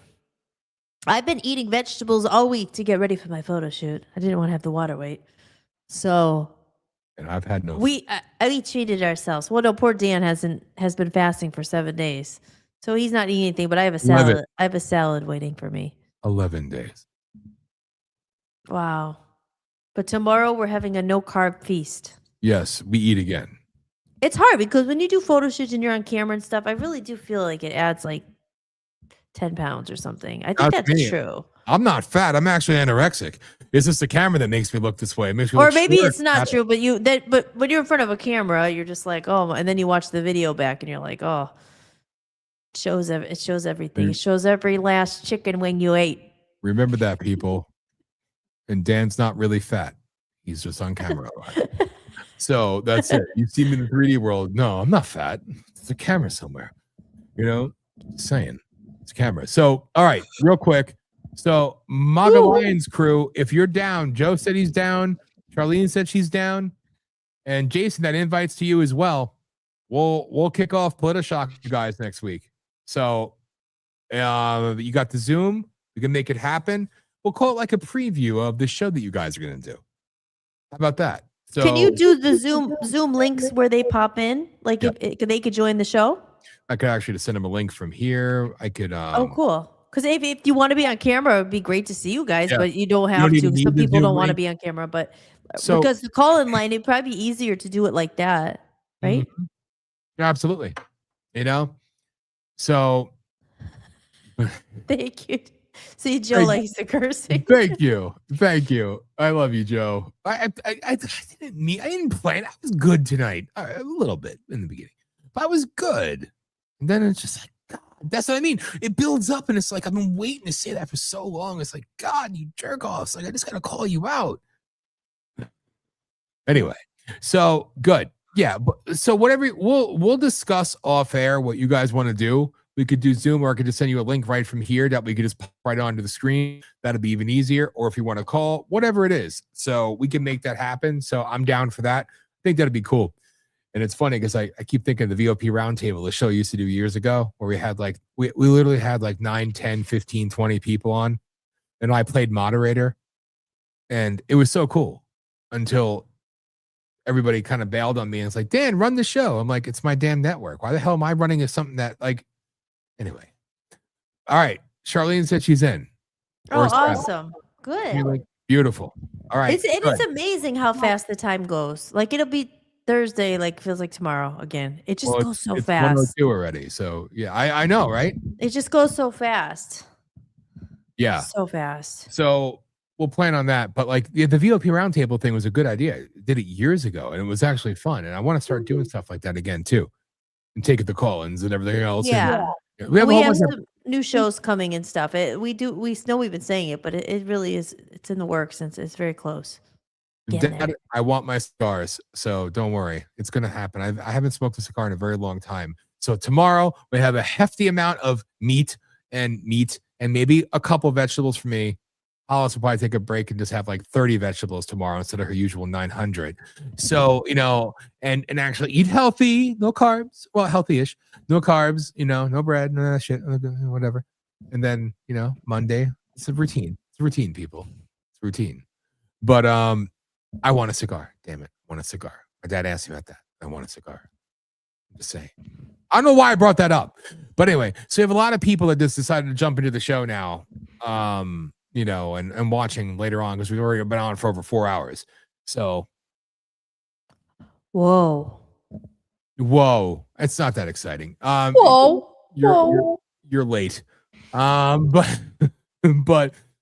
whatever. See, somebody told me once, somebody from the TV, I think it was from Fox News. I forgot who the hell it was. He told me years ago. And the dude from Sirius. It's like, you don't understand. When you rant, people see that and they come in. You should rant all the time. I'm like, you're an idiot. I should rant all the time. I'll do a whole 4, 5, 6 hours and me yelling and cursing at people nonstop. It's like, God, you dumbass. But it wasn't nice. But yes, we're gonna have a good meal. We're gonna do something. I don't know what the hell we're gonna do, but we're gonna do a lot of it. I'm hungry. Yeah. So hungry. It's so good. It's kind of amazing. Right now, but I can't eat right now because I don't have anything. But I don't even have chicken if I want it. Yeah. I go out tomorrow and go shopping, but that's okay. And get a haircut because I need a haircut. Damn it. I need a haircut bad. Yeah. It's wild underneath this hat, right? You think I'm hiding and bald? No. There's thinning. I'm not bald yet. My hair grows like wildfire. It's crazy. Wildfire. Anyway, Hollis, is there anything else? I love you. I'm sorry. Oh, no, that's okay. I love you too. And no, I think I'm good. I think I have to go because I'm really hungry. I hope to see you next week, Hollis.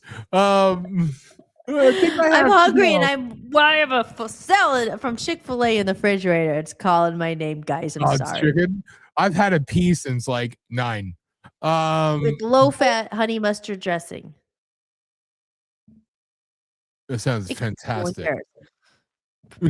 That sounds fantastic. Well, Hollis. We have a date with Jack Bauer. Yes. The 24 marathon will continue. It will commence.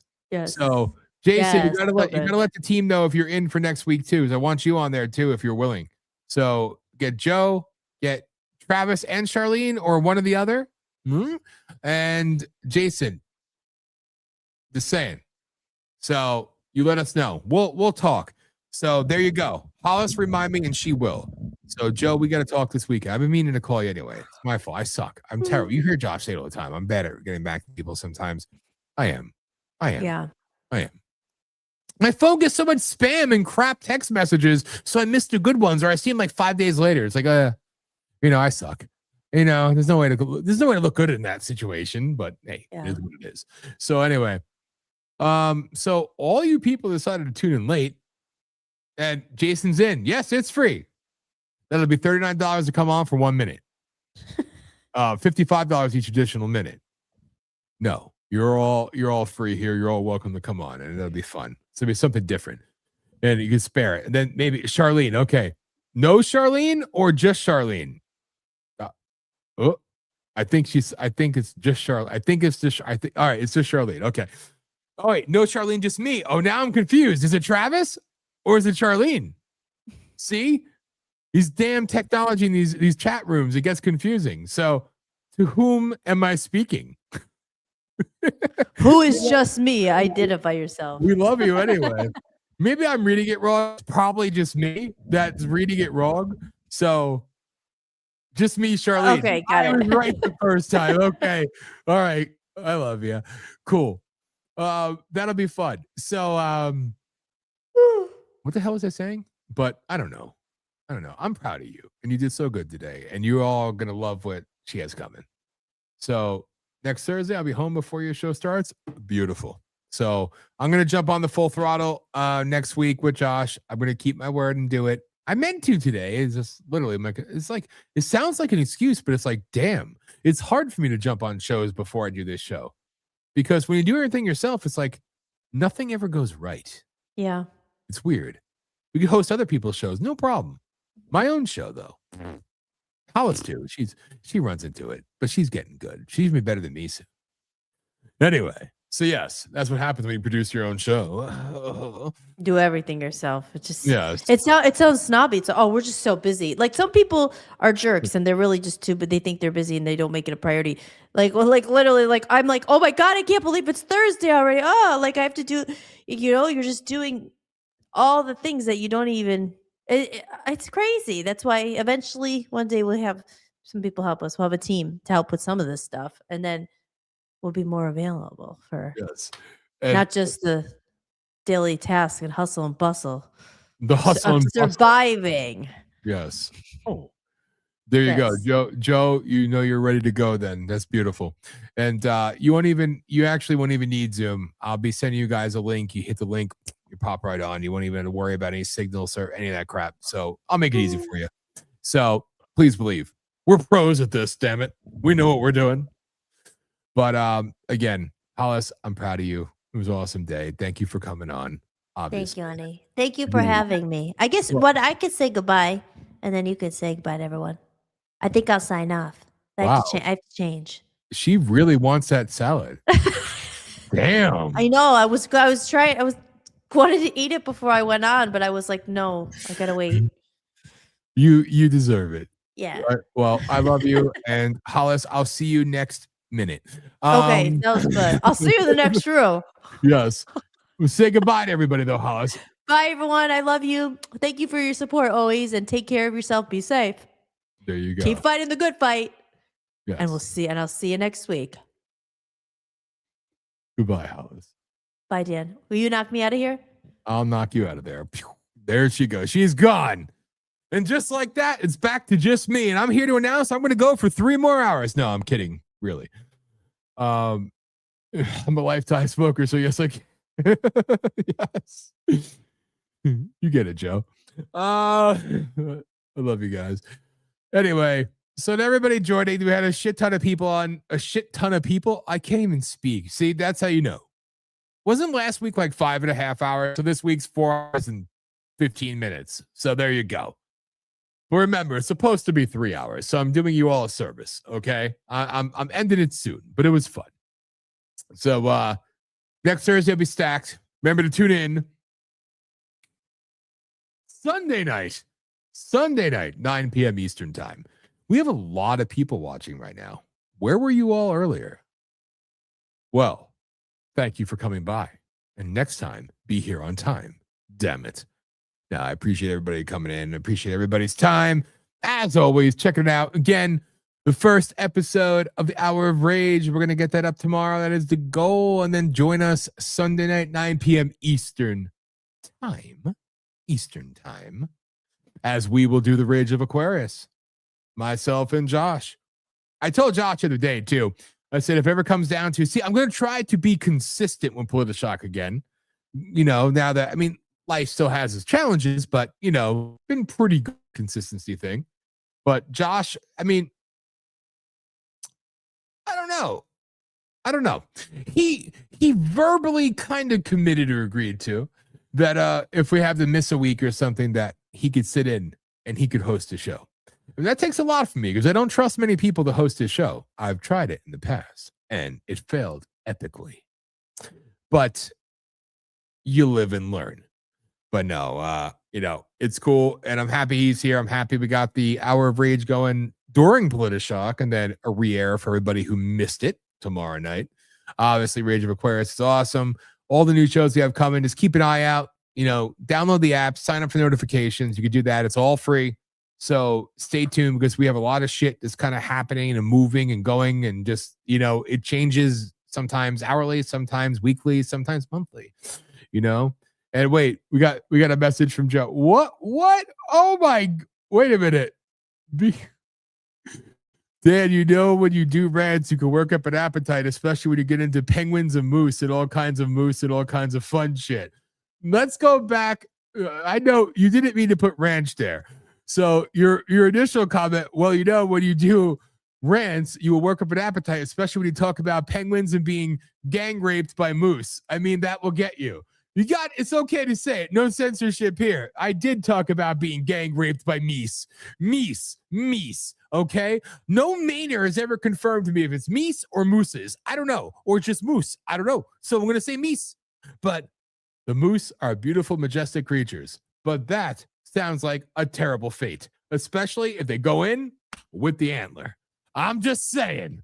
And you're right. You do work up quite the damn appetite. I was good, though. I was good. I did not go too crazy. Hell, I was pretty low key and trying to be all like, grandiose and deep. It's just how I feel. But then the rest happened because I'm an emotional person. What can I say? I have to let it out. I want these people to know I hate you. Not you, the audience. I want the other ones to know that I hate you. Your days of coming on our show and using our platform as a way to make money and sell your bullshit, they're over. And, we see through you. You're going to call them out. Anyway, that's it. I'm done because I'll just keep going and going and going. Tell HOLLIS, no salad for you. I need you back on. We got to do it. No, I shouldn't do that. That's not nice. So, people, it's been fun. This, ladies and germs, has been Politi-Shock. Going strong. Remember, July 3rd, 20 years. 20 freaking years. My God. We have big things ahead. Remember, go to the website, VOPUSARadio.com. Enter your email. We don't spam. We don't know how. Keep abreast of what we have going on. Never miss a show. Watch our past shows. Watch backstories. Watch history. Watch everything else. Watch all about Voice of the People, the activist group, the not-for-profit, the Political Action Committee. That was short-lived. The radio network, how it was born, how it became to be, from everything from the real radio to the blog talk radio to the podcast to the Spreaker to everything in between. You see it all there. To the journey. Learn about HOLLIS there. Watch her story. Watch the rest of the 30-day road trip from last year, the Trump International event. Learn about her music, her career, her journey. Get to know her. You can watch it on Roku. You can watch it on Amazon Fire TV, Apple TV, Android TV. Download the apps at iOS and Android, VOP USA, and of course, the website, as always, as if I haven't beat you over the head with it enough, VOPUSARadio.com. And next week on Politi-Shock, you've seen the commitment in the chat room. A lot of you little peepers, you little peeping bastards, you watchers out there, you voyeurs. Is it voyeur or voyeur? Voyeurs? Voyeurs that like to watch but not engage. The MAGA Lions crew, for the first time ever, will be joining us right here on Politi-Shock. Fitting. So stay tuned for that. All right, well, don't stay tuned. Just show up next Thursday to watch it. And then we'll have the Hour of Rage. And then we'll have Aftershock with HOLLIS. You see? It's perfect. It's like a nice little flow. That's it, people. I'm done. It's over. I need to go pee. All right? I need to go pee. It's time now. So you all have a wonderful and blessed evening, morning, afternoon, wherever you may be. Thank you, as always, for showing up and showing out. And I love you all. And thanks for putting up with me. And That's it. We appreciate you. Keep kicking ass. And we'll see you next week. Right here on Politi-Shock. You've been listening to Politi-Shock. No, we don't shock on purpose. It's not our goal. We just like to tell the truth and get blamed for being shocking. It's extreme truth, political, crass, and blunt. And to say that we don't care what other people think is a major understatement. Oh my God. Thanks for listening to the show. Make sure to like, rate, and review. Hit us up on Instagram, DLive, and Twitch at VOP USA Radio. On the website at www.VOP USA Radio. Find us on the Android and Apple apps at VOP Network. On Twitter at Official VOP USA. And on Facebook at the Voice of the People USA Radio fan and group page. Contact. Do it with email at politishock@VOPUSARadio.com. It ain't politically correct. It's just correct. See you next time on Politi-Shock. I have no idea why I stayed on camera doing all that, so whatever. Good night. Goodbye. We love you.